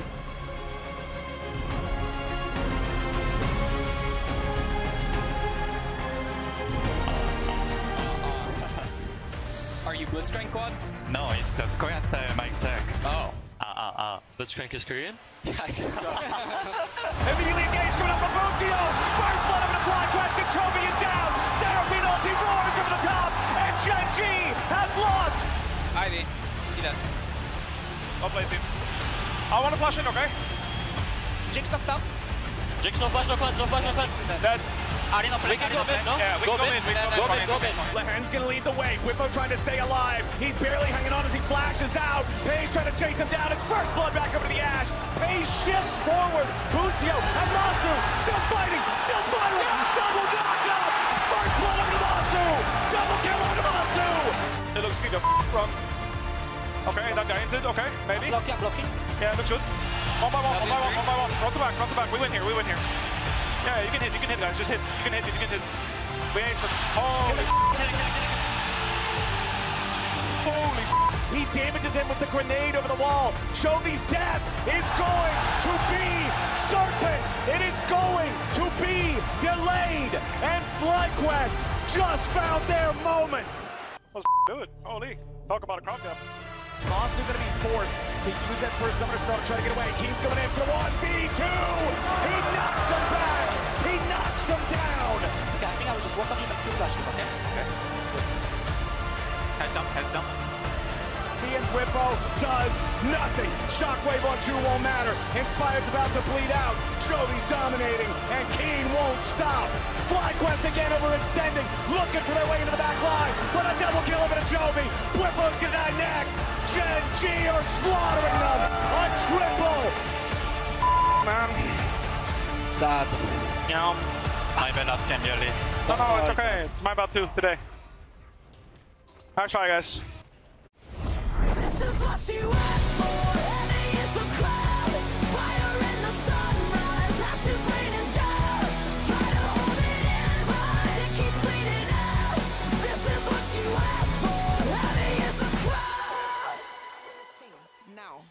you saying, cuz? Play the track, play the track, play the track. Fuck the neighbors, blood, turn it up. What you saying, cuz? Turn it up, you get me? It's a coup d'etat. Better put 'em up if your motives corrupt. Is that you? Show my teeth from the start. Better lie low, better keep in the dark. Okay. Cause I eat it up. Don't get caught with your hand in the jar. Had your run, so don't come to my yard. Shut your mouth when I spit bars. I'm ready for the battle when I enter. Faced with it, I ain't never seen a war, can't tear down. Now watch them all scatter, because they're scared now. You're done, just get your white flag out, surrender. If you're on my list and you're finished, if I'm on my vibe, can't kill it. Your cook got you sizzling in a skillet. At the end of the road, got you swinging. I'm concerned that that thing that you're bringing, like a virus that needs cleaning. It's time to repent for your sinning. Got blood on your hands that you're spilling. I'm ready for the fight. I'm coming like a thief in the night. Just empty the clip and when you're done, what doesn't kill me better run. What doesn't kill me better run. What doesn't kill me better run. What doesn't kill me better run. What doesn't kill me better run. What doesn't kill me better run. If you know me, then you know I'm on crud. Sharks in the water and they all smell blood.